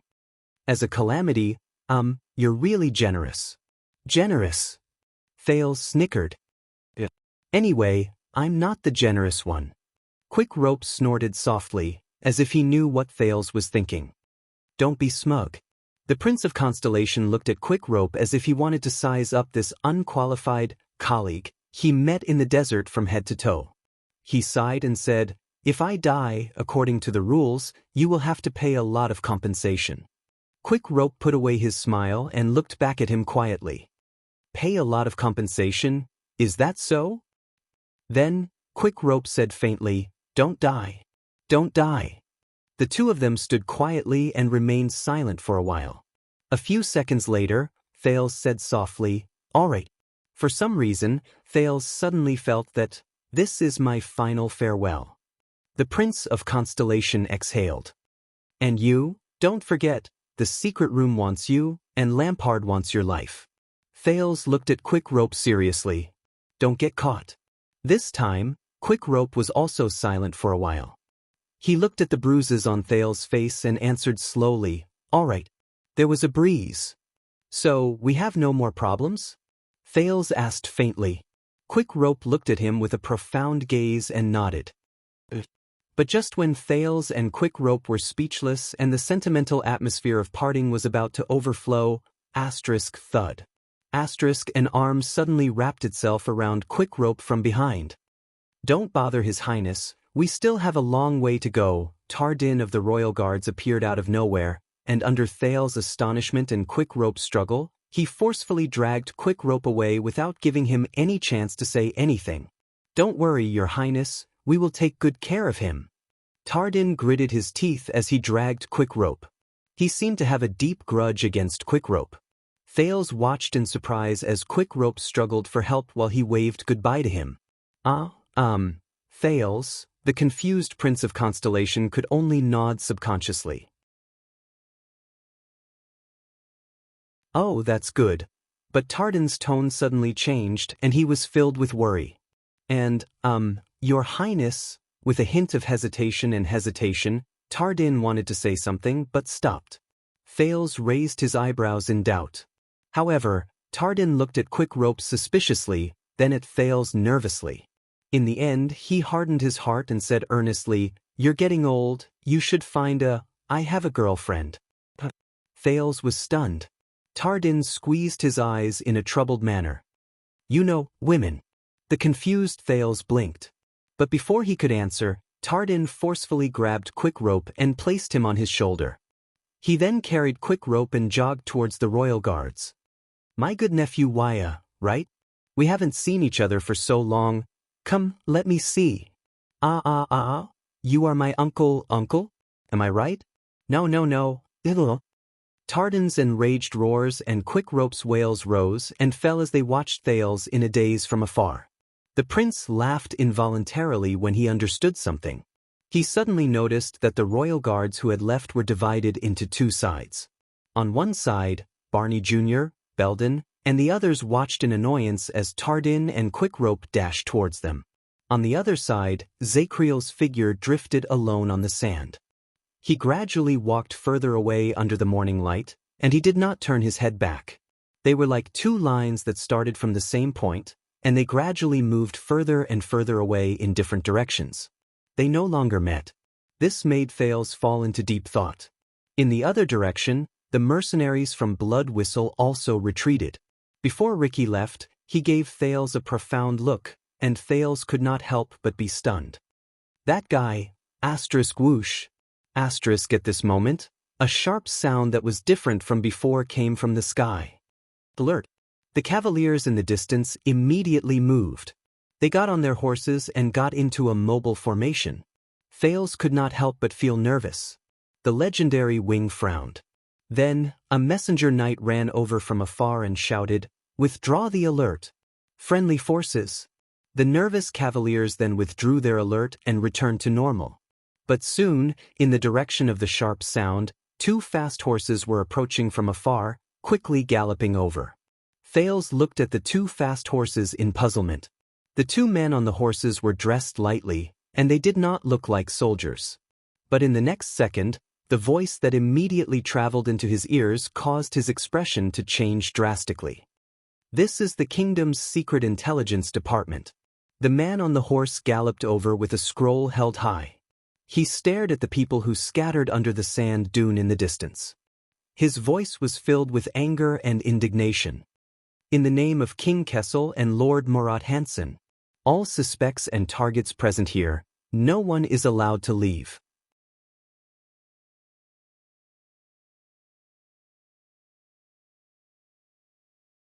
Chapter 490. *T.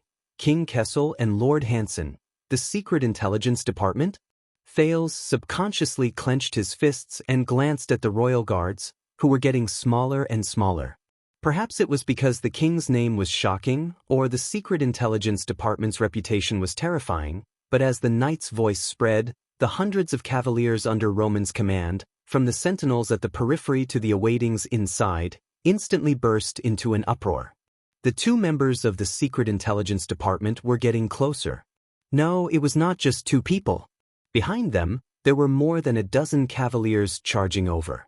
Once Thales registered what was going on, he turned to Roman with a pale face. "Hey, young Williams." He shouted loudly, and his tone was full of anxiety. Maybe I can use my identity to delay, but Roman's reaction was faster than his. "What are you panicking for?" The legendary Wing rode on his white horse. His earrings swayed in the wind, and he looked very heroic. He urged his hooves forward while he roared at his subordinates around him to suppress their uneasiness. "Do what you have to do." Roman approached slowly and cast Thales a glance.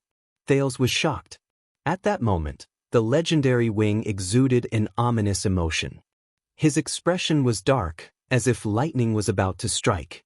"You too," he said coldly from his white horse. The teenager nodded instinctively. Roman then raised his head and looked at the dozen cavaliers who were getting closer.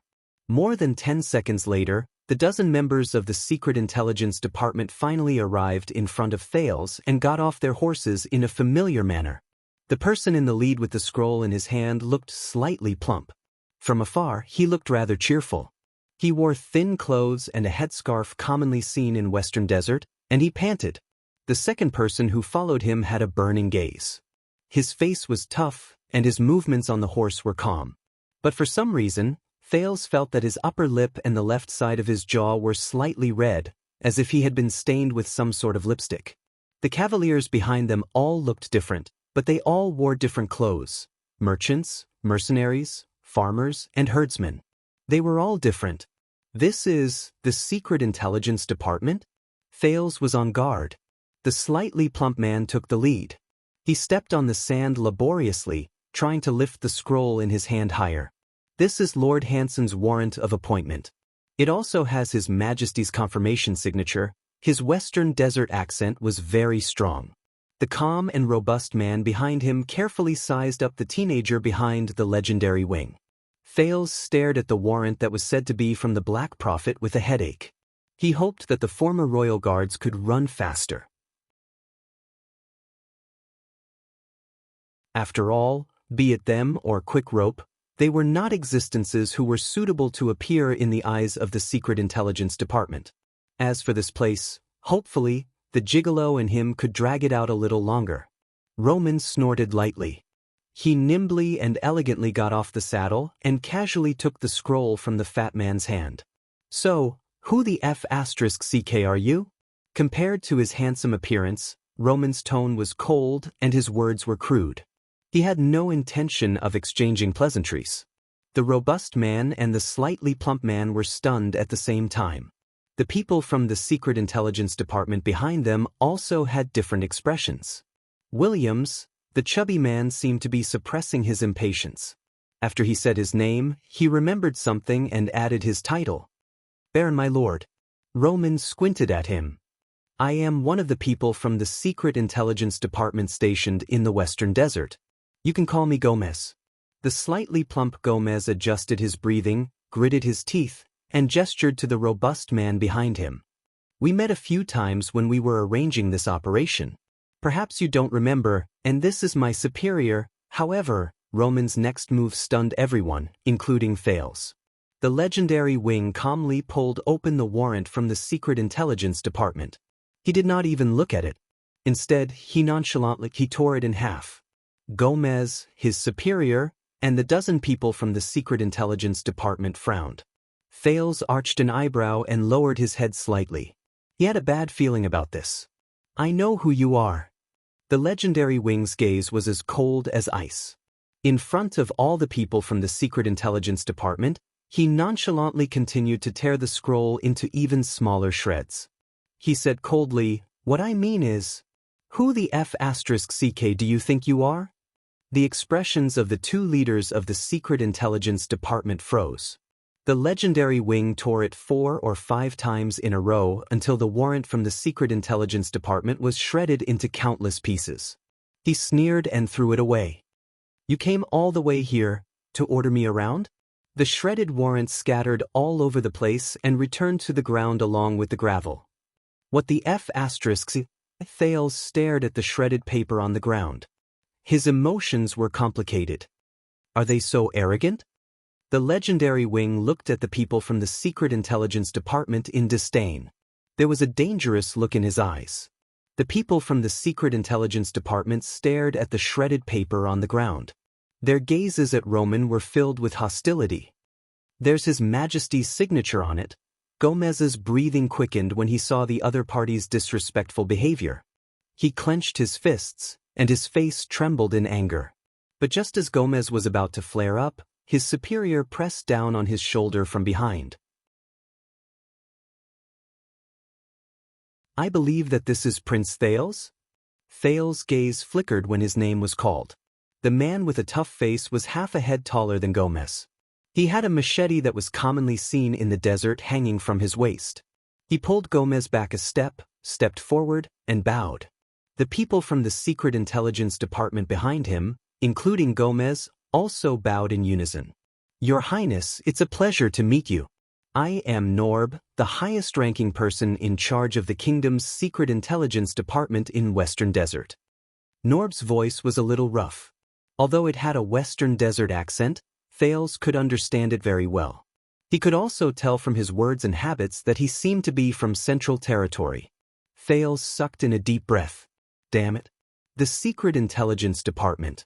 It's the Secret Intelligence Department again. And I'm the highest-ranking person in charge of Western Desert? Hello? Thales puffed out his chest and raised his head. He awkwardly tugged at some of the wounds on his body. He twisted the bruises on his face to a spot with his back to the light, and tried hard to maintain the dignity of a prince. Norb, who looked much calmer than Gomez, raised his head and said respectfully, Your Highness, welcome back. Your Highness, welcome back.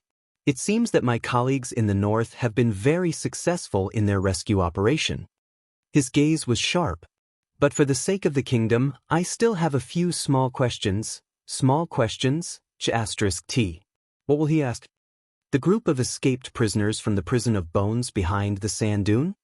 But just as Thales was having a headache about how to deal with the people from the Secret Intelligence Department in front of him so that they would ignore the figures that were slowly leaving in the distance, Roman held him down. Boy, go to the back. The legendary Wing rudely cut off Norb's words. Let the Lord speak. This made the expressions of the two members of the Secret Intelligence Department change again. In the past, Thales might have been displeased with Roman's tone, but this time, he was truly grateful that Roman's interruption saved him. Thales put on a sickly expression that he had just escaped from after a great deal of trouble, and he took a few steps back like a donkey going down a slope. He made Roman face Norb of the Secret Intelligence Department. Norb's expression was a little unpleasant, but he still bowed politely. Sir Williams, thank you for taking the trouble to bring the prince back. You have once again done a meritorious deed for the kingdom. Unfortunately, his politeness had probably hit a wall. If you have something to say, just say it, the legendary Wing snorted softly. If you have anything to say, just say it. Norb's expression froze. Behind him, Gomez was so angry that he furrowed his eyebrows. But at that moment, Gomez's expression changed drastically, perhaps because he saw the backs of the royal guards or the disaster swords leaving. He pointed at a group of people who were retreating on foot in the distance. He ordered the people behind him, "No, Norb, those people are leaving. Go and stop them first." The members of the Secret Intelligence Department were obviously well trained.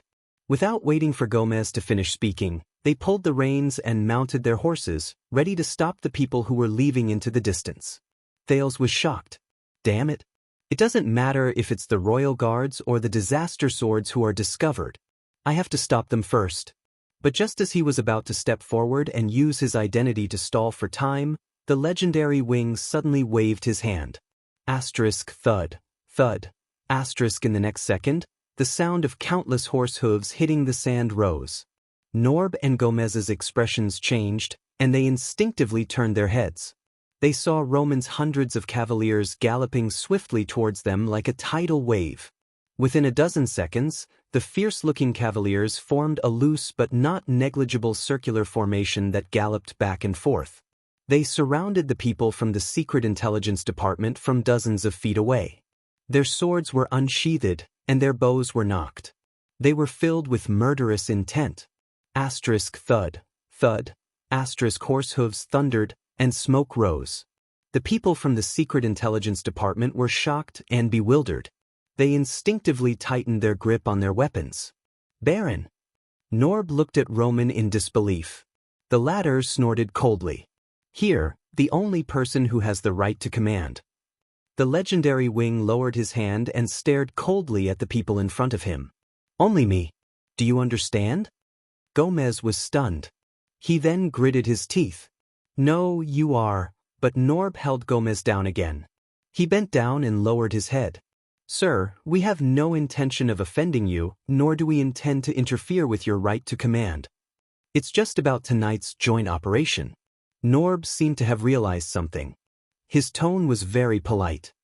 The kingdom's Secret Intelligence Department has a few questions to ask. Roman glanced at him gently and turned to the smoking camp in the distance. Questions? So, you want to interrogate me? He asked softly. Norb forced himself to smile. No, it's just a discussion. As if he was afraid that Gomez would not believe him, Norb immediately turned around and ordered his subordinates. Everyone, get off your horses and step back. Under the hesitant and nervous gazes of his subordinates from the Secret Intelligence Department, Norb smiled and said, We just need some space and time to have a private chat with you, Your Grace. Aside from Gomez, the people from the Secret Intelligence Department looked at each other.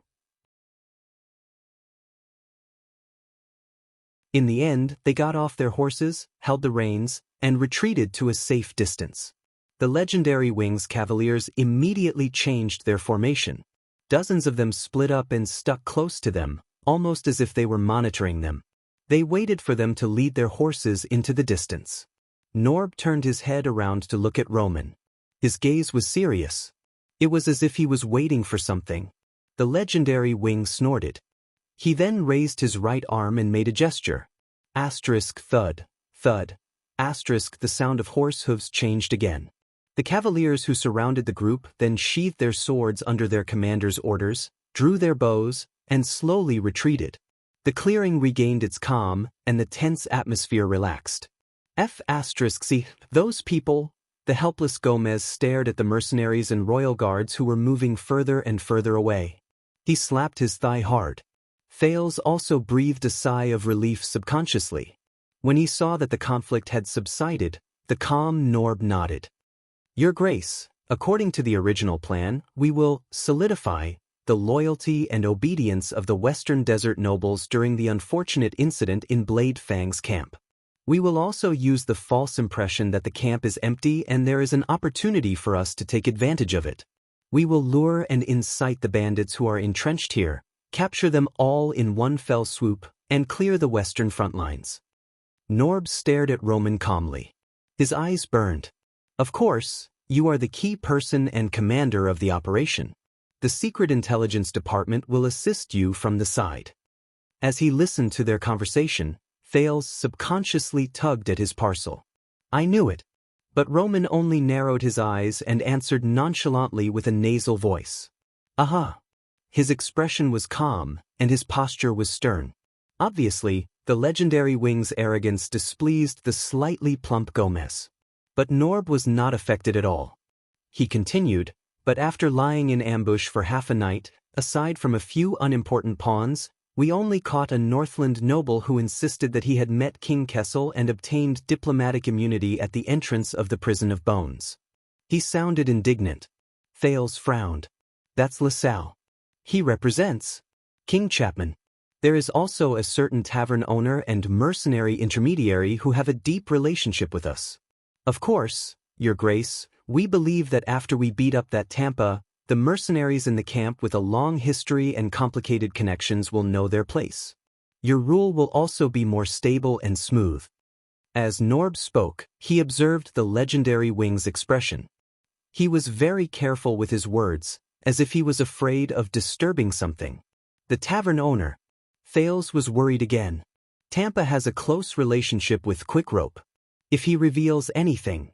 But Roman still responded with a faint nasal voice. "Aha." He looked very much like those portraits on canvases that were full of postures but did not move. Norb frowned slightly, but he quickly returned to normal. This time, he said seriously and cautiously, "But we did not catch Steak." "Steak?" Thales clenched his fists. "He is an important target for us to track down in the near future. He may have control over a considerable part of Shadow Shield, including their deployment at the borders of Constellation and Extet, and the secrets regarding the other higher-ups in Shadow Shield." Norb's expression was very serious, and there was indignation in his eyes. "And we did not manage to catch that group of mysterious mercenaries who betrayed the Tower of Eradication and were hired by you, Your Grace."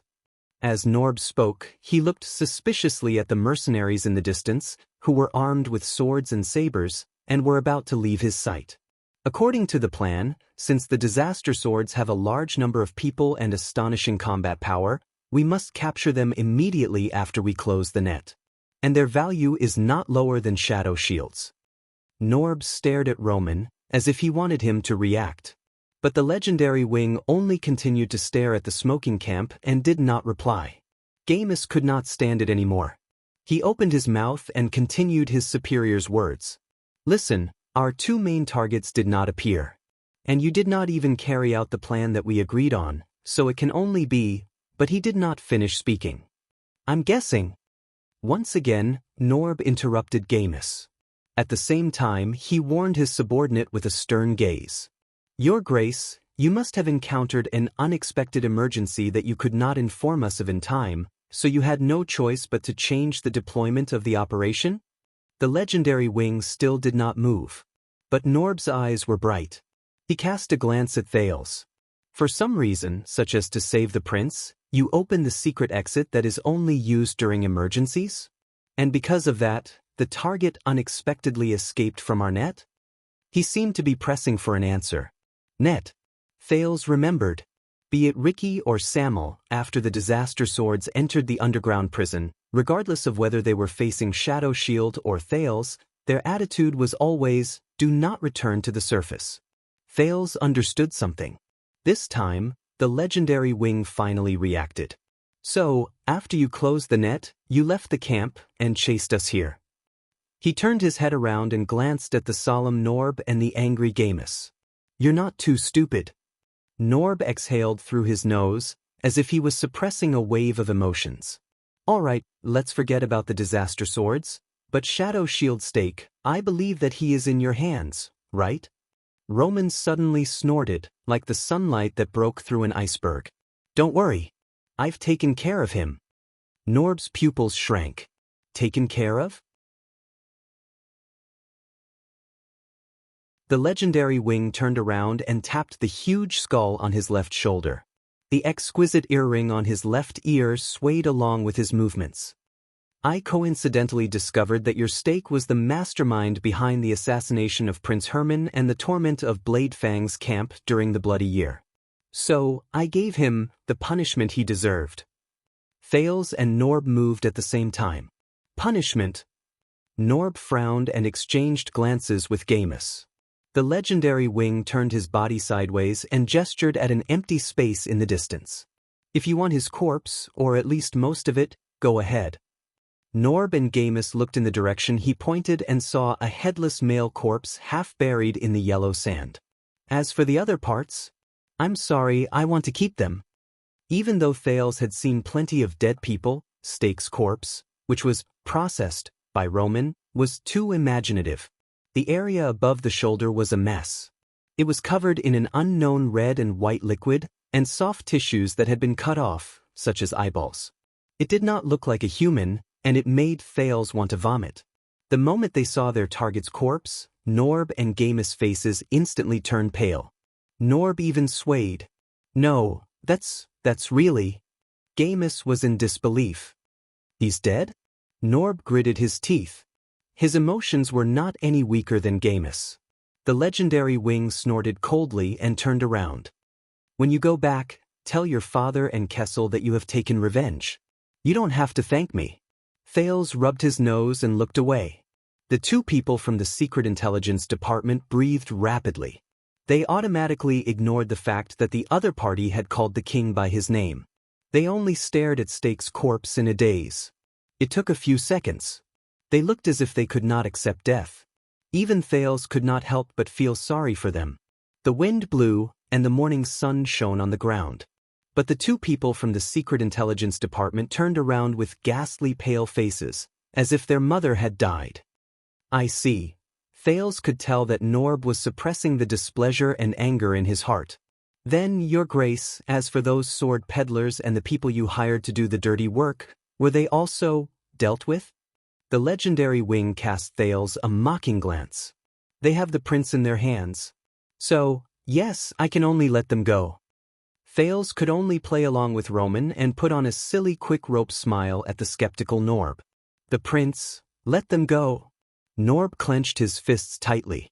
He was indignant. But Gamus, who was behind him, could not help but shout, Impossible. Impossible, you clearly have an overwhelming number of troops. But Nob held Gomez down again, very quickly. Gamus shut his mouth in anger, but he did not hide the disgust in his eyes. Your Grace. Norb forced out the words through gritted teeth with difficulty. I know that His Majesty trusts you, and I also know that he gave you a lot of autonomy in this operation, but regarding this imperfect capture operation, Norb stared at Stake's corpse, as if he was in great pain. I think that the kingdom's Secret Intelligence Department and Lord Hanson might need an explanation from you. At that moment, Thales felt as if the temperature around him had dropped a little. Explanation? The legendary Wing raised his head. His expression was dangerous. Such as? Norb pressed down on Gamus, who was fuming with rage, and panted. He panted and said, Your Grace, regardless of whether it is Shadow Shield or Disaster Sword, their value is very high, and they are of great importance. Some of them even involve the plans and operations of the kingdom's Secret Intelligence Department that have been carried out for months, years, or even longer. And you should not arbitrarily deal with them. You should control them and let us deal with them. This is how you should be loyal to the kingdom and His Majesty. Norb's voice faded away. The legendary Wing did not move. Gamus clenched his fists tightly. Of course, now that Stake is dead, there is no turning back. When Norb saw that Thales was not moved at all, there was a hint of anxiety in his tone. He pointed into the distance. But I can see it. The disaster sword is still in sight. Thales exhaled. If Ricky and his people fall into the hands of the kingdom's Secret Intelligence Department, then Samuel and the royal guards who have dealt with them. Norb gritted his teeth and spoke in a gentle tone. And based on what I know, the Stardust unit under your command is the best of the Light Cavaliers. They are invincible when it comes to interweaving and pursuing. They are the best in the desert when they charge and break through enemy lines. Norb said anxiously and seriously, Your Grace, as long as we can stop them, we still have a chance to make up for it. The legendary Wing raised his head and looked in the direction where the disaster swords disappeared. He was silent for a few seconds. It was just a few seconds, but it made Thales extremely nervous. Finally, Roman turned around, lifted his feet, and walked forward slowly. Tell me. He stared at Norb with an even sharper gaze. Are you trying to teach me? Norb was stunned. Teaching me how to do my job? Roman said arrogantly. Teach me. Norb understood something and his face turned pale. In the next second, he took a deep breath. Of course not, Roman snorted and cut him off. That's good. He enunciated each word clearly. And now I'm telling you, let them go. Norb froze. His clenched fists began to tremble. It was as if he was enduring something. Gamus also bit down hard on his lower lip. The legendary wing turned around and stared at Blade Fang's camp, which had been in chaos for a long time. Just do as I say.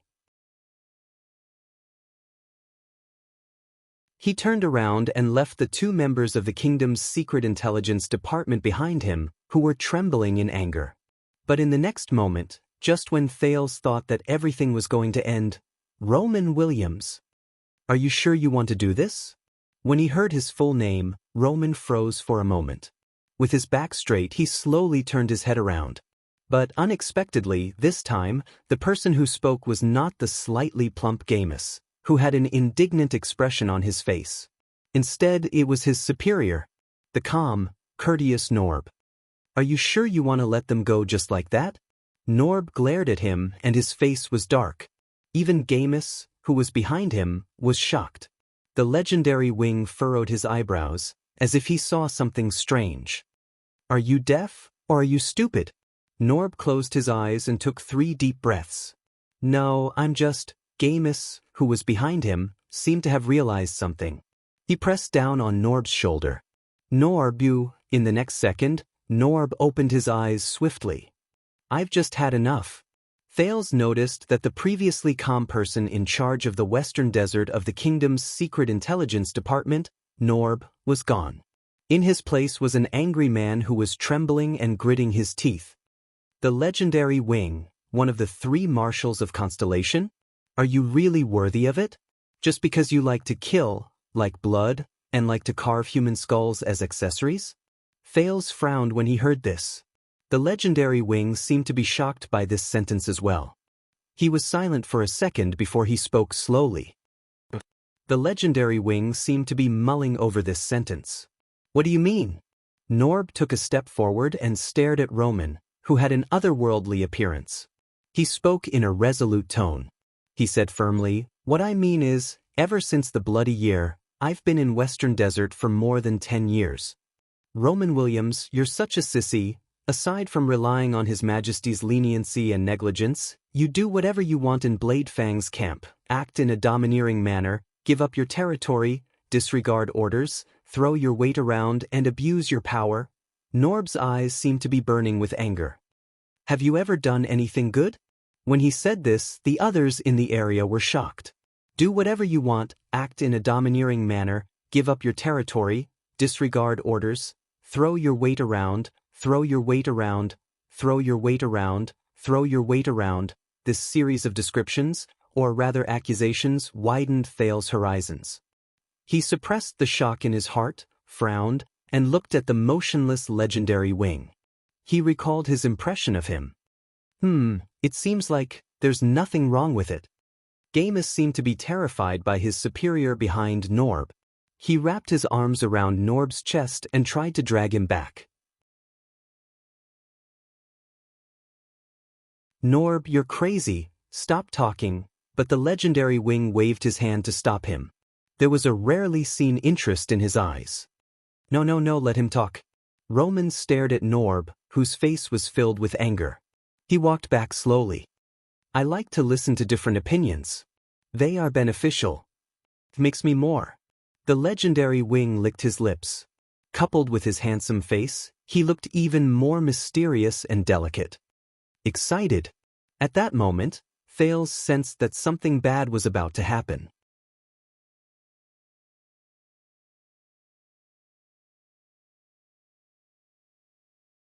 Chapter 491. Excited. Norb slowly pushed away Gomez, who tried to stop him. Don't misunderstand.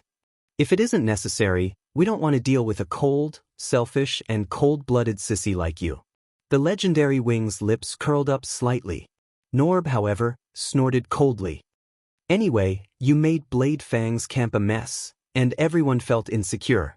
You offended all the officials and nobles from the central government as well as the Western Desert. You made our work a mess, and we couldn't have peace.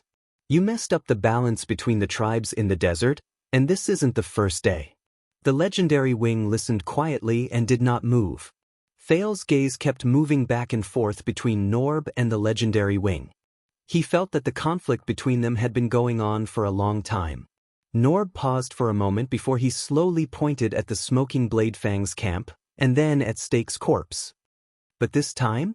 It's different. Norb's voice became deep. Do you know how valuable Stake is? Do you know how many things are related to him? Do you know how important this task is to Lord Hansen? Do you know what it means to us? Do you know that this is a major case that even His Majesty personally asked the kingdom's secret intelligence department to do their best? Norb turned his head abruptly and stared straight at the legendary Wing. Do you know how much we sacrificed to get this chance in this western desert that no one remembers? The legendary Wing narrowed his eyes slightly. 18 years. When he said this, Norb seemed to have remembered something. He was silent for a moment, and his breathing quickened. It's different from your title, which was stained with blood, Williams. My people and I were punished by the Lord because of a mistake during the Bloody Year. We were demoted, and exiled to the western desert. From then on, we stayed in this remote and desolate land, and dealt with countless scumbags and criminals. His gaze was complicated, and he looked absent-minded. It's been a full 18 years. Thales's gaze shifted. Roman's posture was still elegant and unmoved. Behind him, Gomez let out a long sigh. But Norb ignored him. He only stared at the indifferent legendary Wing. It's been 18 years. You've been muddle-headed, dizzy, with no future and no hope.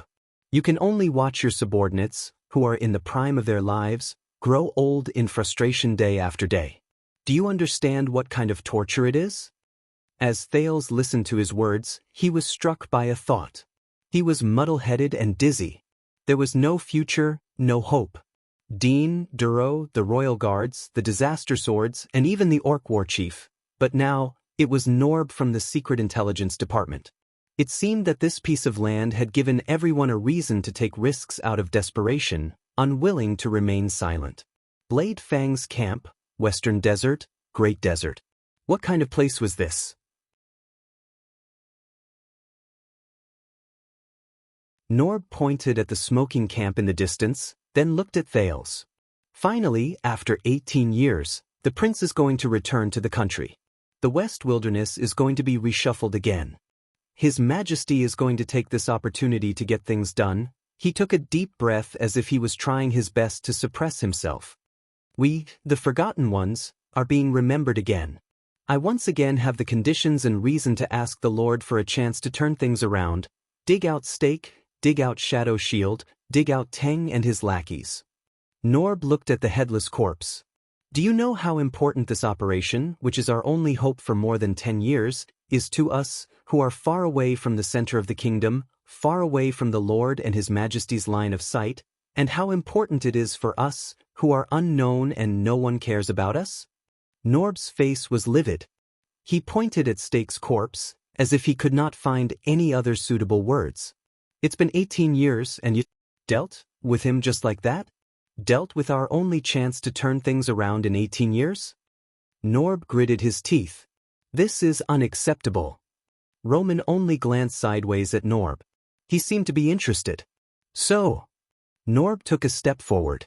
So, chase them back, Williams. Norb stared at the figure in the distance, who was getting further and further away. If we chase after those people we let go, be it the Disaster Swords or anyone else, we might be able to find some clues and save ourselves from this failure. Make a contribution and reverse the situation. Reverse our future. Thales's heart sank. Norb seems to have made up his mind to chase after those who escaped. Otherwise? The legendary Wing sneered. Norb's eyes were red, and his chest was heaving. Otherwise, legendary Wing. He looked at Roman and his tone became even more sinister. Don't forget, everything you have, your title, your army, your territory, everything you have, was given to you by His Majesty and the kingdom. The legendary Wing frowned slightly. Gamus, who was behind Norb, widened his eyes. Norb said coldly, "The regular soldiers of the royal family under your command, the so-called Stardust unit that traverses the desert, their supplies, equipment, war horses, military resources, personnel, and even the Blade Fangs camp where they are stationed belong to His Majesty. But he can take it back at any time and turn you back into the worthless soldier from the western desert who has nothing." Thales, who had a premonition about something, suddenly felt that something was wrong. Oh no, but it was already too late for him to do anything. Norb gritted his teeth and spoke firmly. "And do you know how this can be achieved?" At that moment, the legendary Wing's gaze changed. "Norb!" Gamus interrupted his superior, sucked in a deep breath, and was prepared to stop him with all his might. "Norb, that's enough. Let's go back first," but the legendary Wing spoke again. "I said let him speak." Roman stared at Gamus coldly. The meaning contained in his gaze terrified the latter so much that he froze. "Is there a phrase you don't understand?" His words seemed to have ignited a barrel of oil. Norb's gaze turned cold, and he flung Gamus' hand away. Disobeying the king's orders, sabotaging important tasks, colluding with foreign enemies, harboring evil, indulging wanted criminals, nurturing bandits to gain self-respect, colluding with others, conspiring to murder your colleagues, privately opening the prison of bones, conspiring to harm the kingdom's bloodline, endangering the interests of Constellation. Norb spoke tirelessly, and Thales cursed in his heart. "This is what you did today." His abnormal actions alerted the Cavaliers and the people from the kingdom's secret intelligence department. They cast him surprised and bewildered gazes. But the legendary Wing did not interrupt him. The Cavaliers under him also continued to stand in a stalemate. Norb sneered. "As for the rotten things you and the scum under you have done over the past 18 years, extortion, bribery, torture, abuse, plunder, killing indiscriminately, claiming land for your own benefit, filling your own pockets, and even resorting to underhanded means on the battlefield to murder your fellow nobles." Norb glared at the legendary Wing. With every word he said, Gamus' expression changed. "We have long since grown tired of cleaning up after you." What? These crimes, the more Thales listened, the more shocked he became. Norb said coldly, 18 years. Every piece of evidence and every crime we have collected over the past 18 years is enough to make Renaissance Palace furious at the Baron of Blade Fang's nobles, make the nobles in Western Desert who have hated you for a long time go mad with joy, make the entire kingdom despise you, and make the illustrious you lose your reputation, and all of the above, including all of the filthy things you have done over the past few years, will be reported to the Imperial Conference, to His Majesty, and to Lord Hanson, word by word. A hint of madness appeared in Norb's eyes. Then, under pressure from many parties, he had no choice but to decide to strip you of everything. From the title of nobility to the army. From the territory to the reputation. The legendary Wing's expression became very unpleasant. Thales also had a similarly unpleasant expression. "This is bad. What Norb did was no different from what I did just now. If I can do it, then Norb, then this pretty boy." Thales stared at Roman with a pale face. He watched as the man's handsome face changed. "Now, Your Grace." Norb sucked in a deep breath. His voice sank, as if he had instantly released his anger back into his chest. "We can either make up for everything together." Norb glared at the legendary Wing, as if he wanted to dig out a piece of flesh from his handsome face. "Or we can die together. You lose your title, and I lose my future. We can rot in Blade Fang's camp, in this bottomless abyss that devours people to the bone." He said softly, "Time is limited. The choice is yours." The moment he finished speaking, the place became quiet again. But the people present were far from being at peace. Damn it. This was the only thought in Thales' mind, which was in a mess. A few seconds passed, but Thales felt like a long time had passed. Sir Norb, Baron Williams, in truth, I am very tired now. These messy things. He pretended to be impatient and thought about how to deal with the situation. But before he finished speaking, the legendary Wing interrupted him again. This is strange. Roman spoke softly, and there was a hidden meaning in his words. Why do all the people today think that, do you have the right to threaten me? Thales' expression changed. The legendary Wing walked forward slowly. You are from the Secret Intelligence Department. You have met Murat, right? Norb narrowed his eyes. Thales was also slightly puzzled. Murat? The Black Prophet's figure appeared in his mind. What does it have to do with me? The legendary Wing chuckled. Do you know why that black-robed prison chief always uses a cane? Norb frowned. Because he once said something similar to me.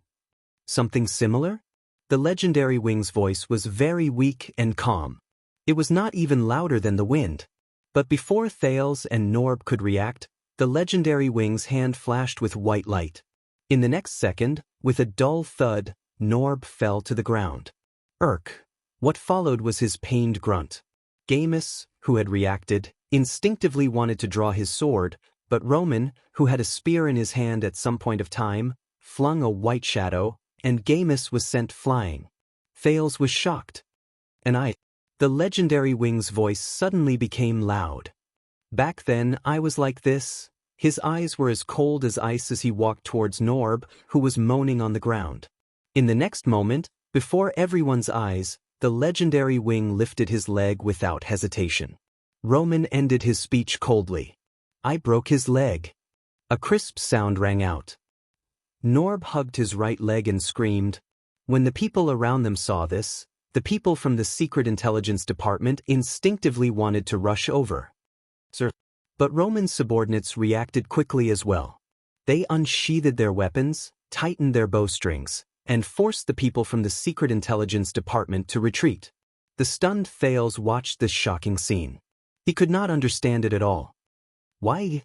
Norb's screams turned into moans. He crawled on the ground, trying to stay as far away from Roman as possible. His pained moans continued to travel. The legendary Wing snorted coldly. As if he had not had his fill, he swung the white spear in his hand and walked towards Norb. Roman, no. Thales quickly spoke after he came to his senses.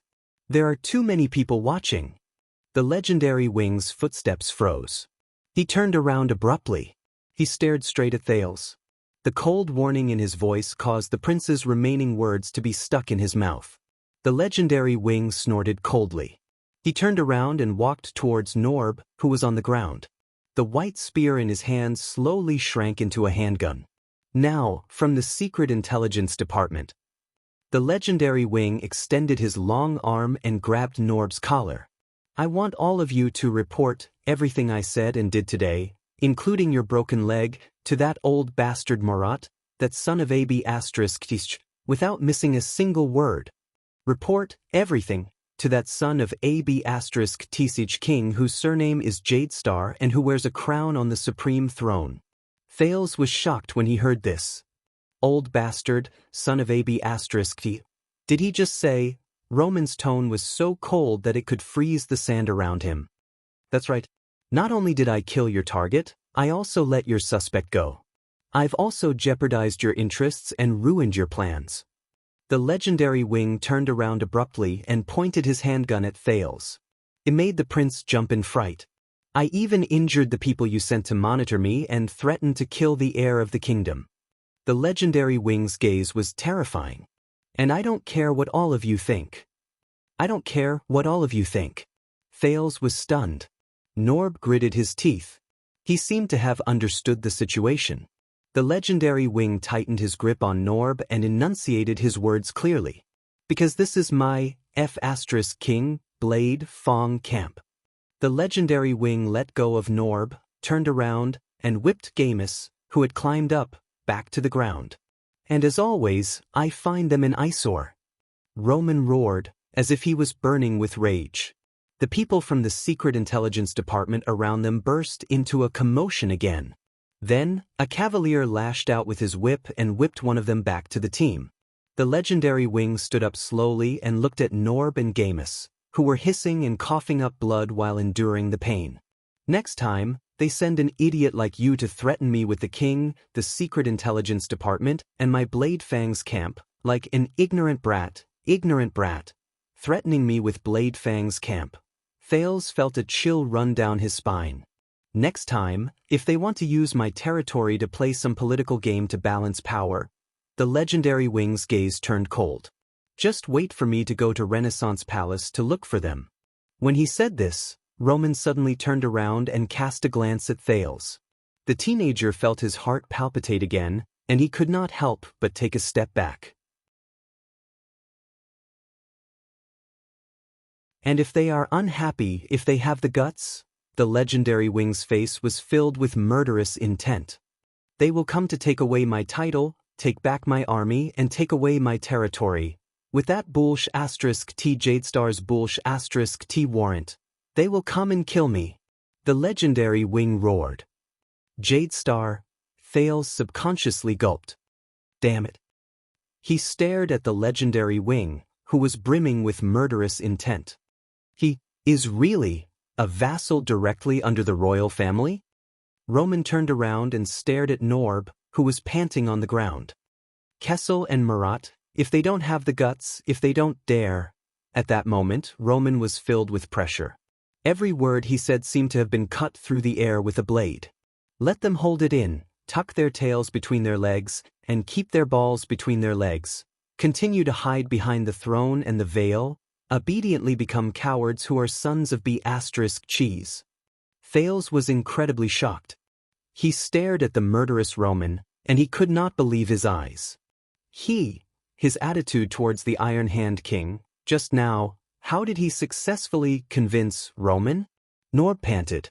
He endured the pain and pressed down on Gomez, who wanted to get up again. He glared as if he could not believe it either. Listen up, Secret Intelligence Department. The legendary Wing snorted coldly and sheathed the white spear behind his back. If you leak even a single word, 2 words. Roman's tone was no longer cold, but his words were still sharp. I will personally go to the capital and break Murat's remaining leg, together. Once he finished speaking, he did not wait for the person on the ground to respond. He turned around and faced his subordinates. Everyone, get into position. Prepare to leave. Hundreds of cavaliers responded in a manner that sounded like an avalanche. The legendary Wing got on his horse and roared his orders. These people's horses are now ours. Thank you, Kingdom's Secret Intelligence Department, for supporting us.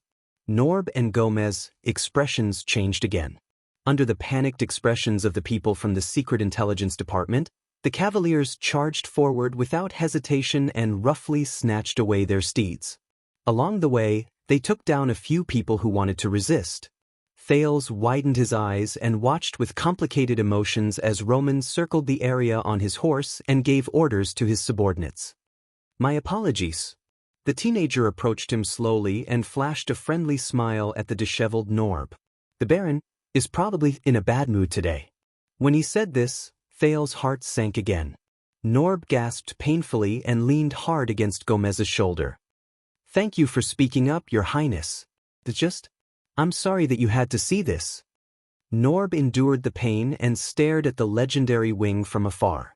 Even in the country, the royal family's rule is not always smooth sailing. Thales forced himself to smile. But before he could respond, the sound of galloping horses came from behind him. Norb's expression changed.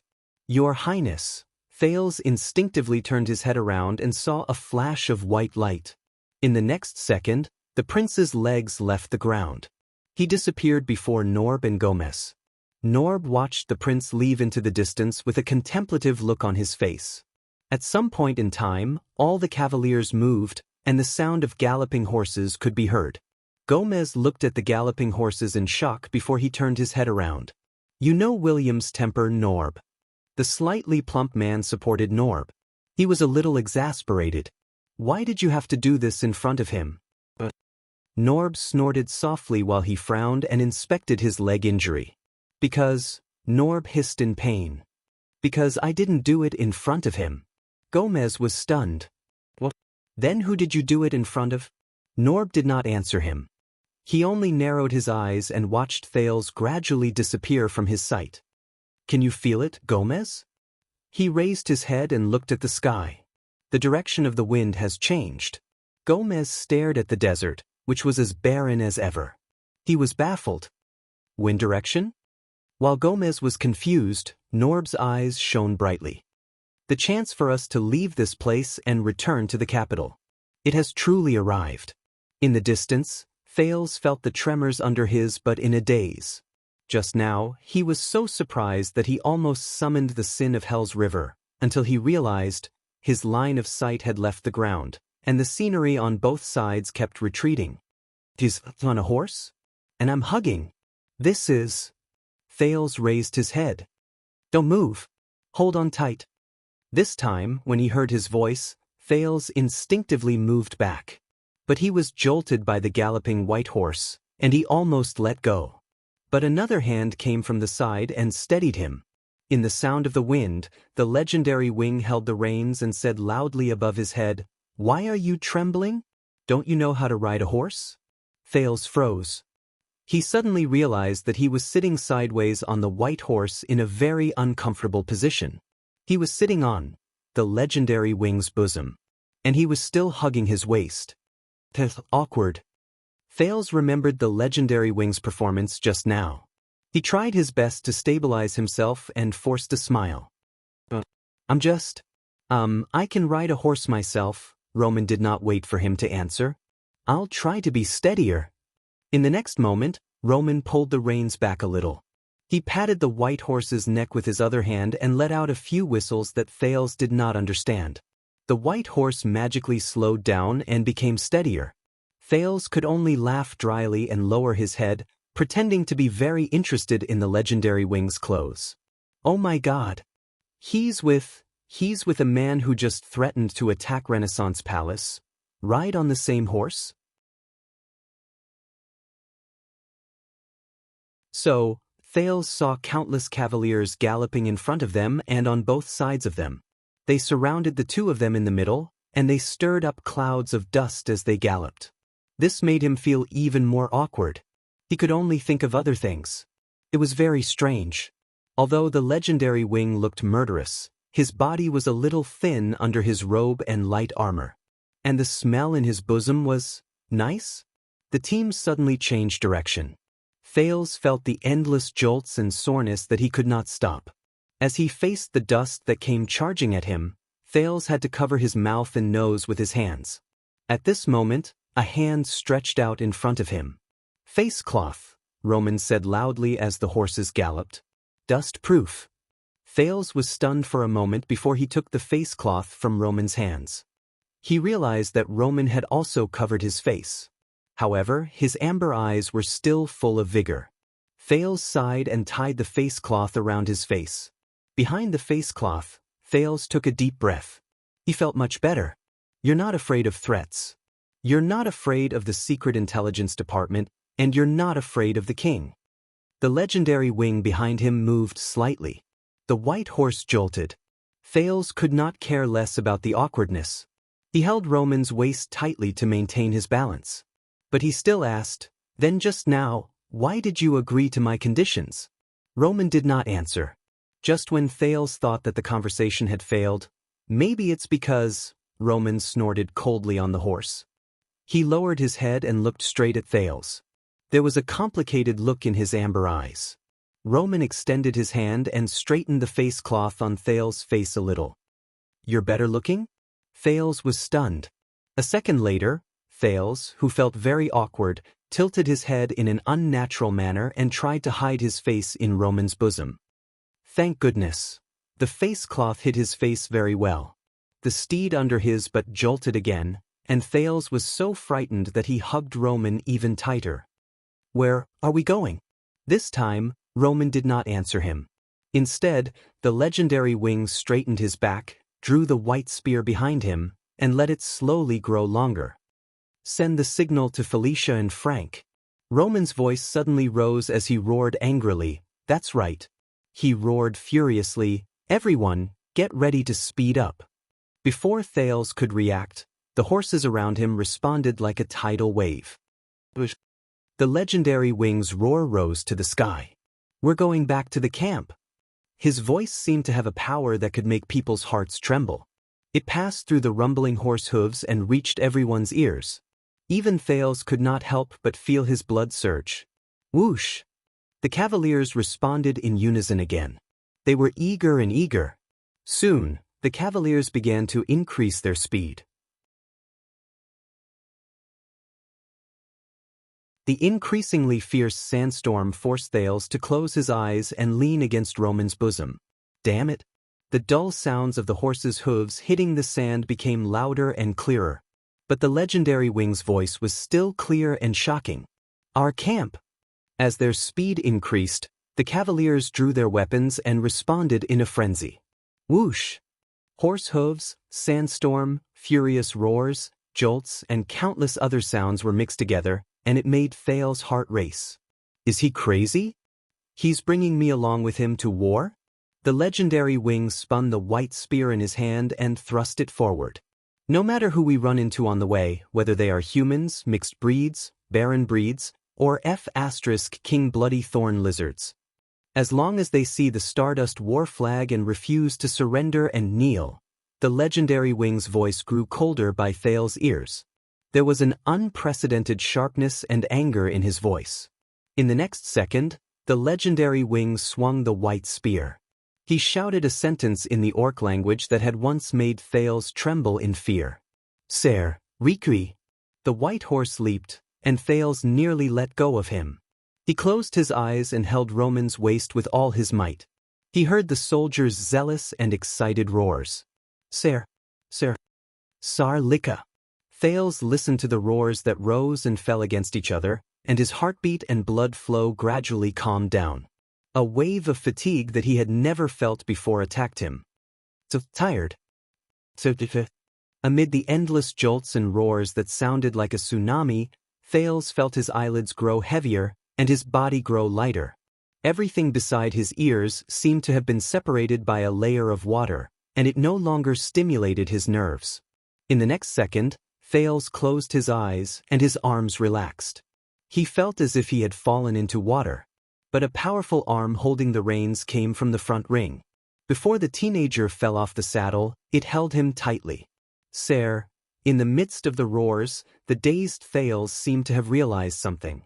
But before he could register what was happening, the teenager fell into the legendary Wang's arms. He fell unconscious.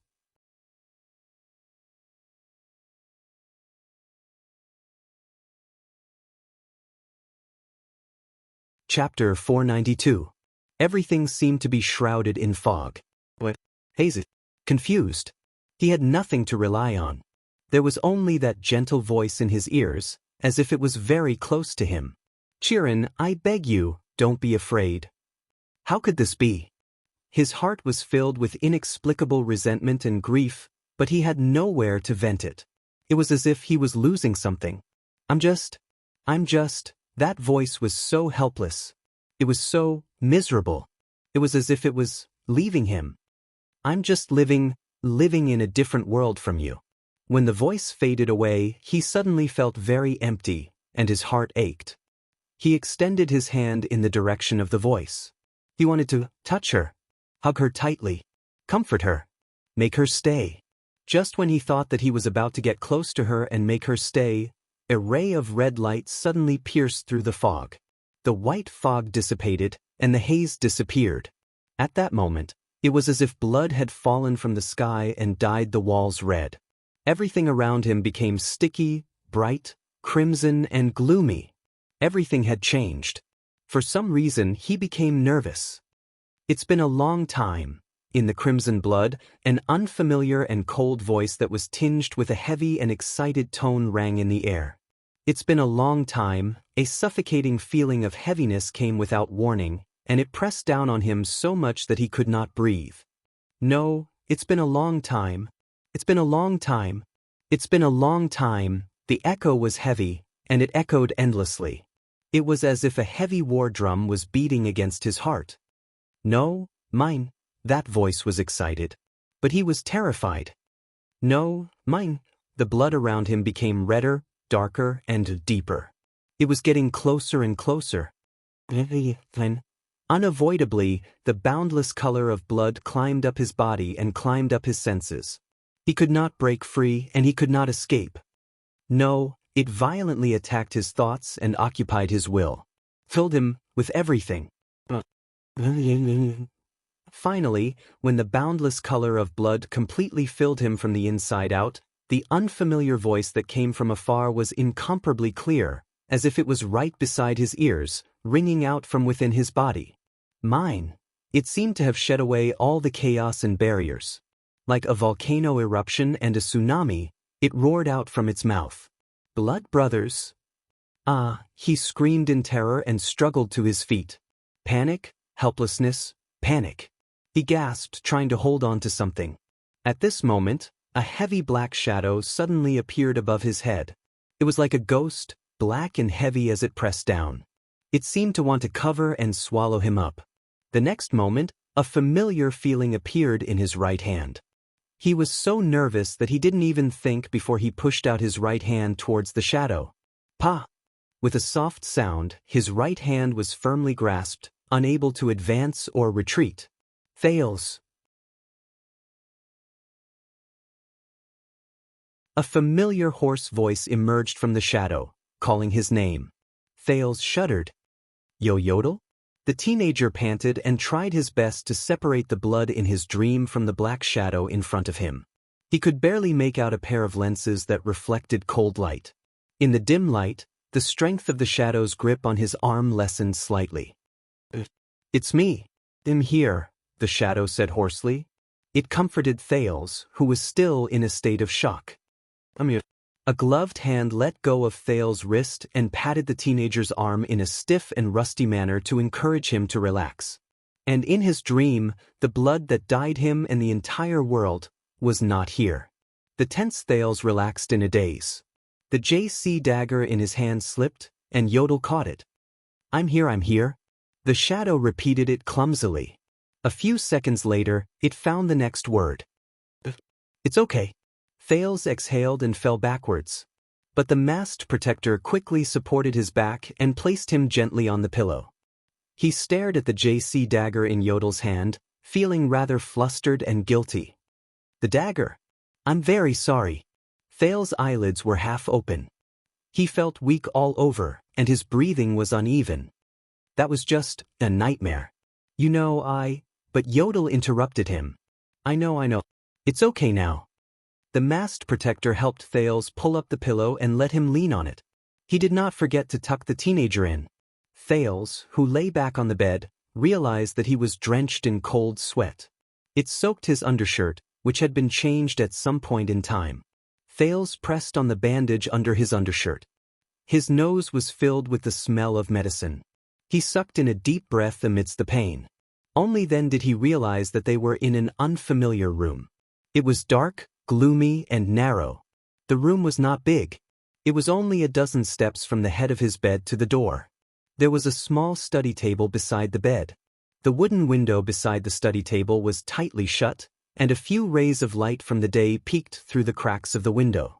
There was an everlasting lamp placed on the wooden table in the distance, and it barely illuminated the room. Thales, who was lying on the bed, narrowed his eyes. He noticed that although the bed and the study table were relatively clean, the walls of the room were dark and thick. There were even a few spider webs in the corners of the ceiling. Where is this place? Thales asked with difficulty. He felt that his throat was dry and hoarse. Blade Fang's camp. The masked protector walked to the side of the wooden table. When he returned, there was a glass of water in his hand. You slept for a day and a night. So we came back. A day and a night. Was it that long? Thales gratefully took the glass of water and watered his throat, which felt as if it was burning. Yodel watched him drink water while he grabbed a bundle of rope beside the bed and pulled it gently.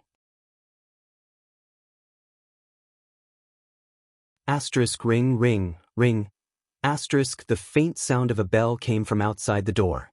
The doctor said that you need to eat, Yodel explained simply under Thales' puzzled gaze. Before Thales could react, the faint sound of an argument and footsteps came from outside the door. Ring, ring, it's a bell. I swear I heard a bell ring. Felicia said that it's a man's way of waking up. Waking up a servant? No, I don't think it's haunted. All right, coward, I'll go myself. The owner of the words and footsteps was obviously in a hurry. Thales could even hear a lot of unexpected and panicked clashing sounds on the way. Asterisk bang. Asterisk in the next moment, as the door was slammed open, Yodel's figure disappeared into thin air. Thales, who was leaning against the bed, narrowed his eyes and looked at the man who rushed through the door and struggled to maintain his balance in a flustered manner. This is a soldier, and his attire is a little familiar. You are... Thales put down the empty glass and asked in puzzlement. The soldier managed to maintain his balance after much difficulty. When he saw Thales, his expression changed abruptly. He was first shocked, then delighted. What the F asterisk CK? You've lost your temper. You've finally lost your temper. The soldier spoke with a thick Western desert accent, but he seemed to have realized something. He immediately coughed a few times and subconsciously stood at attention. Then he switched to the standard Western Peninsula common language, which was unique to military messengers. Noble and handsome Your Highness, after seeing your temper, all of us in Bladefang's camp will be touched to death. The smile that Thales tried hard to force froze. The rather excited soldier stared at the weak Thales on the bed, as if he was afraid that he would miss a glimpse of him. At the same time, he spoke in a stiff and mechanical manner. Sewing makes you shine. The soldier lowered his head every time he spoke. His expression changed back and forth as he occasionally spoke in a clumsy manner. He even stuttered from time to time. In short, we will definitely work hard to defend the borders of the kingdom, look after the desert, and control the orcs. Please do not worry, Your Majesty. Oh no, this seems to be the last part, my team and I are very honored to have you. Receive you. Thales coughed violently and interrupted the soldier's welcome speech, which was full of mistakes. All right, thank you, soldier. I understand your enthusiasm. Thales pointed weakly at the soldier's waist. You don't have to read the rest of the script. The soldier's face turned red. He awkwardly stuffed the notebook, filled with words and pictures that he had raised to his waist, into his belt. Our clerk in charge of writing letters died half a month ago. Are you the only one here? Thales looked outside the door and only saw a dim light. The soldier, who was feeling awkward, immediately stood at attention and replied, There's also Strange Flame and Spirit Blade. She just changed shifts and Mystifying has not arrived yet. We have to come up every half an hour to check on you, because we are afraid that you will be killed by vengeful spirits, or that Spirit Blade, who is crazy about money, will sneak into your bed and sleep with you.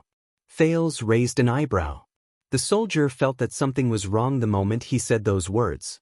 His expression changed. I'm sorry, that's not what I meant. He forced a smile in a panic. He had nowhere to put his hands. What I mean is, noble and handsome Your Highness, we have always taken good care of you, and we love you as if you were our own son. The more he spoke, the worse it became. Thales, who was mentally exhausted, became a little more energetic after being nagged by the soldier. He sighed and reached out to stop the soldier from continuing. I remember that you are Snake Shooter, a psionic. You are the new captain under Baron Williams' command. The soldier named Snake Shooter was slightly stunned. Then he looked ecstatic.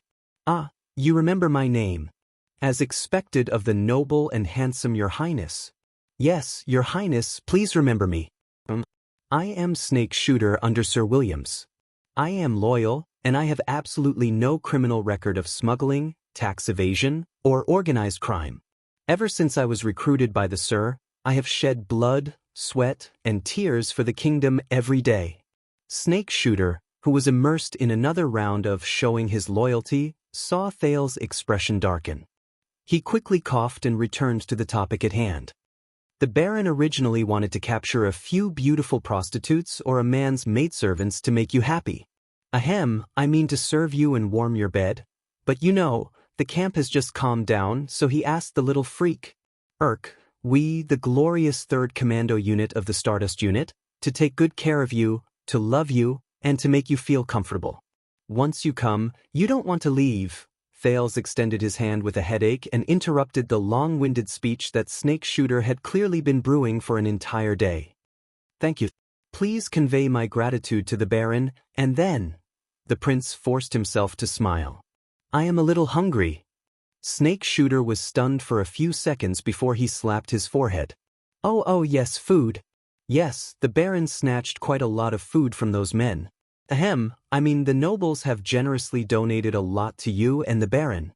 Snake Shooter spoke with a radiant expression before he rushed out of the room, leaving behind a confused Thales. Strange fire. After a series of footsteps, Snake Shooter's shout came faintly from outside the door. Send the food up. Don't sneakily. Ahem, sneakily, that, sneakily, check on me. More than 10 minutes later, Thales sat alone in front of the study table in the room that was closed once more. He stared at the food that Snake Shooter had just sent up. He stared at the white bread, oatmeal, goat's milk, and even honey on the plate. There was also roasted fish, chicken, pork, and quite a number of spices that could not be found in Northland. Snake Shooter said that the legendary Wing seized this from the Western Desert nobles. Thales sighed and sent a mouthful of broth into his mouth. It tastes really good compared to the scorpions, spiders, and bloody thorn lizards. Desert God, if anyone ever tells me that the Western Desert nobles are located in a remote area with poor soil, turbulence, danger, poverty, and hardships, I will cut all ties with that person. As he felt his stomach fill up, Thales asked the air, So, what happened to Bladefang's camp? He waited for a few seconds. Yodel's hoarse and indistinguishable voice traveled from the air. Williams won. Williams won. Thales bit the spoon in his mouth and tilted his eyebrows in resignation. But that's really detailed. It was just like the first time they met, when Yodel answered him, Who is my father? His words were filled with diplomatic language. When he remembered what happened in the past, Thales could not help but smile. God, how old am I? Am I already starting to reminisce about the past? But Thales immediately thought of something, and his mood sank. What about the kingdom's secret intelligence department? Thales' question was very vague, but Yodel seemed to know what he wanted to ask. They did not have horses and were forced to return on foot. The prince breathed a sigh of relief. So, Quick Rope, Barney Jr., Belden, Tartan, Cannon, Bruley, and Zacriel. His mood became cheerful. That was a fulfilling and interesting day, wasn't it? Thales said half-jokingly. A few seconds later, a hoarse voice traveled from the air, and there was a barely noticeable hint of amusement in it. Thales, whose appetite had increased, happily finished the food on his plate. By the way, Yodel, your injury, it's healed. Don't worry. The answer traveled from the air so quickly that Thales did not even have the chance to finish his question. But this made the prince frown. It's healed? Thales put down the half-eaten bread. My injury is healed. He remembered that a long time ago, Yodel had once blocked 3 vicious and fatal crossbow bolts for him and was heavily injured. That was how they parted. Thales no longer knew what happened after that. The prince's mission urged him to head north. He was gone for 6 years. The memories of the past and an inexplicable melancholy surged into his mind. 6 years. Thales' smile disappeared. He was silent for a while. Yodel, have you been well all these years? The answer in the air was still brief. I'm fine. Thales nodded slightly, and the corners of his lips curled up slightly. Yes. He's still the same person.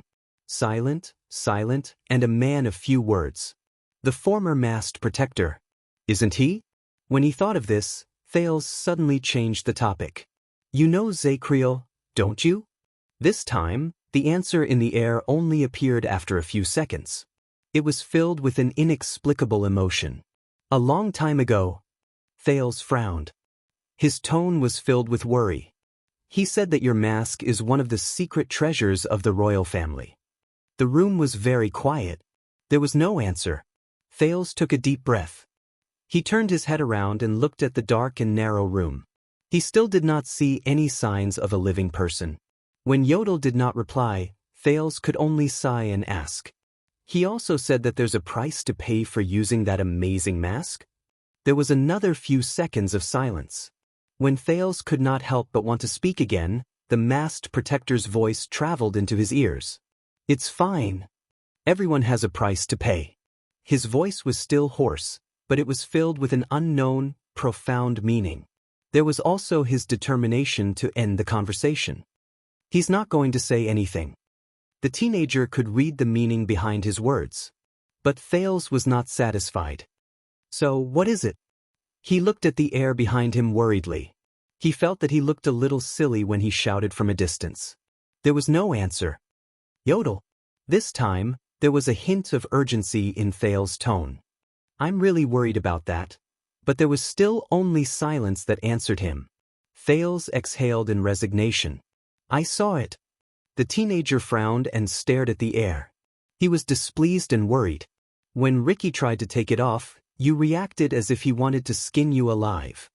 If you're really fine, then why have I never seen you take off? Thales stopped speaking hurriedly. The dark room was dead silent. There were no ripples in the shadow in the darkness. It was as calm as ever. All right, since that's the case. Thales took a deep breath and put away his displeasure. He imitated the posture he learned in the past 6 years and became the aloof, arrogant, noble, and aloof prince of Constellation when he faced the overbearing vassals of Dragon Cloud City. Yodel Kato, Thales said solemnly and coldly. I order you, tell me. He raised his chin and raised his voice with a stern expression. This is my order. An order from the second prince, Thales Jadestar. His voice was cold, his tone was stern, and there was no room for doubt. His response was still silence. Thales suddenly felt that the shadow in the darkness seemed to have moved. But what followed was a cold and hoarse voice. Prince Thales. It was faint and broken, merciless and cold. I only obey His Majesty's orders. The voice faded away. At that moment, Thales felt his body turn cold. Only obey His Majesty's orders? He stared at the air in a daze. He was a little dazed. Is that so? Thales inhaled absent-mindedly and turned his head around stiffly.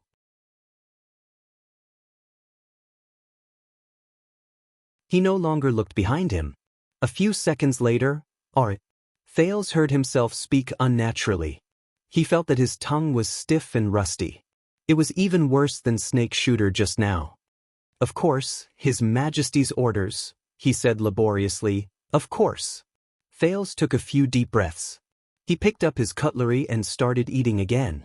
Just like before. But, just now, for the first time, he felt that the shadow behind him that seemed to be empty no longer gave him a sense of security. The unfamiliar yet familiar purple mask no longer gave him a sense of security.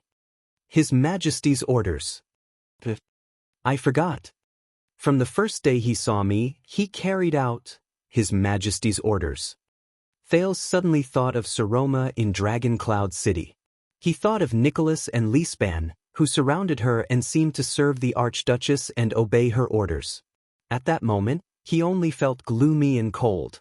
The absent-minded Thales forced himself to eat a mouthful of meat or bread according to the most standard table etiquette Gines had taught him. But for some reason, he felt as if there was a thorn in his back and a fishbone stuck in his throat. He felt uncomfortable all over. This place is too small. It's a little stuffy. That was what he thought. Thales put down his cutlery and raised his head in annoyance. Other than the dim everlasting lamp, he only saw 3 tightly shut windows. Only faint light shone from the edges. It's so stuffy. No wonder it's so stuffy. It's so dark that I can't see the light. I don't even know what time it is. So where is this? The legendary Wing's sweet home? When he remembered Roman's arrogant and prideful cold face, Thales' breathing froze. "Damn pretty boy." Thales stood up with a straight face, intending to push open the window in front of the study table. But when he pushed it open, he was stunned. The handle of the window in front of him was nailed shut with an extra piece of wood. "What's going on?" Thales frowned as he looked at the nailed window. "What's this? Are they afraid of someone invading? Or are they afraid that I'll escape? That's why they sealed all the entrances and exits? Are they going to trap me here? Just like a prison?" When he remembered the black prison that tortured him for most of the night, Thales, who was in a bad mood, subconsciously turned his head. Yodel, but halfway through his sentence, he abruptly stopped. "Damn it." The prince shut his mouth and took a few deep breaths. He did not speak again. Instead, he sat down again and picked up his cutlery again. Thales stared at the window that he could not open. His breathing began to speed up, and his already annoyed mood became worse. "Damn Roman. Damn pretty boy." Thales sat for less than 5 seconds before he threw the cutlery away. He walked barefoot to the edge of the wooden platform where the everlasting lamp was placed, picked up his JC dagger, and hurriedly walked back. He stabbed the dagger into the gap between the wooden seal and the window frame and forcefully pried it open. Bang. Perhaps it was because it had not been repaired for a long time, but the wooden board was extremely fragile.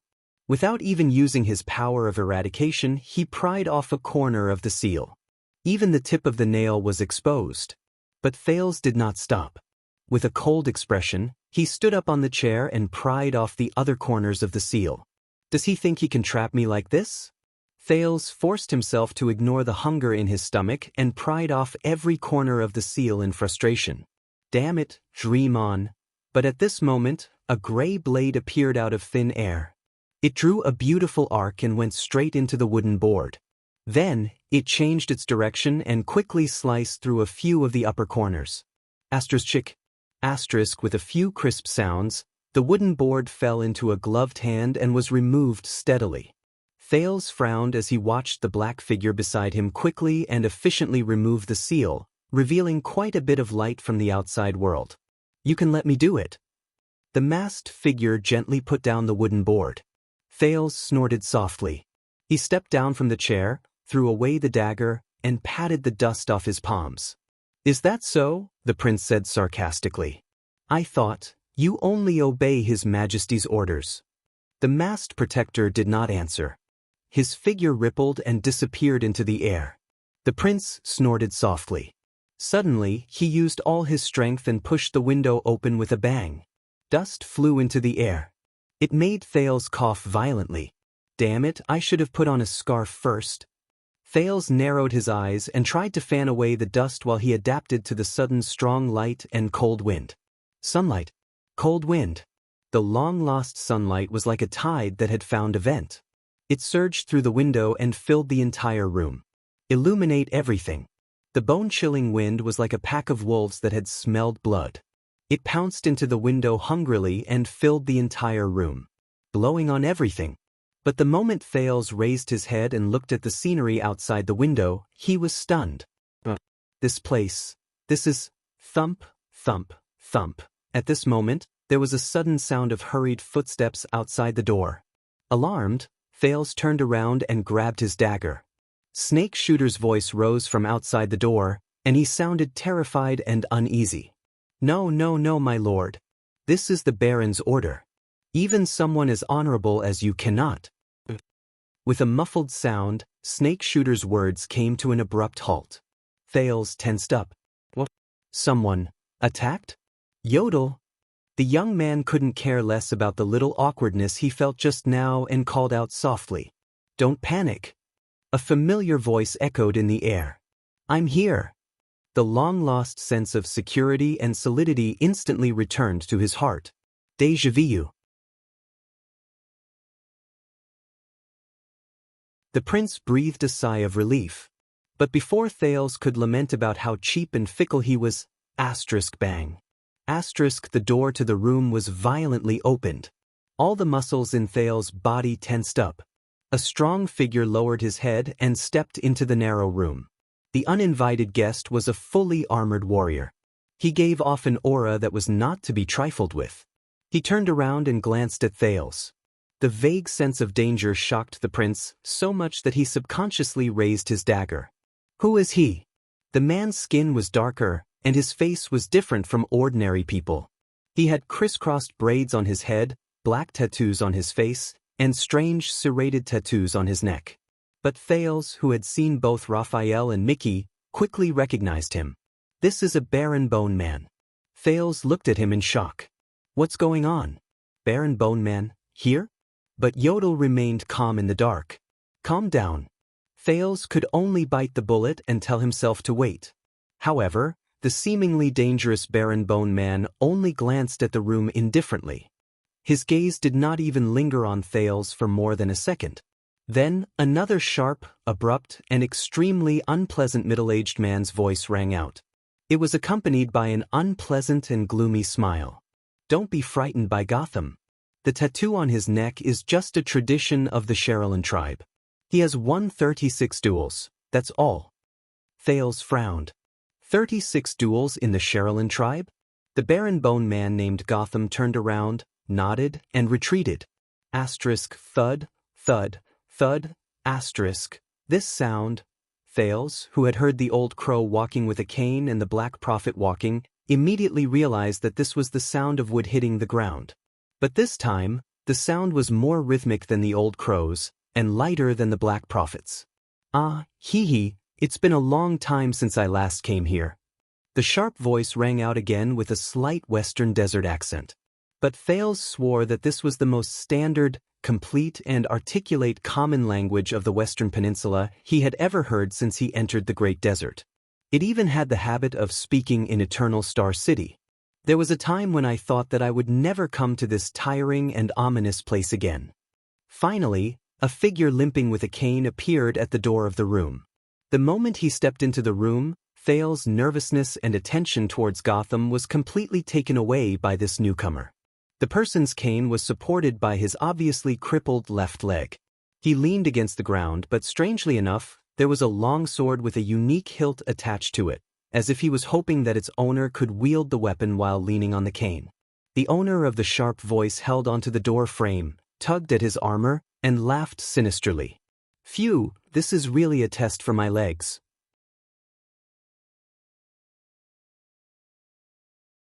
He raised his head while leaning on the cane, and revealed a middle-aged face that could not be considered human.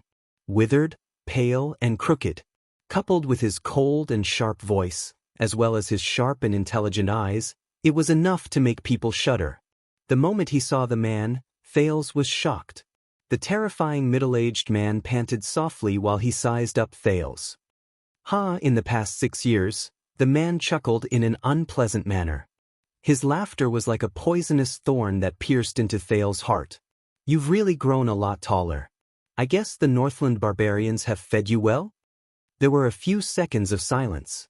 Thales stared at the middle-aged man's clothes in a daze and remembered something. The man continued to smile in a frightening manner as he waited for an answer. Finally, Thales took a deep breath. It's been a long time. The prince put away the dagger in his hand, straightened the thin clothes on his body, and said seriously, Your Grace. The owner of the cane stared at him for a long time before he burst into laughter. Haha, very good, you still remember this old bag of bones? His expression was exaggerated, making his inhuman face even more terrifying. He even clapped his hands fiercely, as if he had seen something amazing. Outside the door, the Baron Bone Man Gotham turned around coldly and knocked out Snake Shooter, who had just woken up. Calm down. The prince thought to himself. Thales forced himself not to look at Snake Shooter's condition. Instead, he calmly looked at the guest in front of him. Your arrival has really exceeded my expectations. The prince gently pulled the chair out and gestured to the man. Then he sat down on the bed. So, are you here to support me, support Baron Williams, or support Bladefang's camp? At that moment, the man's sharp and cold laughter died in his throat. He seemed to have understood something. The terrifying middle-aged man stared straight at Thales, who appeared to be at ease. He clicked his tongue and said, "Very good. You don't have the unique milk stink of useless nobles either. That's great. We should change our view of the Northland barbarians. Perhaps they aren't barbarians who only know how to flip tables with their fists." Thales frowned slightly. The middle-aged man snorted softly. He lifted his left leg along with his cane and staggered into the room. Asterisk thud, thud, asterisk behind him, the Baron Bone Man Gotham closed the door in tacit understanding, leaving the middle-aged man and Thales in the room. "Turn this place into an airtight cage again. Calm down." Thales warned himself again as he watched the man draw closer. The middle-aged man limped towards the chair Thales pulled out for him. He spoke in a tone that was half sarcastic and half sentimental. "However, as your first stop back in the country, Williams really shouldn't have arranged for you to come here. This place is too high, too high." The middle-aged man stopped in front of the desk. He turned sideways and looked at Thales coldly, revealing the window behind him. There were also countless buildings the size of toy blocks outside the window. "It's so high that I'm worried that you might accidentally fall from here." Thales looked at the long sword on the man's cane and felt his body tense up. That was it. He was the master of the Fakenhas family, one of the 6 great clans of Constellation, who had the 4-eyed skull as their emblem. The guardian duke of Western Desert, the suzerain of the ruins, the unwelcomed. Cyril Fakenhas. Just like that, he stood at the highest point in Bladefang's camp, the room on the top floor of Ghost Prince Tower. Just like your father's brother? End of this chapter. You're tuning in to the Wang Lin's Journey YouTube channel. Don't forget to subscribe and join us on this journey to catch the most captivating stories.